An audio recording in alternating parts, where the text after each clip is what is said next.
Chapter 768. This was probably the first time Bai Yanqing felt uncertain. He had many guesses, but he couldn't be sure of any of them. Han Yunxi shouldn't have gone to Celestial Mountain at this time, he muttered to himself. Nor should she have left South Ning. Why? As he spoke, he glanced at Bai Yuqiao. You lass, why do you think? Why not go to Medicine City? Bai Yuqiao continued. Actually, anyone with half a brain could tell that Han Yunxi had to stabilize the south-central regions for Long Fei's sake and prevent internal strife. Medical City's blockade of South Ning was the root of the unrest. Although Bailey Yuanlong had complete control of the Commander-in-Chief's estate and claimed to fight Medical City to the end, Han Yunxi and the others weren't stupid enough to court death by going to Medical City. It would be useless even if they went. They could lead troops to attack Medical City, but that would only anger the entire medical industry, and even Cloud Realm's various powers and commoners. At that time, Han Yunxi, a descendant of the Poison Sect, would be branded a scourge of the world. Master, if they join forces with Medicine City against Medical City, do they have a chance of winning?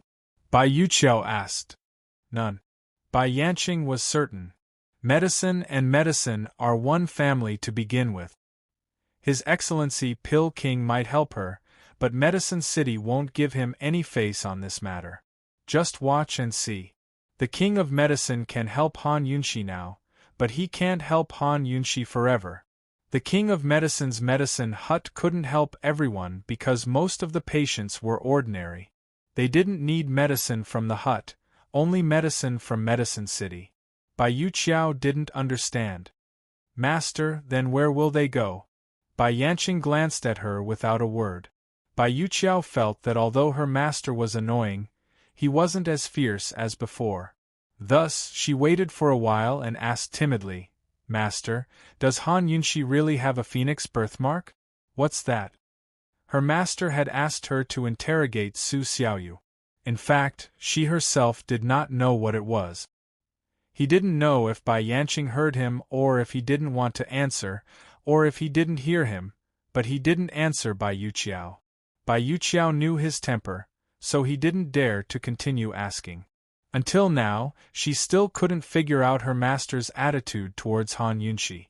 Did he want her dead or alive? Thinking of this, Bai Yuqiao could not help but think of his senior brother, Jun Yixie. A few days ago, they'd received news that senior brother and the two imperial princes had gotten into a huge conflict with the Wintercrow clan.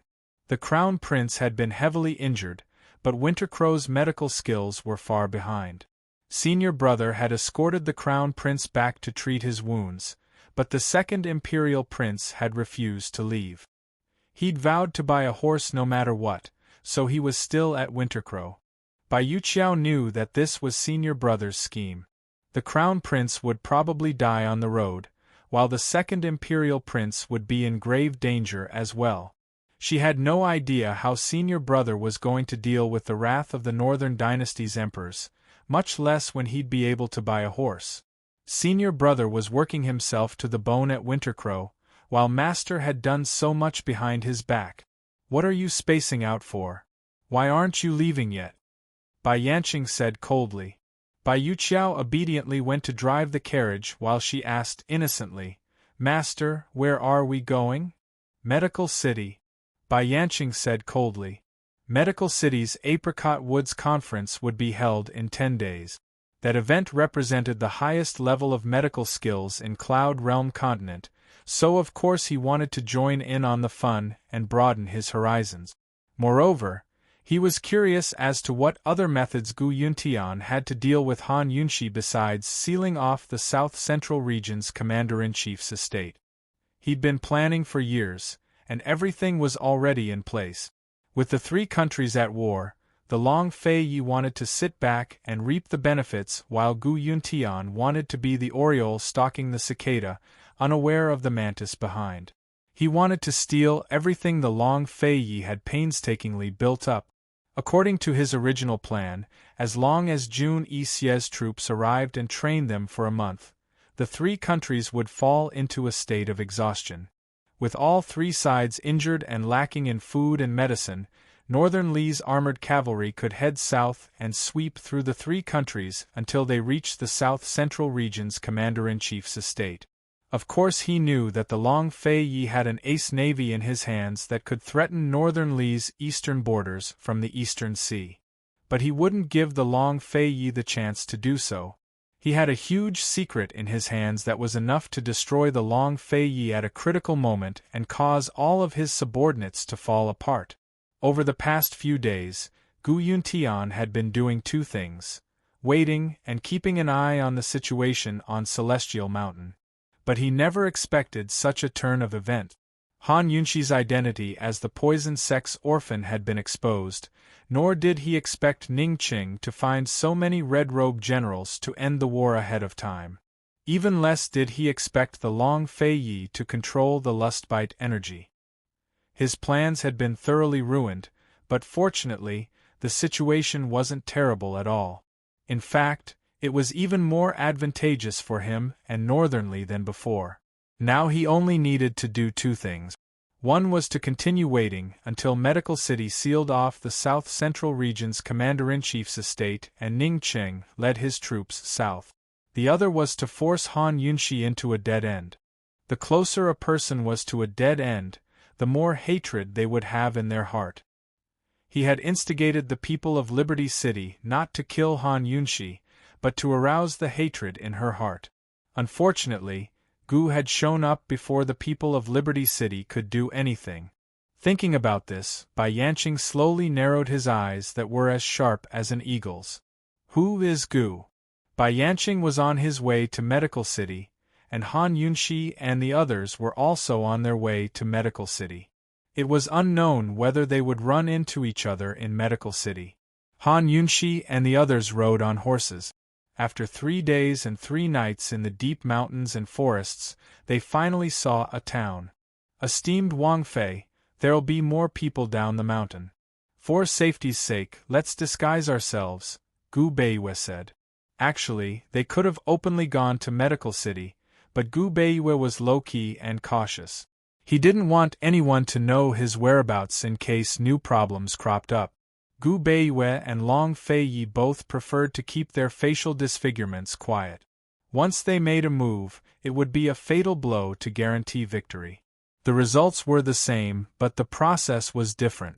Long Fei Yi's process was cruel and ruthless, while Gu Beiyue's was gentle and gentle. Chu Shifeng had already prepared a large carriage on the side. Han Yunxi was going to disguise herself as a sickly woman to seek medical treatment from Medical City. Han Yunxi was about to get on the carriage when Gu stopped her. He rubbed his chin and studied Gu Beiyue. Doctor, as this young master sees it, you should be the patient. You don't need to pretend to be one to look like one. Gu Beiyue laughed at himself, while Han Yunxi's face darkened. She elbowed Gu hard in the chest. I'm hurt. Gu clutched his chest exaggeratedly as he pressed Han Yunxi's shoulders. If she didn't help him up, he'd topple over. Poison lass, don't pretend anymore. I'll do it. You'll be my wife and stay by my side, serving me at all times. Gu Beiyue's still a doctor.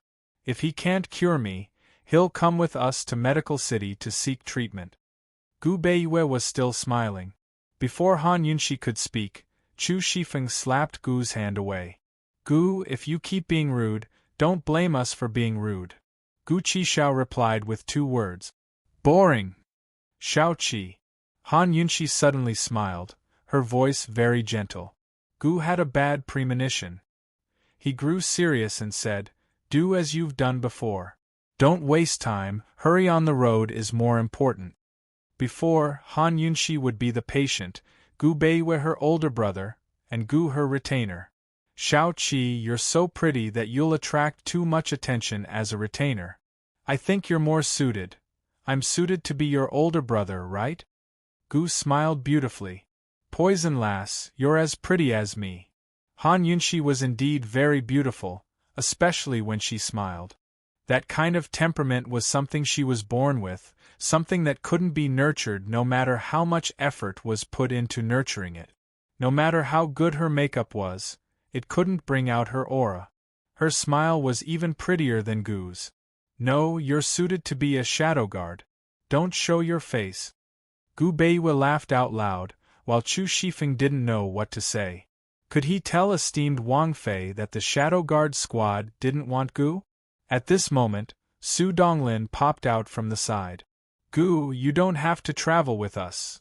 Although Su Donglin's life had been saved by Gu, he was resolutely loyal to His Highness Duke of Qin and would never betray him. What did loyalty mean? It meant protecting His Highness Duke of Qin and esteemed Wang Fei with his life. Their love was stronger than gold. Gu narrowed his eyes at Su Donglin, but before he could speak, Su Donglin said, "Don't say anything. If you want my life, I'll give it back to you." It was rare for Gu to be the target of everyone's attacks. He was about to strike back when the messenger eagle arrived. Everyone immediately grew serious. The envelope was very special, unlike the usual all-white and all-blue envelopes. It seemed to have been custom-made in a light purple color with plum branches and fallen flowers drawn on it. Han Yunxi held it in her hands and recognized Long Fei Ye's signature at a glance.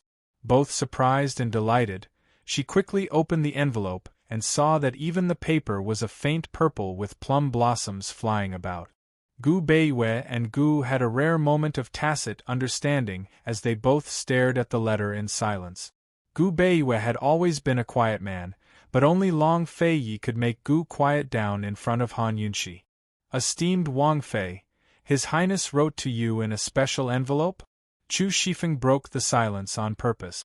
Han Yunxi didn't notice his words, because her thoughts were all on the letter.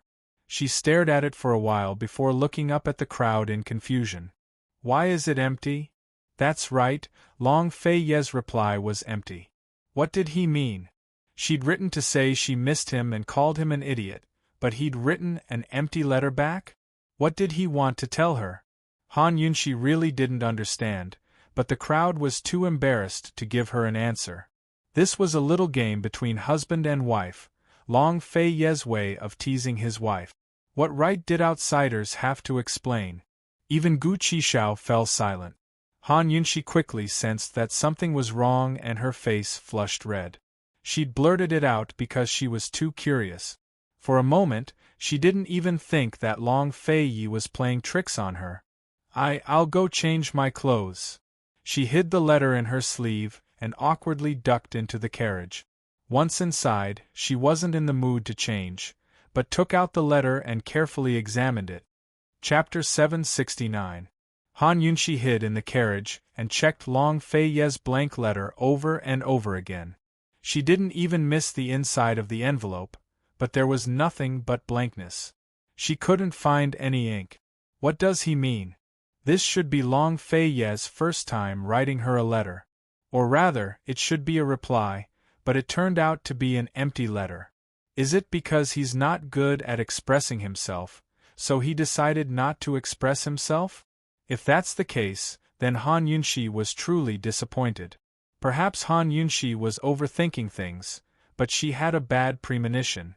It didn't seem like Long Fei's style to reply to a letter. According to his style, even if he wasn't good at expressing himself, he'd still reply with, "I've received the letter." Or maybe I'm just overthinking things. Maybe he wants to give me a surprise, and this is only the first step. Han Yunxi comforted herself. At a time like this, Han Yunxi felt ashamed of herself for having such romantic thoughts. She wrote 2 more letters to Long Fei Yi, one to tell him about their journey and how his internal injuries were recovering. The other was the same, "Long Fei Yi, I miss you." Everyone put on a disguise, but Gu Qishao refused to be a shadow guard no matter what. In the end, he accepted the original arrangement. Han Yunxi disguised herself as a sickly young miss from a rich family. Gu Beiwa stuck a full beard on his handsome face to act as Han Yunxi's older brother. Gu used a human skin mask to disguise himself as a bodyguard and driver.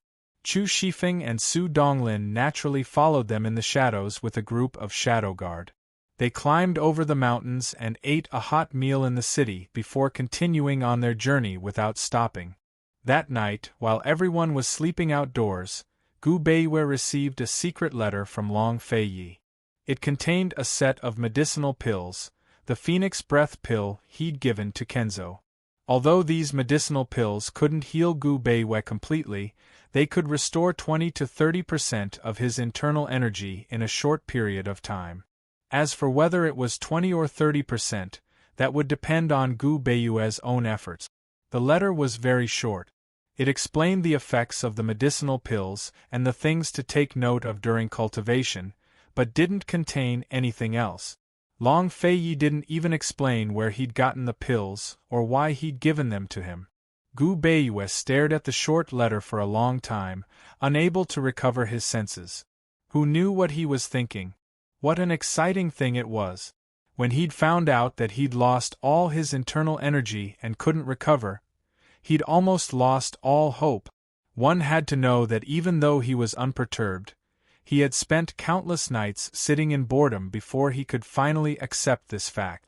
Now, there was hope in the midst of despair. He'd trained hard since he was young. The shadow art that carried the last memories his grandfather and parents had left for him. The shadow art that carried the heavy responsibility of protecting the Western Qin royal family.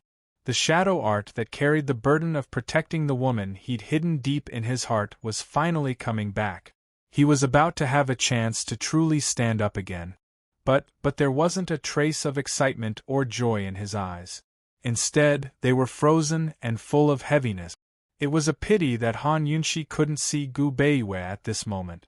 Otherwise, she'd definitely feel that the heaviness in Gu Beiwei's eyes was very similar to the heaviness she'd seen in Long Fei Yi's eyes many times.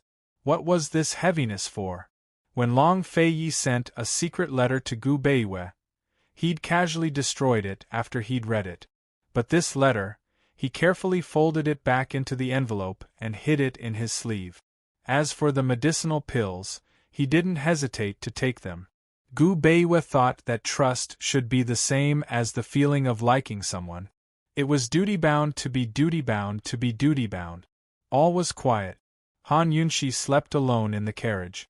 Gu Beiwei was dozing off outside the carriage. The shadow guards were all around taking turns to keep watch. Gu Beiwei only had to be wary of Gu. However, Gu was the best to be wary of. He was very smart, but his focus was all on Han Yunxi. It had nothing to do with Han Yunxi. Even if he noticed something strange, he was too lazy to investigate. After taking the Phoenix Perch pill, Gu Beiwei began to cultivate bitterly every night. After a few days of rushing about, he was already halfway through the journey. The day of the Apricot Woods Conference was getting closer and closer. Of course, the situation in Cloud Realm Continent had changed as well. Medicine City finally gave in to Medical City's pressure and announced that they were temporarily suspending all dealings with Pill Fiend Pharmacy and the South Central Region's Commander-in-Chief's estate. Only after Han Yunxi's identity was confirmed would they reconsider their cooperation. It was true that the Wang clan, who controlled Medicine City, was loyal to Long Fei. But when they couldn't even protect themselves, there was no need to talk about loyalty. Fortunately, Wang Gong was still a humane man. A few days before the announcement, he allowed Pill Fiend Pharmacy to make a few large purchases and send out the goods in a timely manner. If I knew this would happen, I would have taken the chance to remove all restrictions on the Mu clan. Gu wasn't satisfied. For the sake of taking over Medicine City, he and Mu Ling had both gone to jail. Lady Lianxin had asked them to spare the Mu clan for the sake of giving birth to a child. Long Fei Yi had seized the chance to have the Wang clan lift some restrictions on the Mu clan and leave a way out for Medical City. He hoped that Mu Ling could one day restore the Mu clan to its former glory. After all, Long Fei Yi's ultimate goal wasn't to let the Wang clan dominate Medicine City. It could only be said that Mu Ling was too busy to be in two places, while Han Yunxi's identity as the poison sect had been exposed too early. There's still 7 to 8 days. As long as there's no large-scale epidemic, we should have enough medicine in stock, Gu Beiwei said. The King of Medicine has already replied. He's still willing to help us, Han Yunshi said seriously. Esteemed Wang Fei, Wang Gong can only help us in an emergency. He can't solve the root of the problem. You mustn't agree to anything. Gu Beiyue's expression was serious. If we don't have enough medicine, we can use a sledgehammer to crack a nut. Medicine Ghost Valley should have a lot of high-grade ingredient. We can use this opportunity to put on airs in front of Medicine City and Medical City and by the hearts of the common people. They didn't use high-grade ingredients in large quantities, but rather common ones. However, high-grade ingredients could still treat some minor ailments with immediate result. The key was whether or not Gu was willing to spend the money. Gu smiled flirtatiously. As long as Poison Lass needs it, forget about Medicine Ghost Valley. Even if you want my life, I'd be happy to give it to you. They were clearly discussing a very serious issue, but Gu Beiyue and Gu made it sound so casual. Han Yunshi didn't know how difficult her situation would be without these two. Han Yunshi was relieved about the problem of medicine, but she also didn't have to worry about the issue of medicine. Over the past few days, she had been receiving letters from Mu Linger saying that a dozen or so doctors would travel thousands of miles to Pill Fiend Pharmacy every day. They would listen to Imperial Physician Huang's arrangements and be sent to the 3 central prefectures and several cities in Jiangnan to practice medicine. This was the biggest surprise that Gu Beiyue had given Han Yunshi. She never thought that this shut-in, who usually didn't socialize, would have such good connections. He was able to find so many colleagues who were willing to help him regardless of the cost. Of course, Medical City had long since announced that all doctors who stayed in the Commander-in-Chief's manor were disqualified from practicing medicine. Medicine City had also issued a ban, forbidding any medicine shops from selling the ingredients prescribed by these doctors. It could be said that the medical system of the Commander-in-Chief's manor had completely broken away from Medical City and Medicine City, and was self-sufficient. In the long run, this path would lead to a dead end, but it was extremely effective in the short term. The originally restless civil unrest had mostly been fanned out by people with ulterior motive. Thanks to the timely replenishment of resources from the medicine shops, the public's resentment gradually subsided. After all, most people only cared about what was in front of them. No patient would refuse treatment or protest against the Commander-in-Chief's manor for the sake of Medical Cities, righteousness, and the poison sex scourge on the world. It's time to step out, Han Yunshi said seriously. The Commander-in-Chief's manor had long publicly acknowledged that they would fight Medical City to the end, but as the person involved, she hadn't officially admitted anything. She thought that if she took advantage of the good situation in the South to step out and publicly denounce Medical City's inhumanity and accuse them of slandering the poison sect, it would definitely boost the Commander-in-Chief's manor's morale and garner the support of the commoners. I'll step out with you.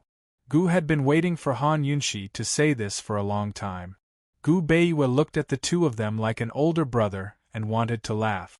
No rush, it's not time yet.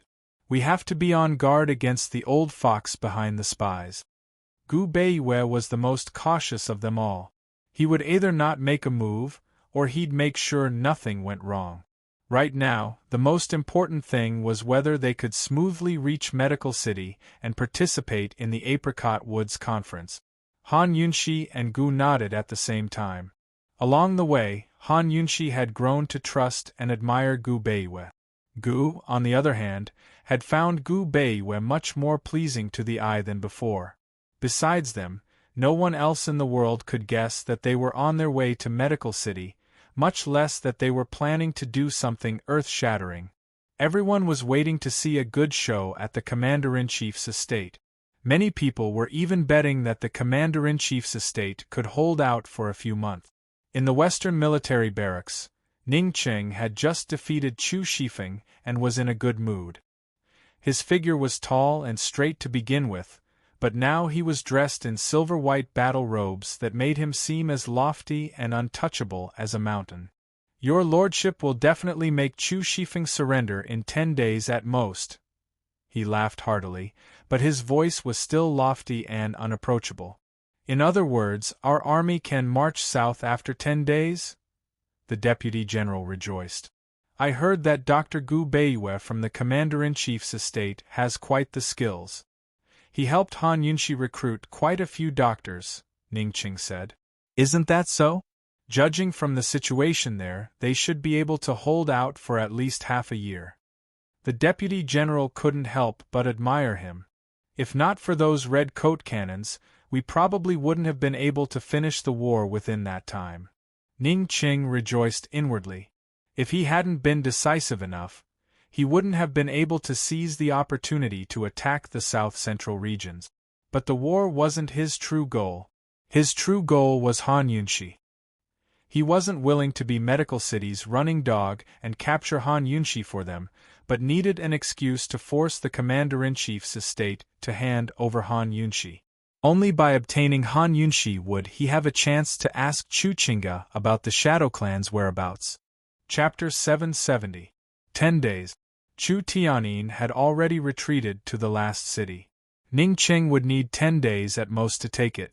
If Chu Tianyin failed to defend the city, Emperor Kongqing would definitely call for a halt and surrender.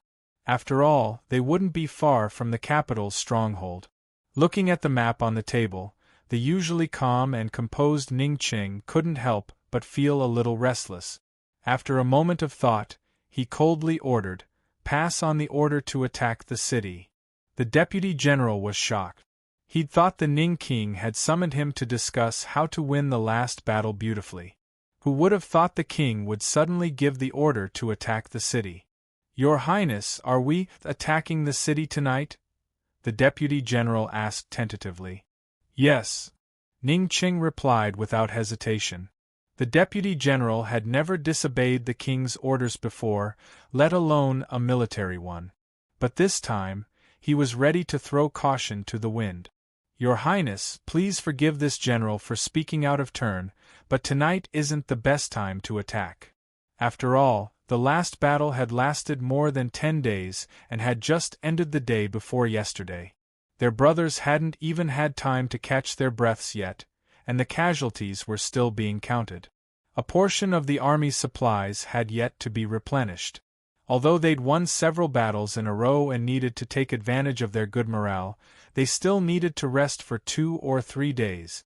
Your Highness, although such a rash move might catch the enemy off guard, our army might not necessarily gain the upper hand, the Deputy General advised. Ning Qing didn't need too much analysis or reminders. He knew better than the Deputy General when the best time to attack was. At this moment, his eyes were lowered. His gaze seemed to be on the map, but it also seemed to be wandering. No one knew what he was thinking. The Deputy General didn't dare persuade him any further when he saw that he hadn't spoken for a long time. After a long while, Ning Qing silently waved his hand and dismissed him. Ning Qing appeared to be silent, but his heart was in turmoil. Even he was shocked by his own decision. He had been on the battlefield for a long time and was always good at strategizing. Just now, he had lost his mind and made such a decision. If it wasn't for the Deputy General's bold persuasion, the consequences would have been unimaginable once this order was passed down. Was he in such a hurry to end the war on the Western Front and attack the Southern Front?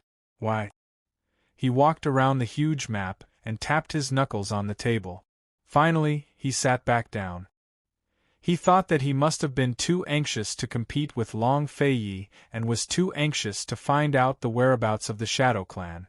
After drinking a few glasses of wine in silence, he asked in a deep voice, "How's it going?" Only his personal attendant knew what he meant. The attendant replied, "We're still looking, but what?" His impatient tone betrayed his calm appearance. "It's just that thing is really hard to find." The attendant looked troubled. The group of people he sent out to look for a golden needle had searched everywhere Han Yunxi had gone to and the people she had treated, but they couldn't find any clues. In the vast sea of people, it wasn't easy to find a single person, let alone a needle. "If it's easy to find, why would this prince need you?" Ning Qing asked unhappily. The attendant was helpless and retorted, Master, if you want Han Yunxi's golden needle, why don't you just ask her for it after you capture Han Yunxi? You might not find it even if you spend so much effort. When he said this, Ning Qing slowly turned his head to look at him. When the attendant saw his gaze, a chill ran down his spine and he felt goosebumps all over his body. He didn't dare to look any longer. He tactfully lowered his head and silently retreated. In the large tent, only Ning Qing was left. He held a wine cup, his thin lips gently caressing the rim of the cup, deep in thought. Ning Qing was anxious to lead the troops south, while Chu Tianyin was tense. He had already received Gu Beiyue's orders. No matter what, he had to contain Ning Qing until the end of the month. While Chu Tianyin was shocked by Han Yunxi's identity, he couldn't figure out what Long Feiyi and Gu Beiyue wanted to do. He was under Long Feiyi's control and could only listen to his orders. However, if Long Feiyi and Gu Beiyue ruthlessly took revenge on Ning Qing for him, he would be very happy. In contrast to Ning Qing and Chu Tianyin's excitement and worry, Long Tianma was much more relaxed after surrendering. It wasn't that he was useless, but that his troops were pretty much exhausted. The Mu family troops were worthy of his pride to have been able to hold out for an entire month against Ning Qing's red barbarian cannons. He had lost 4 major cities to Ning Qing, so he could be considered to have truly occupied a corner of the east. General Mu, when do you think the Duke of Qin will descend Celestial Mountain? Long Tianma asked. Right now, many people were discussing Long Feiyi's attitude. After the matter of the poison sect was exposed, Long Feiyi's actions on Celestial Mountain were all rumors. He still hadn't publicly expressed his stance on Han Yunxi's identity as a poison sect survivor. Moreover, no one knew why he was still on Celestial Mountain. There's no reason for him to stay on Celestial Mountain, right? General Mu stroked his chin, uncertain. Anyone who hadn't seen General Mu for a long time would definitely notice that General Mu had changed. He'd lost the resoluteness and bravery of a soldier, but gained the shrewdness and astuteness of a civil official. However, Long Tianma didn't think so. He had always understood General Mu's neutral stance in Tianning's court, especially after the General Mu married Mu Luiyue to him. He was even more certain that General Mu wasn't just a talented general. In comparison, Mu Qingwu seemed much purer. Of course, Long Tianma kept these thoughts hidden deep in his heart. He'd never revealed them to anyone. But I still haven't heard of him descending the mountain, nor have I seen any major movements from the South Central Region's Commander-in-Chief's estate, Long Tianma asked next. General Mu laughed. Your Majesty, Han Yunxi is a descendant of the poison sect. Have you never thought that the Duke of Qin would abandon her as a chess piece? Before Long Tianma could reply, Mu Qingwu hastily interjected, He won't. His Highness Duke of Qin wouldn't do that. In his eyes, Qin Wangfei isn't just a chess piece. General Mu glared at him unhappily. What are you so agitated about? I'm speaking the truth, Mu Qingwu muttered. He, Zhen also believes that the Duke of Qin wouldn't be so heartless. Moreover, he's not the type to show weakness to Medical City, Long Tianma laughed. Your Majesty, whether it's Medical City or the South Central Region's Commander-in-Chief's estate, we can't afford to offend them with our current strength. You mustn't support Medical City in this matter, nor can you defend Han Yunxi. General Mu reminded him seriously, sticking to his neutral stance to the very end. It was obvious that Long Tianma and Mu Qingwu didn't like this stance. Rather than calling it neutral, it was more accurate to say that they swayed with the wind. Long Tianma was about to retort, but General Mu didn't give him the chance and changed the topic. Your Majesty, there's been a lot of discussion in court recently about the issue of heirs. You're not young anymore. When Emperor Xian was your age, he already had 3 princes. Long Tianma had made Mu Luiyue Empress, and in the past 2 years, the Empress Dowager had helped him choose a few more concubines. Unfortunately, he was cold and indifferent to all of them, so there hadn't been any good news from the palace ever since. There were many rumors in and out of the palace that Long Tianma had some sort of homosexual fetish. Zhen understands. Every time General Mu urged him on, Long Tianma would say the same thing. He knew that General Mu wasn't just urging him to produce more offspring for the imperial family, but hinting that he shouldn't bully Mu Luiyue too much. General Mu's reminders, or perhaps warnings, always stopped before going too far. "It's good that your majesty understands." So speaking, he bid farewell, but didn't leave the palace to see Mu Luiyue. Instead, he went to see the Empress Dowager. Long Tianma had followed him a few times out of curiosity, but found that General Mu's visit with the Empress Dowager wasn't anything serious.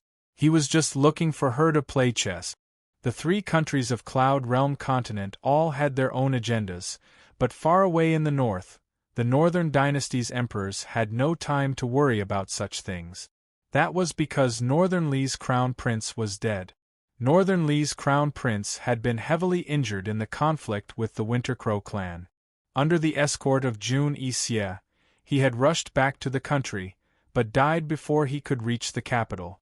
The entire Northern Li imperial capital was shrouded in thick, impenetrable black clouds. A violent storm, lightning, and thunder could descend at any moment.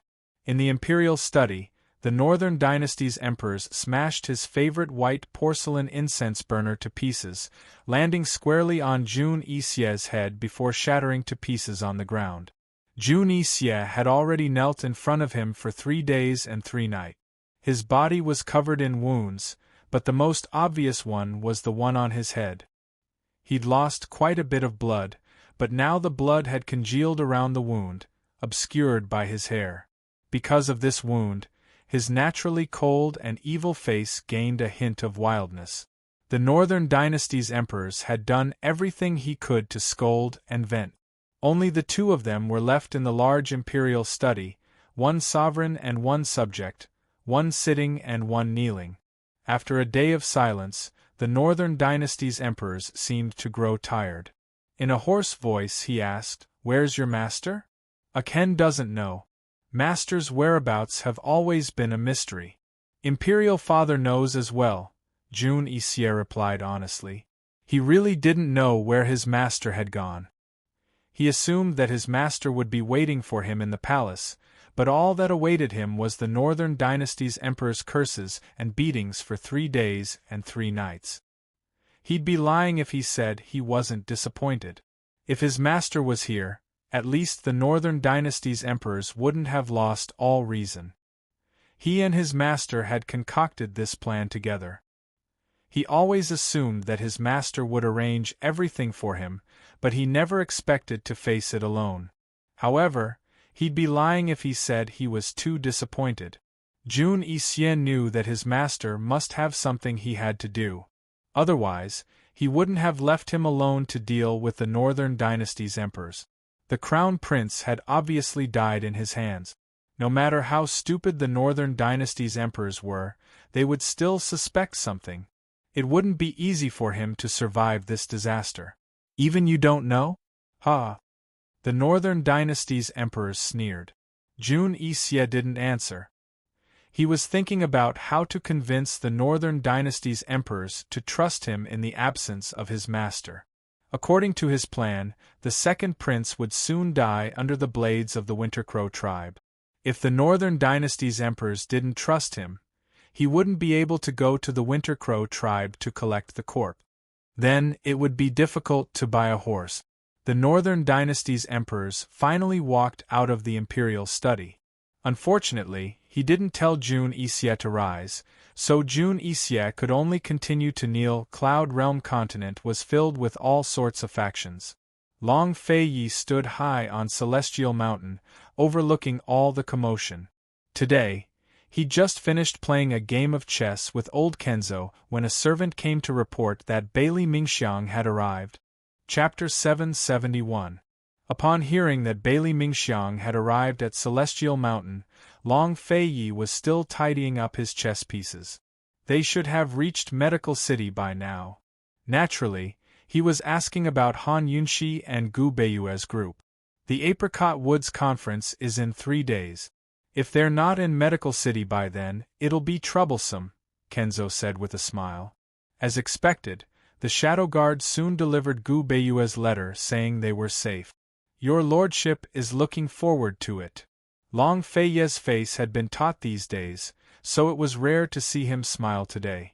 Kenzo stroked his beard, his heart filled with excitement. The Apricot Woods Conference was about to rewrite Cloud Realm's history. After confirming that Han Yunshi's group had arrived safely at Medical City, Long Feiye's heart finally relaxed. Next, he would enter the final stage of recovering his internal energy. This was a crucial stage where even the slightest mistake could mean a life-or-death situation. Even the honored elders would be powerless to save him. Thus, he and the honored elders decided not to hold the conference here, but to go to the honored elders' cave instead. Master, are you going? Long Feiyi asked. Where's Bailey Mingxiang? Shouldn't you at least go down and bring her up yourself? Kenzo suggested. Just send someone down the mountain to bring her up. Have her stay in a side room for the next few days, Long Feiyi said. Kenzo was puzzled. Are you sure? Is there a problem? Long Feiyi retorted. Fei, if you don't put on a show, how are you going to bait the fish? Kenzo made things clear. Bailey Mingxiang was Long Feiye's bait this time. One of his goals was to lure out that old fox. Since He Ilyan knew how to use delaying tactics to deal with him, it proved that He Ilyan and the old fox behind the 9 Mystical Palace were very clear about the lustbite energy. It was even possible that they already knew his identity as the East Qin Crown Prince. There were 3 stages to cultivating the lustbite power. The first was to accept the lustbite seal and use the seal to cultivate the lustbite power. The second was to control the lustbite power and use it freely. The third was to combine the lustbite power and the original internal energy to reach an invincible state. At that time, even the venerables of Tianshan Mountain would not be able to do anything to him, let alone the ordinary people at the foot of the mountain.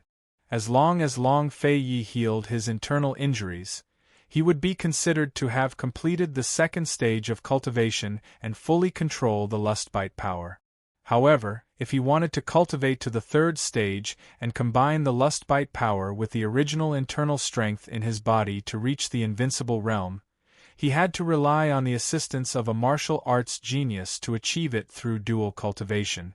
Even if he had the ability to reach the heavens, it was impossible for him to complete the third stage alone. In other words, if he couldn't find this martial arts genius, then the genius might be under someone else's control. His lustbite power would forever be stuck at the second stage. Bailey Mingxiang, of course, it wasn't a martial arts genius. Long Feiyi only wanted to use Bailey Mingxiang to create a false impression and mislead that old fox. As long as that old fox suspected Bailey Mingxiang, he would definitely make his move again. Long Feiyi knitted his brows at Kenzo. What's the play? For better or worse, we have to let people see that you value that girl. Kenzo suddenly thought of a plan and whispered in Long Feiye's ear in pleasant surprise. Fei, the lustbite power hates emotions the most. Why don't we kill 2 birds with 1 stone? You can pretend to accept Miss Bailey and avoid trouble with that last Yunshi while fooling that old fox. The lustbite power hated emotions the most, so if Han Yunshi knew martial arts, then if Han Yunshi and Long Feiyi clashed swords one day, Long Feiye's lustbite power would disappear completely. If Long Feiyi cultivated to the third stage of the lustbite power and combined it with his internal energy, then once Han Yunshi clashed swords with him, Long Feiyi would not only lose his lustbite power, but all of his internal energy as well. There was only one reason for this. He had her in his heart. This was his greatest and most fatal weakness.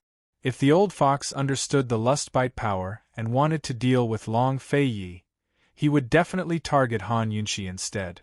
Thus, Kenzo's suggestion wasn't a bad idea. Since Bailey Mingxiang was already on Celestial Mountain, Why not let her, temporarily, take Han Yunshi's place and bear the brunt of Han Yunshi's danger? Long Fei didn't react at all. Kenzo hastened to add, Fei, if Miss Bailey is both your sweetheart and someone who can dual cultivate with you, then that old fox will definitely make his move soon. Finally, Long Fei gave him a sidelong glance and said, I can't do it. Fei, your identity will be revealed to the world one day. You can't hide it from that lass Yunshi for the rest of your life. Explain it to her then and she'll understand, Kenzo coaxed. I can't do it. Long Fei dragged out his words. Kenzo wanted to continue, but Long Fei cut him off. Master, have you gone senile with age? You. Kenzo was infuriated. This brat is getting ruder and ruder. Do you think the old fox will believe such a preposterous act? Long Fei said. Find someone to bring Bailey Mingxiang here. She can stay here in the name of acupuncture treatment. There's no need to be so high profile about anything else. The more deliberate they were, the more suspicious they'd be. If they wanted to catch that old fox, they had to take things slowly.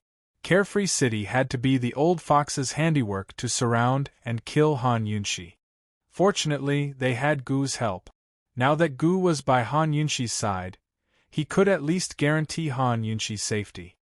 He'd rather owe Gu a favor than make things difficult for himself by playing such a senseless act. When he thought of how Han Yunshi would misunderstand him, he felt a trace of fear in his heart. Kenzo nodded thoughtfully. Fei, you're a wolf hiding the heart of a fox. Kenzo was a martial arts practitioner who relied on his own strength to become the sect head of Kenzo.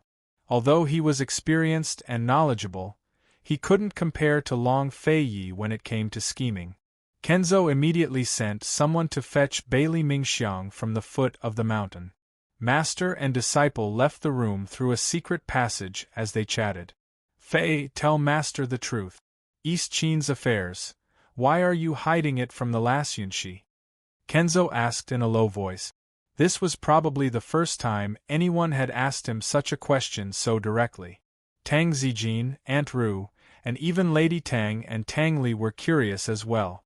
They even guessed that it was because he didn't trust Han Yunshi enough. East Qin's affairs were truly a secret. There was no need to announce it until the best moment, but he'd definitely announce it when the time came. This status was his pride, his burden, and his responsibility. Even if he dreamed of establishing a new dynasty and ushering in a new era for Cloud Realm continent, he still had to acknowledge his status and respect East Qin's history. He carried too many hopes on his shoulders. He could complain of being tired, but he couldn't complain about being wronged, because these were all innate responsibilities. As the East Qin crown prince, he had to shoulder them. Why didn't he tell Han Yunshi these things? Even he didn't know why. If Han Yunshi found out his identity, what would her reaction be? Based on his understanding of her, she'd probably be happy and pleasantly surprised. However, what would happen if she found out about his identity? He couldn't guess. For every matter, as long as it started, he had a plan in his heart and knew the outcome. Only this matter was out of his control. He didn't know if he couldn't control himself, or her. Seeing Long Fei spacing out, Kenzo nudged him. What are you thinking about? Everyone saw how that girl protected you at the abstinence hall. What, are you on guard against her as well? Kenzo asked. Long Fei didn't want to talk about this topic, so he replied half-heartedly, My life is in her hands. How can I not be on guard? Kenzo laughed out loud. If you're on guard against her, then she won't be the one to hurt you. Haha. That's right. If he was still on guard against her, then he wouldn't be sincere. If he wasn't sincere, how could Han Yunshi make his lust-bite power disappear? That's great. Long Fei said something against his will. He even hid Han Yunshi's identity from Kenzo. After Mute Granny died, he was the only one left in the world who knew about Han Yunshi's identity. Not long ago, he found out that someone else also knew about it. Although they weren't on the same path, he still hoped that that person wouldn't betray his trust. The master and disciple were silent for a long time. After exiting the secret passage, they walked through a mountain path and arrived at the mysterious ice cave where the Venerable One cultivated. Even though it was midsummer, the cold air was still blowing in their faces. It was as cold as the northern wind in December. A Venerable One was already waiting at the door. The Venerable One cultivated wholeheartedly. He didn't care about the secular world, nor did he interfere. The reason why he helped was because of the lustbite power. Once the lustbite power was used, it was invincible in the martial arts world. No one in the East Qin imperial clan had successfully cultivated it. And before the lustbite power fell into the hands of the East Qin imperial clan, no one in the martial arts world had successfully cultivated it. The Venerable One hoped that one day, he would be able to see the true power of the lustbite power from Long Fei Yi. Kenzo sent Long Fei Yi to the entrance of the cave and couldn't help but sigh. When will you find someone who can dual cultivate with you?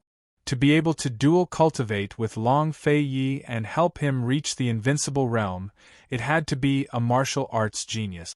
This genius would be able to withstand the lustbite power in his dantian. The sword sect master doted on Duanmu Yao because her innate talents were similar to Luo Qingling's. Still, Long Fei was more or less a factor as well.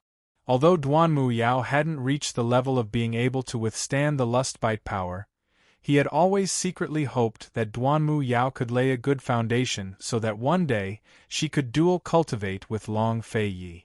Seeing that she had a home, seeing that she had a better life than Qinling, he felt some comfort in his heart.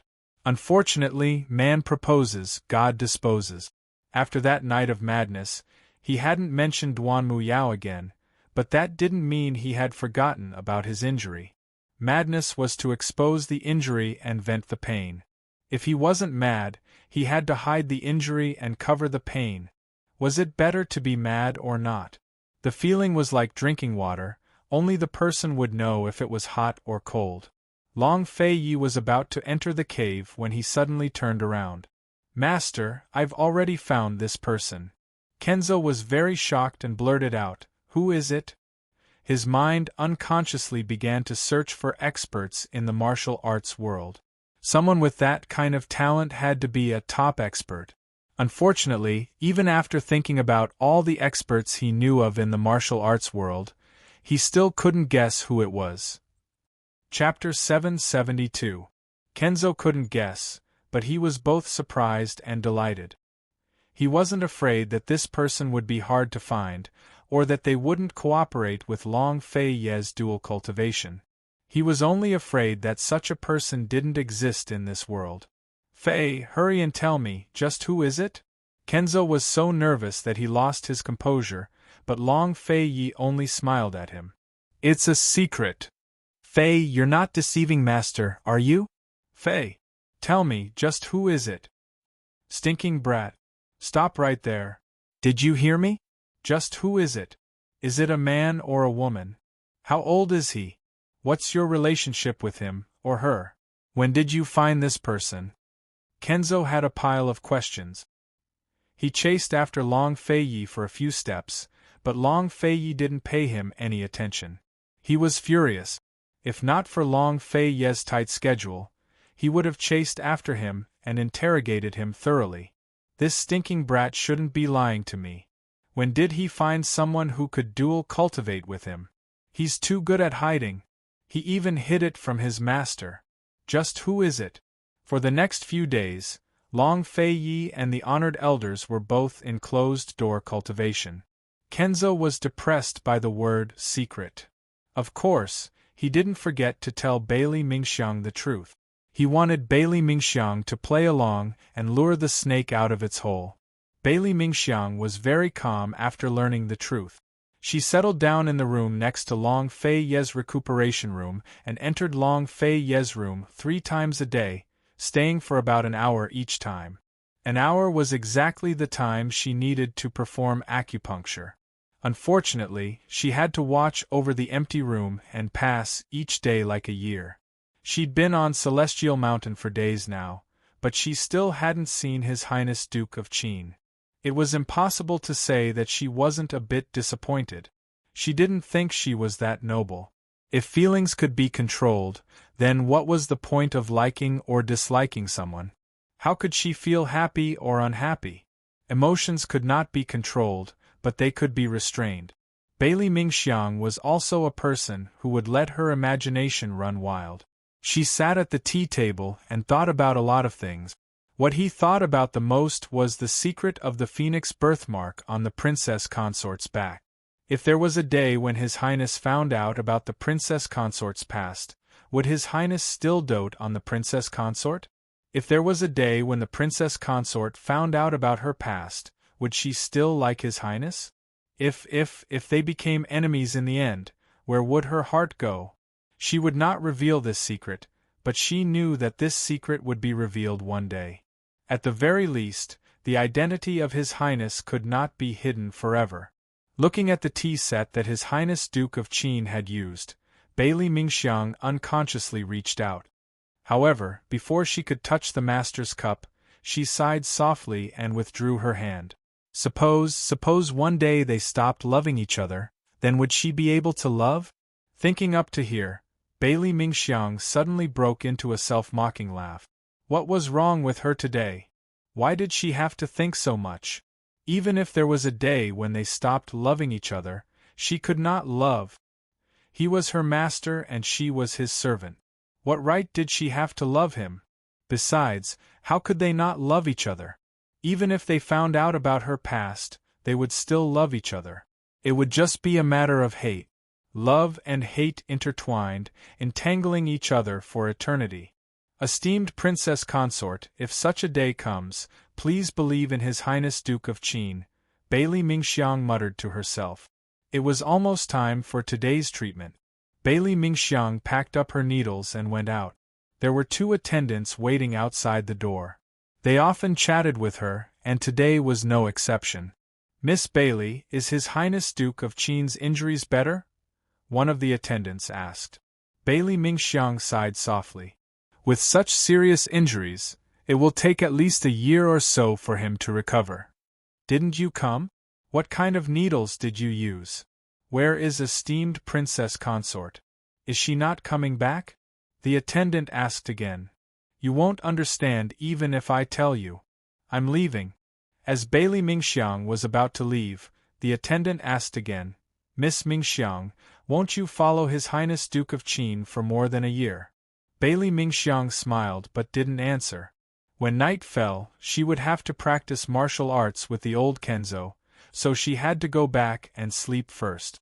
No matter what, she had to do her best to make this act real and complete her mission. Almost at the same time that Bai Yanqing arrived at Medical City, news of Bailey Mingxiang's visit to Celestial Mountain reached his ears. Bailey Mingxiang? Bai Yanqing muttered to himself. Beauty's blood. When Jun Yixie had brought back a drop of poison blood from Yuzhou Island, it had taken him a long time to figure out that it was not only Beauty's blood, but also the blood of a mermaid. It was precisely because of that drop of blood that he began to question Long Fei Ye's origins. Does she know martial arts? Bai Yanqing asked. The messenger replied truthfully, We've investigated her. She's the youngest daughter of the Bailey family. For some reason, Han Yunxi took her in as a maidservant. She knows medicine and poisons but not martial arts. Bai Yanqing was an extremely suspicious person. He fell silent and began to ponder a few questions. Bailey Mingxiang's blood was highly toxic. This meant that Long Fei Yi had used her to cultivate Beauty's blood. Those who could cultivate Beauty's blood had to have a different body type, and those who cultivated Beauty's blood would die. Bailey Mingxiang had probably been saved by Han Yunxi. It wasn't easy to cure Bailey Mingxiang's poison. To be precise, it was an extremely difficult task. Bailey Mingxiang was just a servant. If she wasn't still useful, why would Han Yunxi save her? Could it be that Long Fei Yi had asked Han Yunxi to save Bailey Mingxiang? Also, why did Bailey Mingxiang come to Tianshan Mountain at this time? Was it really to treat Long Fei Yi with acupuncture? Did she know martial arts or not? Find an opportunity to test her and see if she knows martial arts, Bai Yanqing ordered in a low voice. After the messenger left, Bai Yuqiao came over. Master, my subordinates have interrogated her no less than 5 times. That girl Su Xiaoyu couldn't explain clearly about the phoenix birthmark. I ordered people to test her before. Based on her answers, I'm afraid that she really doesn't know about it and has never seen it before. So, the Chu family and even Long Feiyi doesn't know about it? Bai Yanqing seemed to be somewhat happy. Master, what's the matter? What does the phoenix birthmark look like? Bai Yuqiao asked boldly. Bai Yanqing was in a good mood today. He didn't give Bai Yuqiao any attitude. Instead, he laughed and said to himself, "It seems that they don't know the truth. Then this game will be even more interesting. The old man is looking forward to it." Seeing that his master was in a good mood, Bai Yuqiao quickly took the opportunity to ask, "Master, when will the good show begin?" Even if his master didn't reveal the secret of the phoenix birthmark, he would at least reveal something related to it, right? Bai Yuqiao felt that this matter had something to do with Han Yunxi. Judging from his master's tone, Han Yunxi probably had the birthmark. His master had only interrogated Su Xiaoyu to confirm whether Chu Tianyin, Long Feiyi, and the rest knew what the birthmark meant. A good show. Bai Yanqing stroked his beard with a smile. Wait until the Apricot Woods Conference is over. Little lass, this will be the biggest show in Cloud Realm Continent's history. The best show ever. Just you wait. After the Apricot Woods Conference, Ning Qing would take care of Chu Tianyin as well. It was time for him to head south. As long as Ning Qing did that, he would definitely reveal Long Feiyi's secret to the public. He'd like to see how Long Feiyi would fight against Ning Qing's red-coat cannoneers and thousands of cavalry then. Master, that Apricot Woods Conference, there's nothing to watch? Bai Yuqiao didn't understand. Bai Yanqing suddenly knitted his brows. Lass, the Apricot Woods Conference is Cloud Realm Continent's medical community's greatest gathering. There's plenty to watch, so you have to watch carefully for your master. Medicine and poisons have many similarities. Poisons doctors also fall under the category of medicine. Bai Yanqing's motives for coming to the Apricot Woods Conference were simple. Besides investigating Medical City's movements against the South Central Region's Commander-in-Chief's estate, he was really here to learn. He wanted to treat this gathering as a vacation to recuperate his body and mind. Only then would he have the energy to fight a proper battle with Long Feiyi. Bai Yuqiao felt resentful. She wasn't interested in the Apricot Woods Conference at all, so she probed, "Master, why don't we go take a look at the Poison Sect's forbidden grounds? That's the birthplace of the poison world, after all." Finally, Bai Yanqing fell silent. Bai Yuqiao still wanted to bring up senior brother's matter, but seeing this, she could only shut her mouth obediently. Han Yunxi's group had also arrived at Medical City, arriving a few days earlier than Bai Yanqing.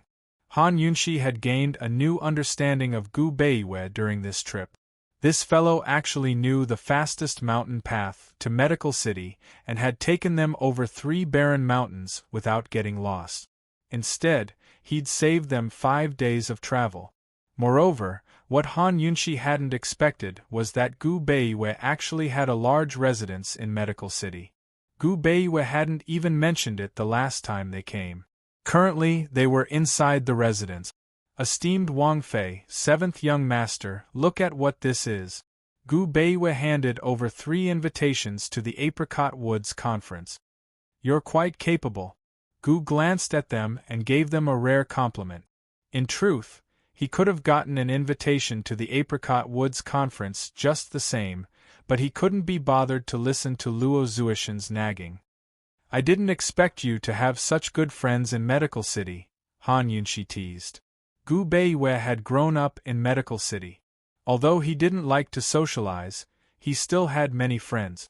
Han Yunxi hadn't expected that Gu Beiwei's friends in Medical City would still be willing to help him now that the Commander-in-Chief's estate in South Ning was in trouble and he was a member of Pill Fiend Pharmacy. What kind of friendship was this? Hee, Dr. Gu, just what are your origins? Gu was the first to speak. In truth, Han Yunshi had also wanted to ask this question along the way, but she didn't know how to broach the subject. Gu Beiwa didn't panic and maintained his warm smile. My surname is Gu. My ancestors have a deep relationship with Medical City's Gu clan. When my grandfather was alive, he was always kind to others. Thanks to him, many of Medical City's great aristocratic families are friends with me. Gu Beiwa smiled and teased. They all think I'm abandoning the dark for the light this time, hee. These were naturally lies. Gu Beiwa's surname wasn't actually Gu. It was just a surname the Shadow Clan had changed to hide their identity. Back when the Shadow Clan hid in Medical City, the Gu clan was Medical City's #1 clan, so the Shadow Clan took on the surname Gu. The Shadow Clan's surname was Gu. They lived their lives as shadows and solitude. Gu Beiwa's real name was Gu Beiwa. He was born on the 15th night of the 8th lunar month, when the bright moon hung high in the sky. Thus, his grandfather gave him the name Yu. Gu wanted to ask more questions, but Gu Beiwa cleverly changed the topic. Seventh young master, your surname is also Gu. Perhaps we were even family 500 years ago. Gu instantly lost interest in this topic. He sneered. I'm going out for a walk. It's already late, where are you going? Han Yunshi asked. The Apricot Woods Conference was the day after tomorrow. It wouldn't be easy to reach Medical City smoothly. She didn't want anything to happen in the last 2 days. Gu turned back and smiled devastatingly. Poison lass, I'm going to prepare a big gift for Gu Yuntian. Gu Beiwa left for 2 days. He only appeared when Han Yunshi and Gu Beiwa were both at the entrance of the Apricot Woods Conference. Chapter 773. It wasn't until Han Yunshi and Gu Beiwa reached the entrance of the Apricot Woods Conference that Gu suddenly poked his head out from behind Han Yunshi. Poison lass, good morning. Han Yunshi jumped in fright when she saw Gu's disguised face. She almost didn't realize it was him, but the words, poison lass, helped her recover quickly. This guy's finally showing up. Han Yunshi silently exhaled. Did I scare you? Gu asked with a grin. Where's the big gift? Gu had said he was going to prepare a big gift for Gu Yuntian, but he'd taken 2 days to prepare. It was hard for Han Yunshi not to be curious. Gu seemed to be in a good mood. Even though he was wearing a human skin mask, his smile was still beautiful. It's ready, he said. I'll give it to him when I see him later. Han Yunshi figured that the gift had to be related to the poison sect. Gu was the adopted son of the Medical Academy's head elder, so his poison skills were exquisite. Perhaps he'd studied them since he was young. This guy is probably going to expose the Medical Academy's true colors today. I'll wait and see. Han Yunshi was looking forward to it, but Gu Beiwa's eyes flashed with pity when he saw Gu's flower-like smile. Unfortunately, Han Yunshi didn't notice. They were about to enter the Apricot Woods when a disguised servant rushed over to report in a low voice. Esteemed Wang Fei, Ning Qing defeated Chu Shifeng last night and led his troops south. General Bailey also led his troops north the night before yesterday. I'm afraid they'll fight the day after tomorrow at the earliest. Ning Qing really is impatient, Han Yunshi smiled coldly. The day after tomorrow? Gu Beiwa grew amused. Long Fei Yi really is formidable. He even guessed the time so accurately. The day after tomorrow. The Apricot Woods Conference should be finished by then, right? The day after tomorrow? What plans? Han Yunshi smiled. Esteemed Wang Fei, if the Apricot Woods Conference goes smoothly, how about we go to the battlefield together? Gu Beiwa asked. Actually, this was what Long Fei Yi had asked him to ask. Okay. Han Yunshi didn't consider. She had long been unhappy with Ning Qing. Gu didn't quite understand what they were talking about, and he was too lazy to figure it out. He pulled Han Yunshi's arm a little anxiously. Let's go. It's not over yet. Why are you talking about the day after tomorrow? The Apricot Woods Conference was really held in a large apricot forest. This apricot forest was located in the southwest of Medical City. It covered a very large area and belonged only to the medical college. Unless it was a special occasion, it was generally not open to the public. In the apricot forest, there were only apricot trees and nothing else.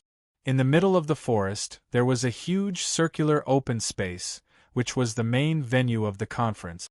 At this time, it was already full of distinguished guests. Han Yunshi's group of 3 had disguised themselves as doctors. Because they had an invitation, they smoothly passed through the guards and entered the apricot forest. The reason this event was called the Apricot Woods Conference wasn't only because it was held in the forest, but also because the forest was synonymous with traditional Chinese medicine. People often used the phrases, apricot woods warm in spring and apricot woods full of praise, to praise a doctor's medical skills and ethics. By the time Han Yunshi's group arrived at the venue, most of the people were already there. Everyone was chatting in groups of 3 or 5, making small talk and bonding. As expected of Cloud Realm's great conference, it's rare for friends from all over to have the chance to gather together. Han Yunshi said the word friends with special mockery. Now, all of Medical City's friends were probably their enemies. Being able to participate in Medical City's grand conference at least meant that they didn't oppose Medical City's full sanctions against the Commander-in-Chief's estate. Yes, it's rare for us to be able to coexist peacefully. Gu Beiyue sighed with emotion. Gu was still chuckling. Poison lass, you have quite a few friends too. Why don't you go say hello? Han Yunshi rolled her eyes at him and ignored him. However, she had to admit that many of the people present were her friends. Or rather, they used to be. Thanks to Gu Beiyue's invitation, they were seated in the 5th row, which was quite close to the front. In order to get a clear view of the big shots in the first 2 rows, they deliberately went around to the front and walked from the 1st row to the back. In addition to Medical City's people, foreign guests with high status also sat in the 1st and 2nd rows. Medicine City had sent the most people, including Elder Wang, his son, and 3 elders. These people weren't just friends. They'd even said that they'd served Long Fei in the past. Tian'an's representative was none other than young General Mu Qingwu. Han Yunshi's gaze lingered on Mu Qingwu for a while. She hadn't seen him for a long time, but he still looked the same. Those thick eyebrows and large eyes couldn't hide anything. However, Han Yunshi didn't know if this man was still as open and upright as before. Sitting next to Mu Qingwu was also someone she hadn't seen in a long time. It was Western Zhou's crown prince, Duanmu Bei. Han Yunshi had to admit that she was narrow-minded. She didn't have a good impression of this guy to begin with, but when she thought of Duanmu Yao, she hated him even more. The changes and internal strife in Western Zhou had caused the once arrogant crown prince to more or less rein in his temper. He was currently whispering to Mu Qingwu with his head lowered, but she couldn't hear what they were whispering about. Han Yunshi only felt that these 2 precious little sister protectors were quite compatible sitting together. Looking to the right, she saw that the person sitting next to Duanmu Bei was actually an envoy from Northern Li. Northern Li and Western Zhou had been at odds for so many years, but now that they'd come to Medical City, they were willing to give Medical City face and sit together. No matter how strong Northern Li's military force was, they would still have to give in to Medical City. When Jun Yixie's identity as a member of the 100 Poisons sect was exposed, Medical City had pressured the Northern Li imperial family. When it was revealed that Ouyang Ningjing had colluded with Jun Yixie to plant medicinal herbs in the snowy mountains of Northern Li, Medical City had directly denounced the Northern Li imperial family. The Northern Li imperial family could only remove Jun Yixie's title as an explanation to Medical City. The envoy from Northern Li was a middle-aged man in his 40s or 50s. He wore a long gray robe and had a goatee. Han Yunshi had never seen this person before. She walked past him and saw the name plate on the table that read Head of Northern Li's Imperial Hospital, Naza Delan. Because Han Yunshi was looking at the nameplate, she didn't notice the steps under her feet. She missed a step and was about to fall down, but the maid beside Nazadelen caught her. Gu Beiwei and Gu were behind her, but it was too late to help her. Be careful. The maid's voice was quite pleasant. Han Yunshi raised her head and saw that the maid was about 16 or 17 years old. She had a pair of especially bright eyes. Han Yunshi couldn't help but think of Su Xiaoyu. Su Xiaoyu's eyes were even prettier than hers. Many thanks. She stood up. It's nothing. The maid quickly returned to her position. At this time, Nazadelen turned around and glanced at Han Yunshi. He didn't take it seriously. Gu Beiwei hurriedly chased after Han Yunshi and whispered, "Is your foot okay?" Before Han Yunshi could reply, Gu Qishao scooted to the other side and murmured, "Lass, did you twist your ankle? Let me help you rub it?" Han Yunshi didn't say anything. She stared to the right. Gu Beiwei and Gu followed her gaze and saw a familiar figure not far away. "Family head Xiao," Han Yunshi said through gritted teeth. As the head of the number 1 family in the south-central region, family head Xiao represented all the major families in the south-central region. His arrival was obviously a slap to the commander-in-chief's office and Long Fei Ye's face. Could it be that he couldn't defeat the Bailey army in the south-central region, so he came to Medical City to seek outside help? How bold! Gu Beiwei was also quite shocked. Indeed. Han Yunshi was still relatively calm. She continued to look for a seat. When they found it, the three of them were very surprised and looked at each other in dismay. The people sitting next to them were none other than Tang Li and Ning Jing. Han Yunshi and the others were in disguise, so Tang Li and Ning Jing naturally couldn't recognize them. However, Han Yunshi saw Tang Li's immortal-like handsome face at first glance. Ning Jing was sitting upright and still, looking ahead expressionlessly. Tang Li was like a slave to his wife. He held her arm with a fawning expression and whispered in her ear from time to time. It didn't seem like he was whispering, but more like he was asking for forgiveness after making a mistake. Judging from their seats, it seemed that the Ouyang Chamber of Commerce had received the invitation and Ning Jing brought Tang Li to attend. Han Yunshi sat down by Tang Li's side, her lips curled into a smile as she maintained her composure. As soon as she sat down, she faintly heard all kinds of mushy and explicit words of love from Tang Li to make Ning Jing happy. Han Yunshi thought she was very calm, but in the end, she couldn't stand it and changed seats with Gu. She sat between Gu Beiwei and Gu. She couldn't help but think that Long Fei Yi and Tang Li were blood relatives. Why was there such a big gap between the two brothers? The words that Tang Li said, Long Fei Yi probably couldn't say it in his lifetime. Long Fei Yi couldn't say it, but Gu could. He listened to Tang Li's whispers and whispered to Han Yunshi, "Poison girl, guess what he said?" Han Yunshi wanted to say that she didn't want to listen, but Gu had already whispered in her ear, "You must not know how much I love you. For you, I can give up everything, including myself. Do you believe it?" Tang Li's original words were, "Jing you must not know how much I love you. For you, I can give up everything in the Tang sect, including myself. Do you believe it?" But Gu Qishao had left out Jing'er and Tang clan in his story. It wasn't clear whether he'd done it on purpose or not, but Han Yunshi felt uncomfortable listening to it. She really felt like Gu Qishao was confessing to her. She felt that it was more appropriate for her to change seats with Gu Beiwei. Just as she was about to get up, Gu pressed her hand down and asked again, "Do you believe it?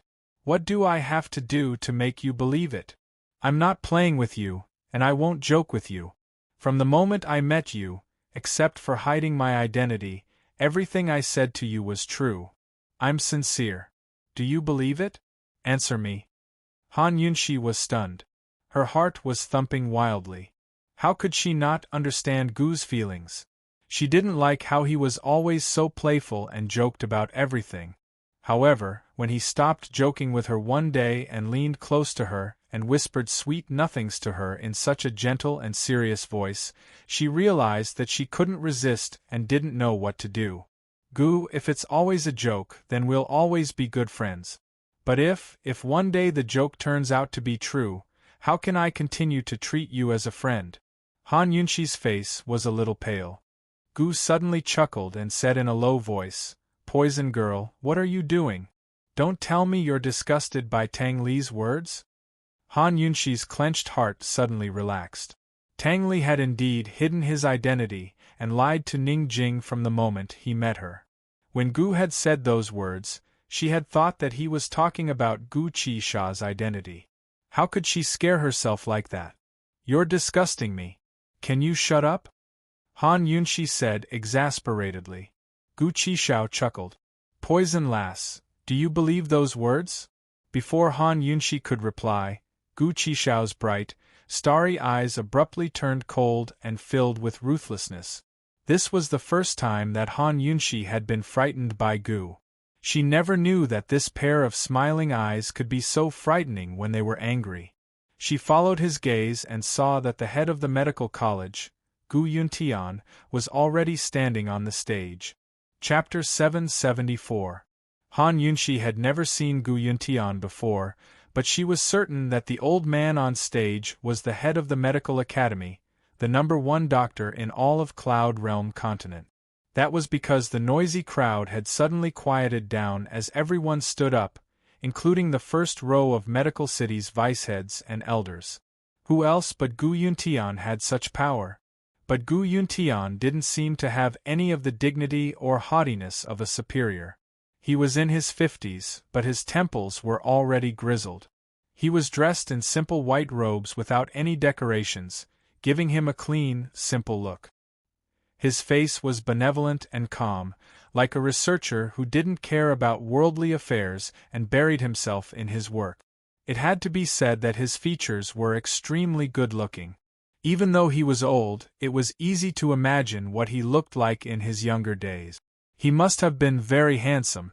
Seeing him, Han Yunxi couldn't help but wonder if this academy head knew the truth behind the poison sect's destruction. Did the ban on the South Central Region's Commander-in-Chief's estate come from his mouth? According to the Medical Academy's ranking system, there were 9 levels of medical skills. Gu Yuntian was the only one to reach the 8th rank of Celestial Doctor. His innate talents were astonishing, and he was valued by the previous academy head at a young age. Han Yunxi heard that Gu Yuntian was a low-key man who devoted himself to medical research. He had never married, but he was very accomplished in treating all sorts of ailments. His greatest expertise lay in treating infants and children.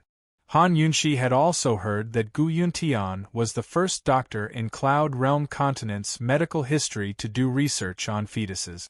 He had a unique way of preventing and treating fetuses' ailments. He was the one who came up with the concept of eugenics, which contributed greatly to Cloud Realm continent's medical progress. After all, Cloud Realm continent's medical community was a complete blank in this field before his arrival. Because of his unique fetus research, he was able to sit firmly on the throne of the Medical Academy at a young age and even become an 8th-rank Celestial Doctor. Han Yunxi had always been puzzled by this. How did Gu Yuntian do research on fetuses? No matter how miraculous the Medical Academy's medical skills were, there were still limits to medical treatment in this era.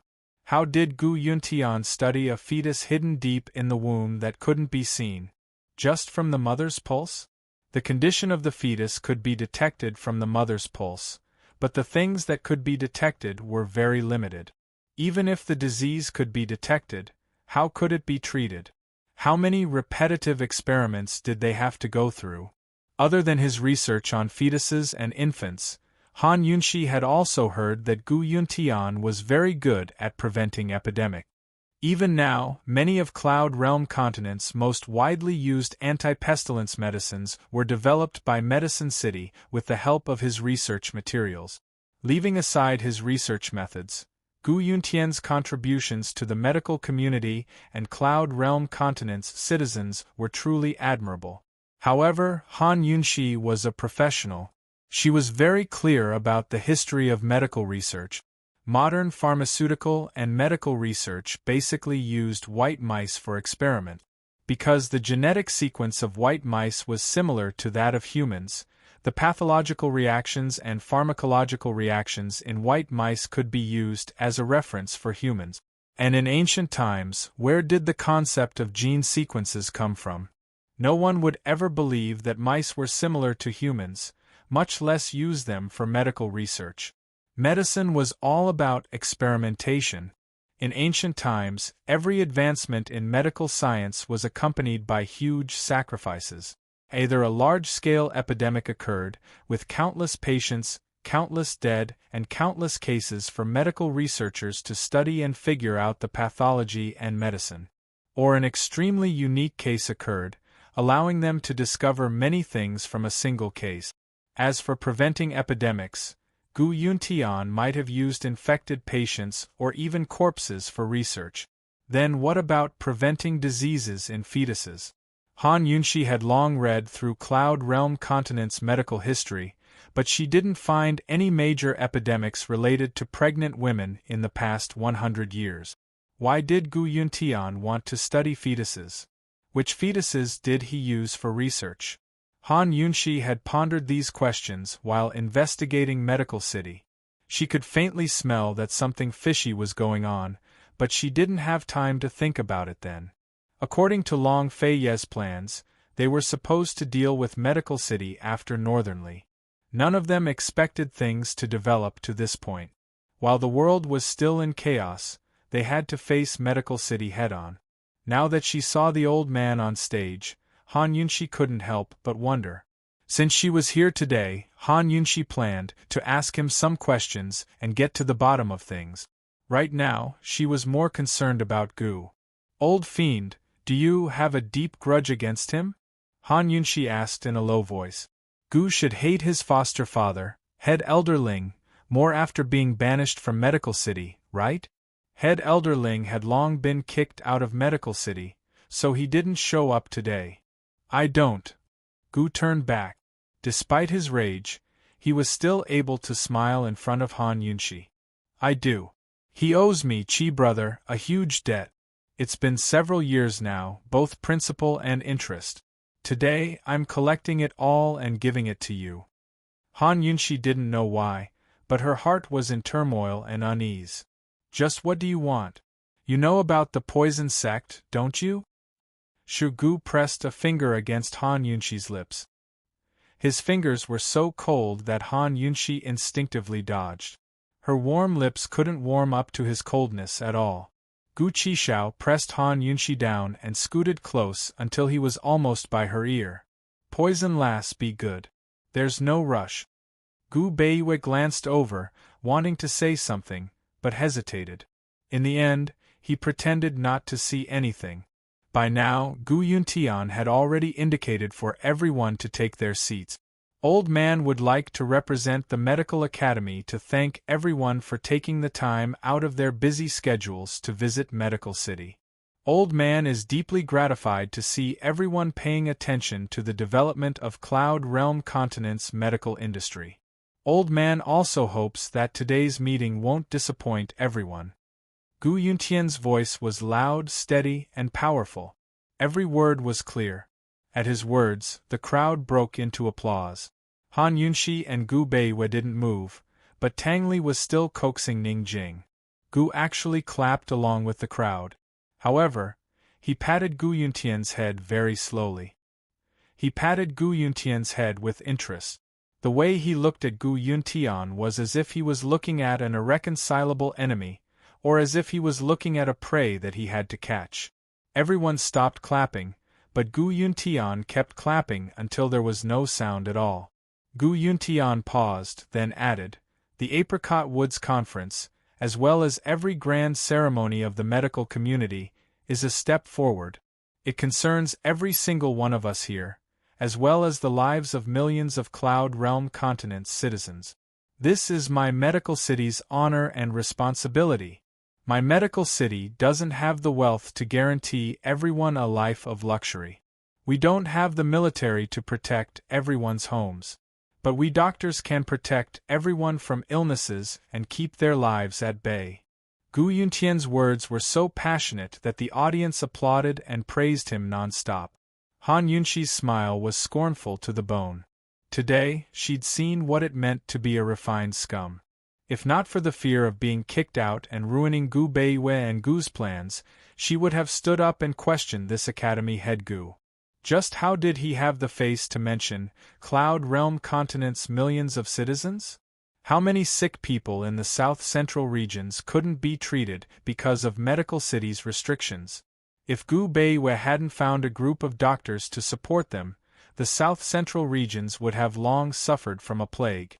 Medical City had neither wealth nor an army, but its restrictions on the south-central regions were no less than violence. Medical City is not a country. We've always stayed in a remote corner and never participated in any battles. I'm sure everyone knows this. Now that the remnants of the poison sect have reappeared in Cloud Realm Continent with hordes of poison corpses to poison the world, and the south-central region's commander-in-chief's estate is harboring Han Yunxi and Gu. My Medical City won't sit by and do nothing. The poison sect originated from Medical City, so we have the responsibility to destroy them and protect Cloud Realm Continent. Gu Yuntian grew more and more agitated as he spoke. He raised his hand and proclaimed, "Everyone has a responsibility for the rise and fall of the world. Everyone, before the Apricot Woods Conference begins, Old Man represents the Medical Academy to implore everyone to put aside all disputes and work together against the south-central region's commander-in-chief's estate. We must kill the remnants of the poison sect and destroy the army of poison corpses to protect our Cloud Realm Continent's citizens. I, Gu Yuntian, beg you all." Han Yunxi sucked in a cold breath at his words. She assumed that Gu Yuntian's opening speech was just a pretense to disgust everyone. She never expected the old thing to have such wild ambitions. He wanted to unite all of Cloud Realm Continent's powers to attack the south-central region's commander-in-chief's estate. Wasn't this going too far? Han Yunxi suddenly realized. Medical City's most frightening move wasn't to cut off medical supplies, but to give all of Cloud Realm Continent's powers a righteous reason to work together to destroy one of them. It was impossible for Northern Li and Tianing to work together. Northern Li and Western Zhou, as well as Tianan, were unlikely to work together again after the war. However, with Medical City as the middleman to ensure that all parties received equal benefits and that there would be no betrayals or defections in the alliance, these forces were naturally more than happy to join forces. They weren't working together to help Medical City destroy the poison sect and protect Tianing, but to divide up their prey. The south-central region's commander-in-chief's estate and Long Fei Yi had long been a thorn in their side. If they set aside their grudges and worked together to destroy the Long Fei Yi, not only would they get a share of the south-central regions, but they'd also get rid of a powerful enemy. Why wouldn't they do it? Han Yunxi finally understood why Long Fei Yi had placed Medical City behind attacking Northern Li. Her entire back was drenched in cold sweat. She couldn't imagine what would happen to the south-central region's commander-in-chief's estate if Gu Beiwei didn't win today. If Gu didn't win today, what would happen to the south-central region's commander-in-chief's estate? On one side, Tang Li couldn't even be bothered to coax Ning Jing as he stared at the stage in shock. Han Yunxi looked towards Gu Beiwei and saw that he was staring at Gu Beiwei. Gu's sinister gaze never left Gu Yuntian. Chapter 775. Could it be that even Gu Beiwei wasn't confident, so he'd placed all his hopes on Gu? But just what did Gu Qishao want to do? Dr. Gu. Han Yunxi murmured. Gu Beiwei finally recovered his wits and smiled at Han Yunxi. Don't worry. At this moment, a man who looked like a military officer stood up from the crowd and declared loudly, Academy Head Gu, Tianing's great General Ning has already sent troops south. Our Tianing Empire would rather cooperate with Medical City's arrangements and disregard our former enmity to unite all sides to destroy the poison sect and protect Tianing. How could my Western Zhou miss out on such a righteous cause? Duanmu Bei immediately raised his hand. A man sitting next to the northernly doctor also raised his right hand. Count my northernly in. Han Yunshi took advantage of His Highness Duke of Qin's absence to collude with the Bailey army and monopolize military and political power. Our 5 great clans have been framed for injustice. Old Man has come today to ask everyone to save the South Central region's citizens. Clan head Xiao stood up. As expected, there were no eternal alliances or eternal enemies. There were only eternal benefits. For the sake of benefits, allies could kill each other and brothers could betray each other. For the sake of benefits, old enemies could ally and different races could walk the same path. How could any of these people care about the lives of the common people? What righteousness! All they wanted was benefit. Once they destroyed the South Central region's commander-in-chief's estate, they could divide the fertile lands between themselves. Han Yunshi looked coldly at Mu Qingwu. She found it strange that Tian would send a young general like Mu Qingwu to the Apricot Woods Conference. As it turned out, Tian had long predicted that Medical City would make such a move. Medicine City didn't express their stance, but they'd long cut off all supplies to the South Central region's commander-in-chief's estate. Several other great clans expressed their stance, but Mu Qingwu still didn't say anything. Perhaps she still had a trace of hope for this upright man, but Han Yunshi stared fixedly at Mu Qingwu. Unfortunately, Mu Qingwu had disappointed her in the end. Mu Qingwu raised his hand. Tian is willing to work together with everyone. With a soft sigh, Han Yunshi turned her head back. Her disappointment wasn't because Mu Qingwu didn't remember her as his savior, nor did he care for old sentiments. She was simply disappointed that such a straightforward man, such a righteous general, could protect his little sister, but when it came to matters of right and wrong, he actually approved of Medical City's despicable methods of threatening the common people's lives? Mu Qingwu despised Medical City very much. He was indignant, but there was nothing he could do. Before he came to Medical City, his father had warned him repeatedly that he must act according to the situation and not stand out. Father's orders could not be disobeyed, and military orders could not be disobeyed even more. For the sake of helping Han Yunshi, he'd once disobeyed his father and contradicted him. But he'd never disobeyed a military order. He'd been in the army since he was a child and knew that military orders were like mountains that couldn't be disobeyed. Almost all of the powers had expressed their stance. Han Yunshi had finally witnessed Medical City's powerful rallying power, as well as their most hypocritical faces. This was the first time in her life that she'd been so serious and fervent in her desire to join hands with Long Fei Yi to destroy all of these powers today. They'd ruthlessly trample on their hypocritical faces and conquer all of Cloud Realm continent. Then they'd establish a brand new nation with a new set of world rules. Gu Yuntian was very satisfied with the enthusiastic responses of the various powers. He raised his hands to signal for everyone to quiet down.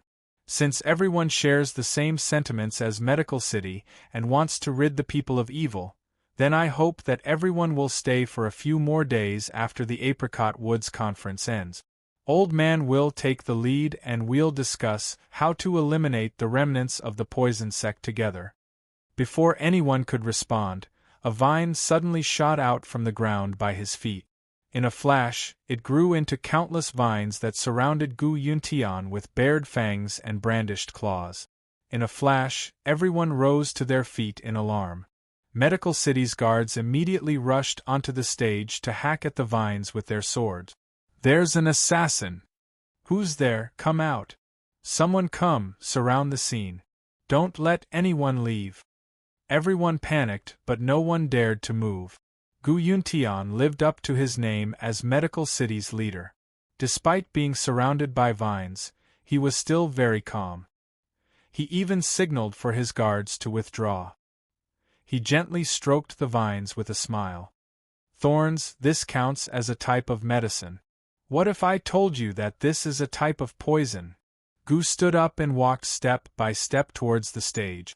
Although Gu Yuntian didn't show any fear, he stopped stroking the vines. Who are you? You clearly have the ability to kill old man, so why don't you? What do you want? Gu Yuntian asked. He was right. If Gu could plant a seed at his feet without anyone noticing, then he had the ability to make the vines kill him. Only then did medical cities people relax. Every year, there were many family members of patients who came to seek treatment. When they couldn't get what they wanted, they resorted to extreme measures. Thus, everyone assumed that Gu Qishao had come to seek treatment. Sneaking into the Apricot Woods conference to seek treatment was a smart idea. Academy head Gu couldn't refuse in front of everyone, so he could only make an exception. However, Gu's answer surprised everyone. He didn't stand on the stage, but below. Coldly, he looked up at Gu Yuntian. I'm here to seek justice. Finally, even Gu Yuntian was shocked.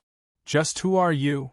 Gu Qishao tore off his human skin mask to reveal his bewitching, seductive features. If this face of hers smiled, it would definitely be devastatingly beautiful and bewitching. Unfortunately, Gu didn't smile. Even his eyes were cold, without a trace of warmth. Even Han Yunxi, who saw his smile most often, couldn't help but feel fear. She grew uneasy. Something big must be going on between Gu and Gu Yuntian. Gu Qishao was absolutely serious this time. Her peerlessly beautiful appearance shocked everyone present. He's Gu.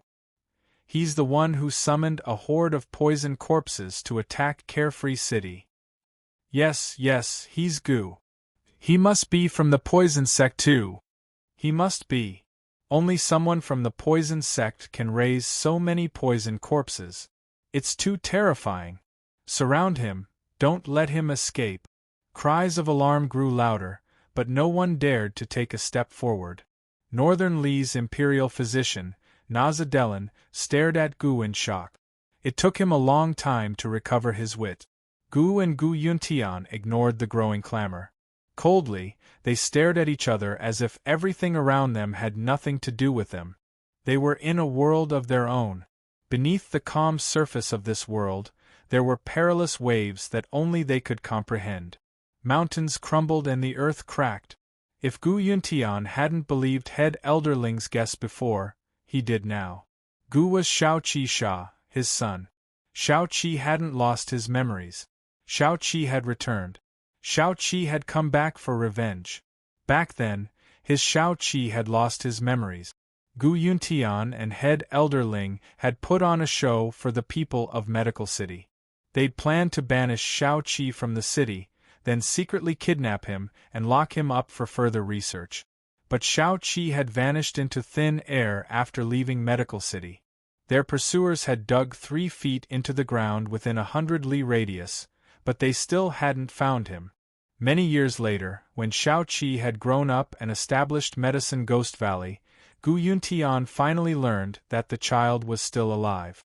Actually, he'd already guessed that Shao Qi had pretended to lose his memories in order to beat them at their own game and escape. How many years had it been? His Shao Qi had finally come back. Back for revenge?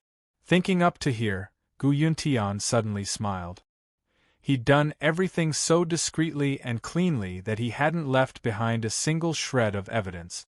So what if Shao Qi knew the truth? What could he do? With Little Seven's status, who would believe the words of Little Seven? In truth, he'd been hoping for Shao Qi's return. Only with Shao Qi's return would he have a chance to continue his unfinished research. He couldn't understand how Little Seven's body recovered after the plague, even though he didn't have a pulse. How did he recover? How did his body recover? Gu stared coldly at Gu Yuntian, his lips curled in a contemptuous smile that made one's hair stand on end. Gu Yuntian knew that his smile was malicious, but he couldn't figure out what it was. The world seemed to come to a standstill. Father and son stared at each other from a distance, each with their own thoughts. Suddenly, a voice rang out from the crowd. Maybe Gu is Han Yunxi's older brother, and they're all remnants of the poison sect. We have to kill them. Before he could finish speaking, Gu rushed out of the father and son's world. He turned to the source of the voice, his eyes as fierce as a wolf's as he roared, "Nonsense! Be careful that I don't poison your mouth. I'm not related to Han Yunshi at all." Han Yunshi didn't know whether to laugh or cry. Did he have to despise her bloodline so much? Gu Beiyue smiled helplessly. Just how much does this guy care about this? He was so ferocious that everyone was intimidated. Everyone quieted down. The man trembled, but he still cared about his face and asked, "Who are you? How did you raise so many poison corpses?" Gu's lips curled into a contemptuous smile as he replied in a strange voice, "I'm Gu Qisha, head elderling's adopted son." At this point, he deliberately paused and turned to look at Gu Yuntian. This voice, he's Gu Qisha. He's Gu Qisha. How is this possible? Gu is actually Gu Qisha. He's from the medical academy. Gu Qisha Gu. He's Shao Qi from all those years ago. Shao Qi. There were many people from the medical world present. Many of them had been to Pilfiend Valley and had seen Gu Qisha before. They had also heard his unique voice before. They were all extremely shocked. Even the older members of the medical academy were astonished. They had all seen Shao Qi before. Shao Qi had returned. Shao Qi had been banished from Medical City because he had raised a poisonous plant in the medicinal field and had stolen medicinal herbs from the storehouse. In order to not tarnish Medical City's reputation, they had concealed the matter of the poisonous plant and only announced that Shao Qi had been banished for theft. How had Shao Qi managed to grow a poisonous plant back then? How had he learned how to raise poison corpses? Who had he learned it from? The vice presidents, the three elders, and the council members were all whispering to each other as they discussed the matter. Gu Yuntian woke up from his reverie of father and son staring at each other. He carefully studied Shao Qi's face. He hadn't expected his son to be so handsome all of a sudden. He'd already forgotten what Shao Qi's mother looked like. Shao Qi probably resembled her more. Gu Yuntian's heart was wild with joy, but his expression remained calm. "Shao Qi, I didn't expect you to side with the poison sect." Chapter 776. Gu Yuntian didn't deny that Gu was Gu Qisha, nor did he deny that he was Shao Qi, who had been expelled from the medical academy all those years ago. He asked incredulously, "Shao Qi, I didn't think you'd side with the poison sect." His tone was filled with astonishment, shock, and anger. Compared to the past, Gu Yuntian was even better at acting. However, Gu was no longer the gullible Shao Qi of yesteryear. He chuckled, but his reply sent the crowd into an uproar. "Father," he said, "you taught me all my poison skills. Why did you side with the poison sect? You're much more powerful than the poison sect." There was too much information in this sentence, so much so that when everyone heard the first word, they didn't have time to pay attention to the second word. "Father! Father?" Gu called Gu Yuntian father? Heavens, did they hear wrong? Everyone was at a loss as they turned to look at the people next to them, hoping that they'd heard wrong. Even the medical academy's vice head and elders, who were closest to Gu, looked at each other in surprise. "Gu Beiyue, what did he just say?" Han Yunshi murmured. If this was Gu's surprise, his big gift, then it was too shocking. If she had to guess, she'd never be able to guess it in her lifetime. "I really didn't expect." Gu Beiyue's usually calm eyes were filled with surprise. He'd long guessed that Gu was Gu Qisha, head elderling's adopted son. He also knew that there was something fishy about Gu Yuntian taking medicine since he was young. This impostor must know many secrets of the medical academy, and even his poison skills might have come from the poison sect's forbidden grounds. But he never expected this result. Gu was actually Gu Yuntian's son. Wasn't this joke a bit too much? The calmest people present were none other than Gu Qishao and Gu Yuntian. Gu Qishao's lips had maintained an enchanting smile from beginning to end, as if he was a bystander watching others make a fool of themselves. It had nothing to do with him. Gu Yuntian was already prepared for Shao Qi to come back for revenge, so he had nothing to worry about. Shao Qi, you're clearly Ling Gai's adopted son. Old man only agreed to let Ling Gai make an exception and let you stay in the medical school because he was moved by compassion. Who would have thought that not only did you not know how to be grateful, you even bit the hand that fed you. He'd stolen the medicinal ingredients back then, but now he'd thrown his lot in with the poison sect and come back to humiliate old man and the medical academy's reputation. What kind of good intentions do you have? Gu Yuntian's face was filled with rage. He wanted to rush in front of Gu Qishao, but was blocked by vines. He viciously waved aside the vines in front of him, allowing his palms to bleed from the punctures. Little Qi, you have to take responsibility for your words today.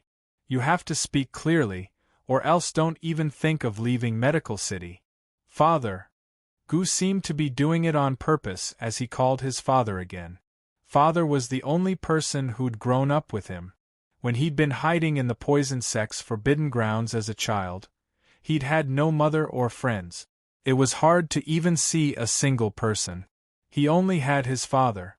After being tricked into coming to the medical academy and becoming head elderling's adopted son, he'd refused to call him father, no matter what head elderling said. Perhaps even his father didn't know that this word was the only hope in his heart, the only thing he could rely on, the only hope for survival. Head elderling had always lied to him. As long as he was obedient and drank his medicine, he'd be able to see his father. In the end, he'd had no choice but to pretend that he'd lost his memories. Whenever he saw head elderling, he'd call him father, father, over and over again. From then on, the word had lost all meaning in his heart and became nothing more than a sarcastic word. Gu Qishao's voice was so natural and sweet that everyone present felt like they were father and son. Father, since you gave birth to me, why don't you dare acknowledge me? What are you afraid of? Gu asked with a chuckle. He looked so happy, but in front of everyone's eyes, his heart was probably bleeding, wasn't it? Everyone had old scars, and they all felt pain from time to time. However, not everyone had the courage to tear open the old scars that had already formed scabs and expose the bloody flesh in front of the public. Wasn't Gu afraid of pain the most? How could he smile like that? Han Yunxi still didn't know what was going on, but seeing Gu's carefree smile made her heart ache for no reason. Old man, you're afraid? Gu, you're the one who should be afraid. You're full of nonsense. Ask everyone here, who's going to believe your nonsense? It was obvious that everyone was on Gu Yuntian's side. Of course I have evidence. If I didn't, would I be here to court death? Gu smiled casually. Gu Yuntian's heart gave a start, but he quickly calmed down. He'd already silenced everyone involved in the affair, including Gu Qishao's birth mother and his wet nurse. He refused to believe that Gu Qishao would be able to produce any evidence today. Evidence? Haha, then let go of old man first. Take out the evidence and show it to everyone. Let this old man have a good look too. Today, in front of all the heroes, if it really was old man's fault, then old man won't be able to escape. If you're just making things up and slandering old man and Medical City, then don't blame old man for being impolite. Gu Yuntian's calmness reassured everyone present. After all, if Gu really was Gu Yuntian's son, then many things would be lost. All right. Gu waved his hand and all the vines withered and fell to the ground. Gu Yuntian hurriedly walked away, finally safe. Where's the evidence? He coldly questioned. At this moment, everyone was staring at Gu, waiting for him to take out the so-called evidence. What is he trying to do? Han Yunxi had no confidence at all. Gu Beiyue frowned. This guy. Not far away, the imperial physician from Northern Li also had a serious expression. His hawk-like sharp eyes were nailed to Gu, unable to move away. Waiting, in fact, was only a moment, but some people present couldn't wait any longer. Vice President Lin of the medical college shouted, Gu, where's the evidence? Take it out for us to see. That's right, what are you waiting for? Hurry up and take it out for us to see. Don't tell me you can't take it out? Another vice president also shouted. Gu elegantly raised his hand, but rudely pointed at Gu Yuntian with his index finger. Do you dare to do a blood test? Once this was said, the whole place was silent. No one expected Gu to come up with this method. This wasn't any evidence, but it was the most effective and direct method. No matter if it was a paternity test or solving a case, it was widely used. For Gu to come up with this method, could it be that he was really confident? Could it be that he was really Gu Yuntian's son? Even the two vice presidents of the medical college shut their mouth. They couldn't help but look at Gu Yuntian, but Gu Yuntian was still calm, as if he wasn't afraid. Gu Yuntian wasn't afraid? But if Gu wasn't completely confident, he wouldn't have set himself up like this. For a moment, everyone was confused. They didn't know who to believe more. Han Yunxi was laughing. When she heard Gu Qishao say, dripping blood to confirm kinship, she almost snorted. This method wasn't scientific at all, but Gu wasn't at a disadvantage when he used it. Blood test was regarded as the standard to verify blood relations in this era. Not to mention Gu, even Gu Beiwei, who was beside her, and the number one in the medical field, Gu Yuntian, believed in it without a doubt. There were two ways to identify kinship by blood. One was to identify kinship by bone, and the other was to combine blood. The so-called bone test was to find the remains of the biological father or mother and drip the blood on the bones. If the blood was absorbed by the bones, it could prove that they were related by blood. This method was mentioned in the very famous forensic medical book, Records of Innocence. Originally, this method was used to solve the case, but it ended up creating a false case, because different bones had different effects of blood dripping. If the bones had not withered, the structure was complete, and there was still soft tissue on the surface, then no matter if the blood dripped from a relative or an outsider, it would not be absorbed by the bones. If the bones had decayed and become white bones, then the bones would be corroded and become soft. Then, no matter if the blood dripped from a relative or an outsider, it would be absorbed. Therefore, the bone drop identification was a probabilistic event. Luckily, Gu Yuntian was still alive, so Gu didn't need to use the blood test. He only needed to use the blood test. The so-called blood fusion method was the most common method of blood identification. Dripping two people's blood into a bowl of clear water to see if the two drops of blood would fuse together. If they fused together, then they were related by blood. If they didn't, then they weren't relatives. This method was also wrong, because, no matter whose blood it was, two people or many people or even animal and human blood, it could fuse together in the end.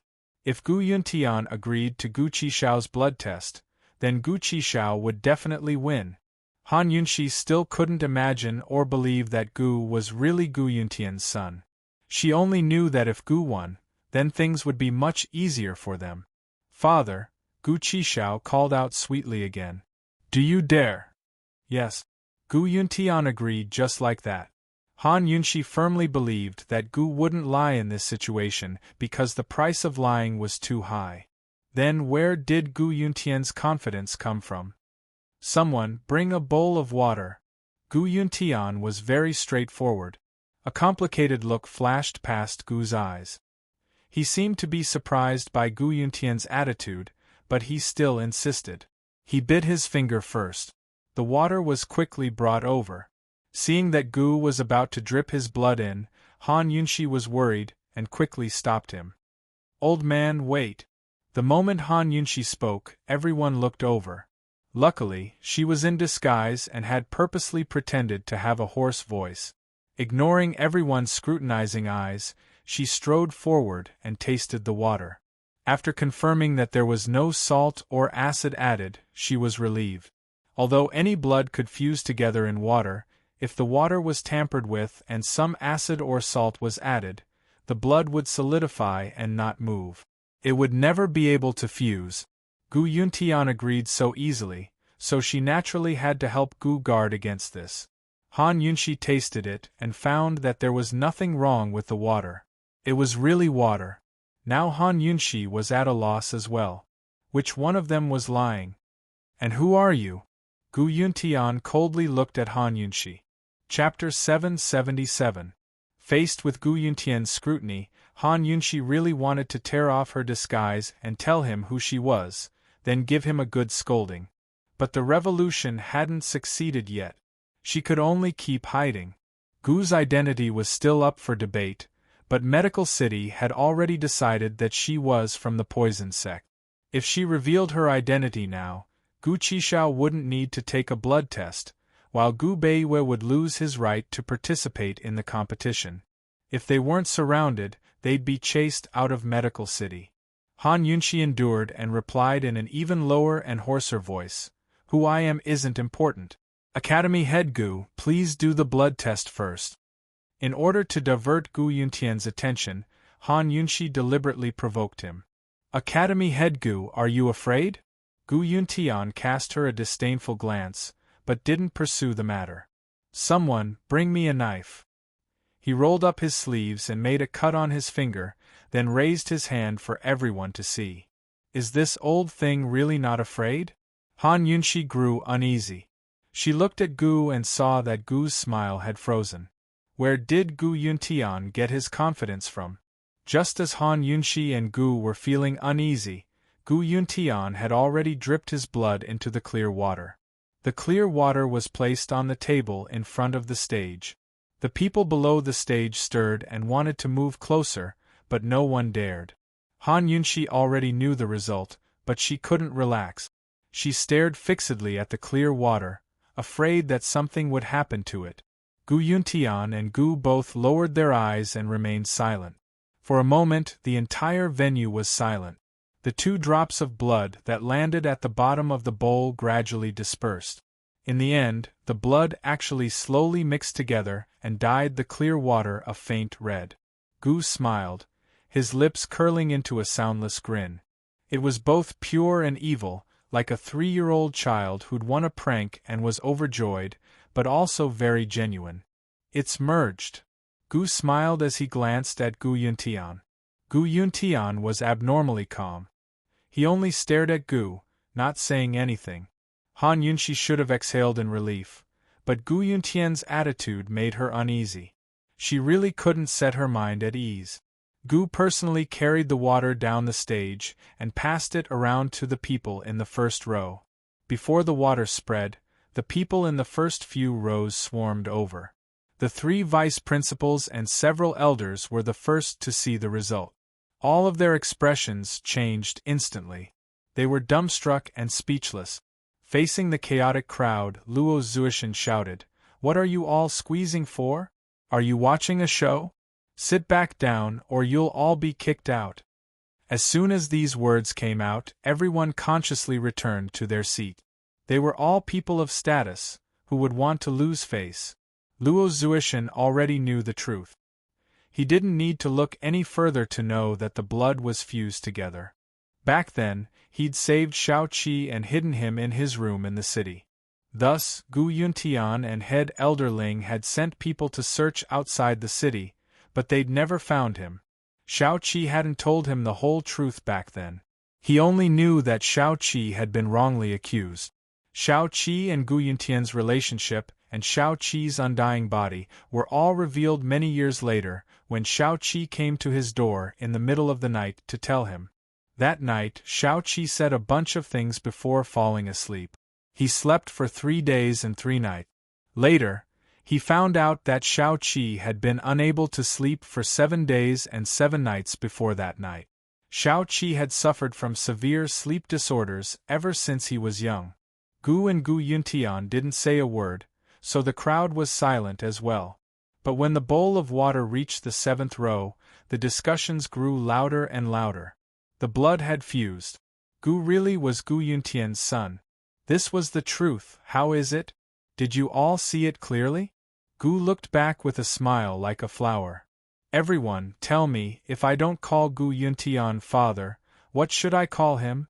The people in the first row all turned pale and couldn't move.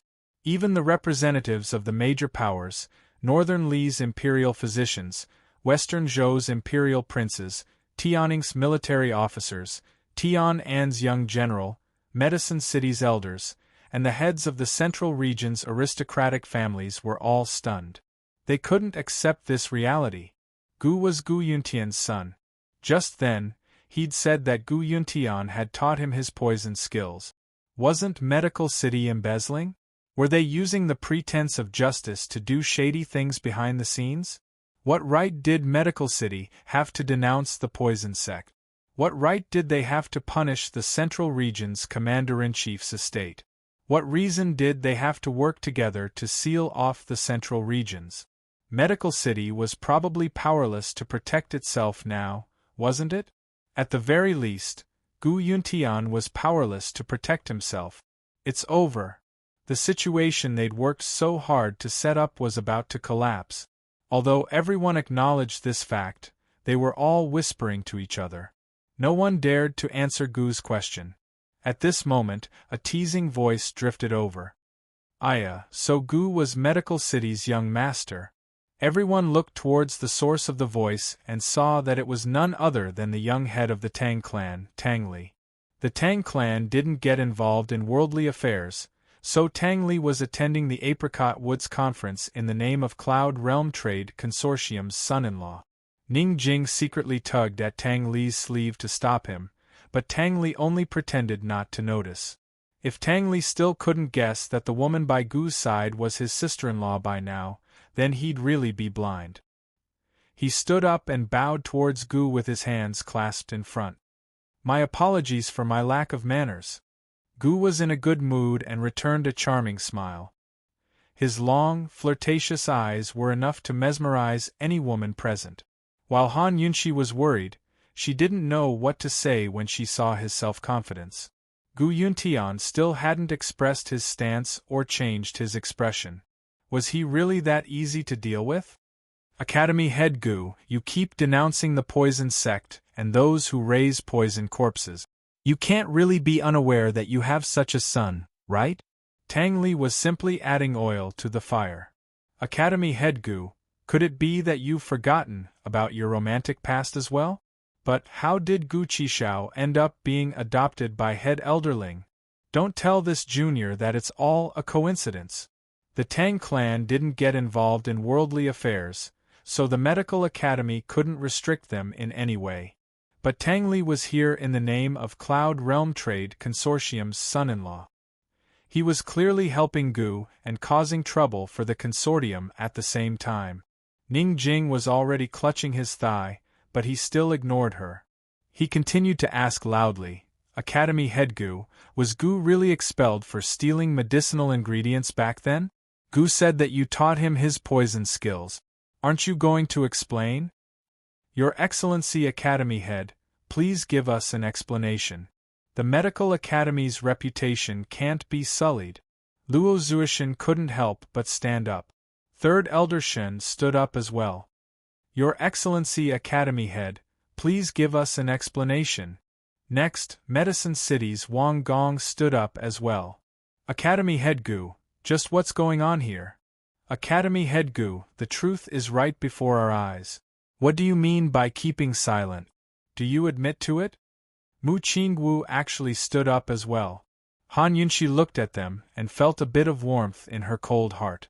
She was still willing to believe that a human's heart could be true, kind, and beautiful. It didn't matter if these people were fence-sitters or really hoped that Gu was telling the truth. At least they were willing to stand up for him at a time like this. At least they weren't still trying to defend him.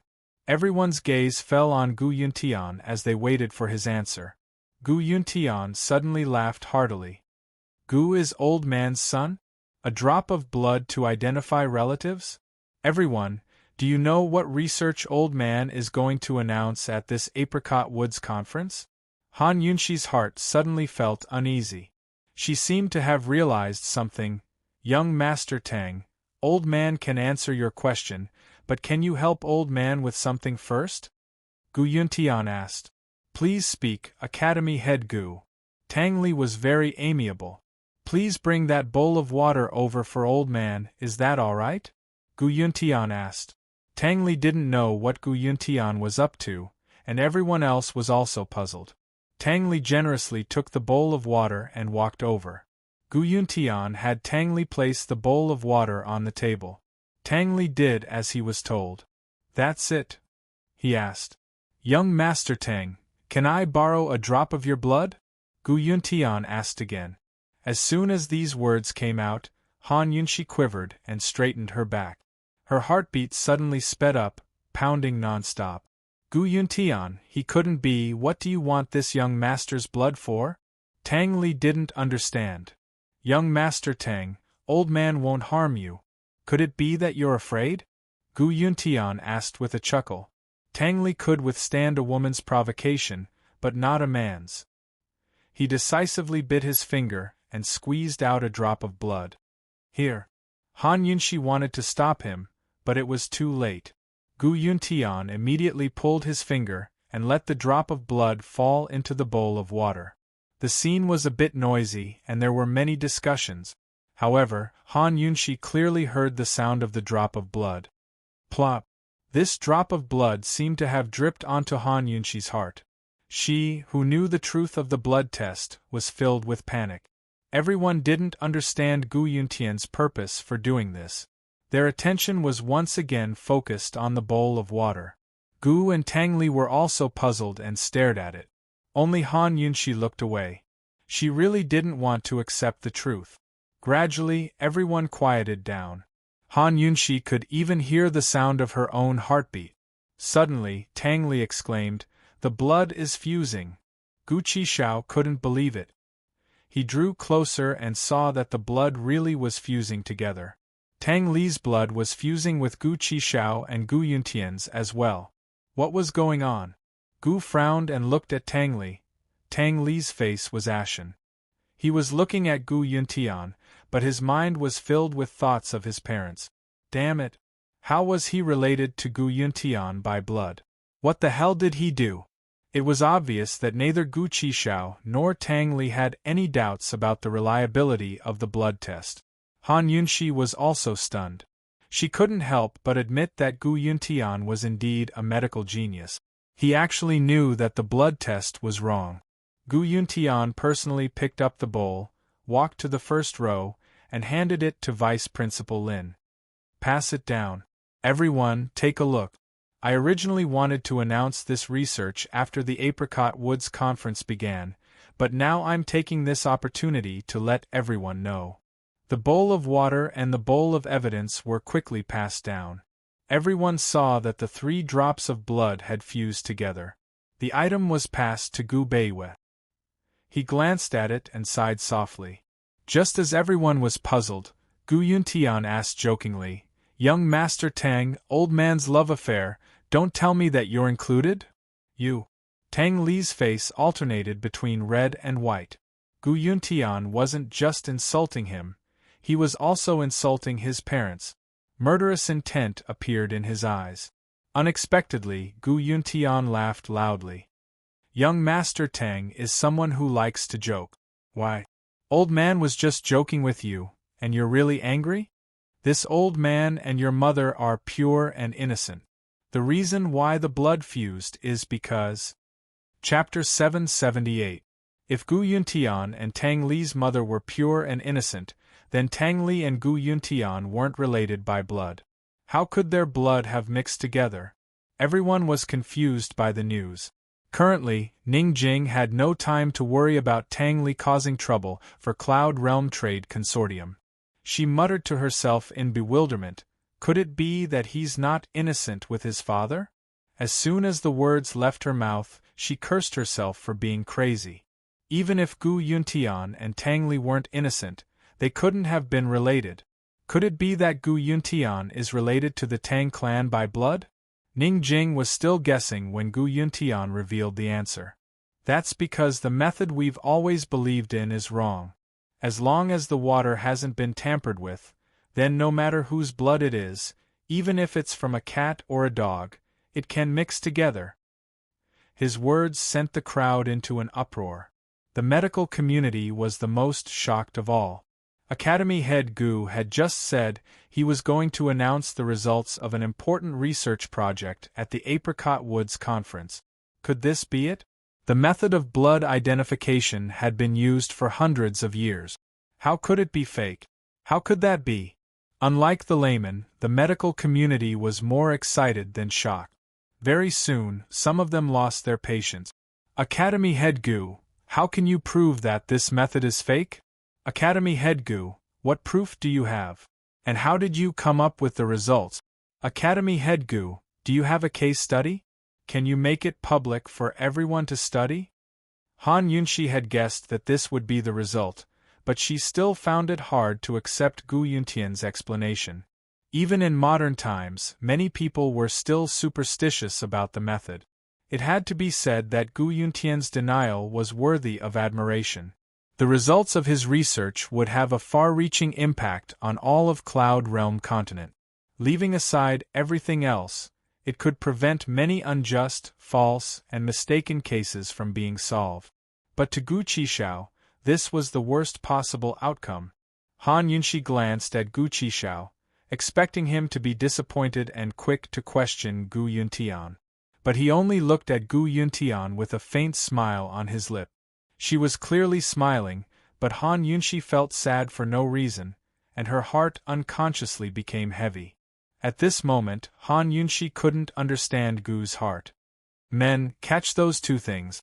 Gu Yuntian was old, but he was still full of vigor and vitality.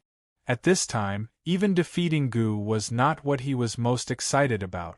What he was most excited about was that he could finally announce the results of his research over the past 5 years to the public. Once the results of his research were announced, his name would resound even more. He might even be revered as a 9th-rank sovereign doctor by the medical community and become Cloud Realm Continent's unprecedented number 1 sovereign doctor. Not only would he enter the annals of the medical world, but Cloud Realm Continent as well. His name would go down in history for all eternity. Thinking up to this point, every pore on Gu Yuntian's body opened up as he greedily sensed his master's excitement. Under the gazes of the crowd, the medical assistant caught a cat and a dog and replaced them with a bowl of clear water. "Miss, would you like to try this bowl of water as well?" Gu Yuntian asked Han Yunxi with a smile. Han Yunxi's gaze was icy as she remained silent. She knew the truth of the blood test better than Gu Yuntian. He didn't need to show off. Gu Yuntian didn't bicker with Han Yunxi, but asked the crowd, "Is there anyone willing to try this bowl of clear water?" "Me." Ning Jing raised her hand. "May I ask for Mrs. Fragrant name?" Gu Yuntian asked. "Cloud Realm Trade Consortium, Ouyang Ning Jing." Ning Jing had announced her maiden name, but Tang Li was on stage. Everyone knew she was the daughter-in-law of the Tang clan. Ning Jing took a sip of the water and said objectively, "It's just a bowl of clear water." Gu Yuntian nodded his head in satisfaction. The medical apprentice quickly took a drop of cat blood and a drop of dog blood. In front of everyone, the 2 drops of blood fell into the clear water. In just a moment, the 2 drops of blood dispersed and finally merged together, dyeing the clear water a light red. Tang Li and Ning Jing were both in disbelief, but Gu was still staring at Gu Yuntian expressionlessly. No one could tell what he was thinking. The bowl of clear water was passed around the stage. Everyone expressed their disbelief and curiosity as they passed it around. "Everyone, look carefully. No matter whose or what blood it is, as long as it's dripped into the water, it'll merge. If anyone still doesn't believe me, you can try it yourself. Human blood can merge with cat or dog blood," Gu Yuntian said loudly. Some people didn't believe him and bit their fingers to test it out. The results were exactly as Gu Yuntian had said. The crowd was both shocked and impressed as they expressed their admiration for Gu Yuntian. "How can this be? Dean Gu, could you please explain further?" "That's right, Dean Gu. When did you discover this mistake? How long did you study it for?" All sorts of questions came one after another. Gu Yuntian stroked his beard, unable to hide his smug smile. He'd already put Gu Qixiao's matter as second priority. Or perhaps it was more accurate to say that he'd already taken care of it. This place belonged to him alone. The reason why he found out that the blood test was wrong was because he accidentally cut his hand and dripped his blood into the clear water that was stained with the cat's blood. He found that his blood also dispersed in the water and mixed with the cat's blood. There was no rejection. Because of this discovery, he was overjoyed for 3 days and 3 nights. He was so excited that he couldn't sleep. From then on, he began his research in secret. He didn't even tell head elder Ling. Gu Yuntian raised his hands to silence everyone. Old man has always had his suspicions about the blood test. However, he didn't mention it publicly until he had concrete evidence. He cleared his throat and continued, "Right now we can be absolutely certain that any type of blood can disperse and merge in water without rejection. As for the reason behind this, we still need to study it further. This will be the focus of Old Man's research in the future. I hope he can give everyone a satisfactory answer while he's still alive." Although the reason was not found, this discovery was already very amazing. The audience burst into a very enthusiastic applause, and the cheers continued to ring out. The Medical Academy's vice heads, elders, and directors all exhaled in relief. They couldn't be more satisfied with the results. Not only did this clarify Gu's relationship with the Medical Academy, but it also announced a major breakthrough. It was double the joy of the Medical Academy. The Northernly Imperial physician rose to his feet and bowed. "Congratulations, Dean Gu. You're worthy of being the leading figure of Cloud Realm Continent's medical community. With your leadership, I'm sure the Medical Academy will bring benefits to the people of Cloud Realm Continent. You're our greatest role model." Tianning's military officer rose to his feet as well. "Dean Gu is worthy of being called the Apricot Forest's expert, the reincarnation of Hua Tu. It's all thanks to you. Otherwise, Cloud Realm Continent would be plagued with countless unjust, false, and misdiagnosed cases in the future. This soldier admires you greatly. Dean Gu, you've brought benefits to millions of people. This Crown Prince will definitely go back and advise Imperial Father to issue an edict to abolish the blood test." Duanmu Bei stood up as well. Gu Yuntian's face glowed with radiance after being in the limelight. His face flushed with color as he smiled modestly. "This is the old man's duty to begin with. It's the old man's duty to begin with." Gu stood by his side like an invisible person, as if he'd been forgotten by everyone else. He was all alone and desolate. Third Elder Shin's eyes were filled with complicated emotions. There was no joy in them. Luo Zuishan stared at Gu's lonely back and suddenly felt his eyes turn red. Finally, after Gu Yuntian had stolen all the limelight, his gaze returned to Gu. Of course, he was going to take care of Gu next. Since Gu had delivered himself to his doorstep, how could he miss the chance? Since Gu had come, he could forget about leaving. "Gu, you still have..."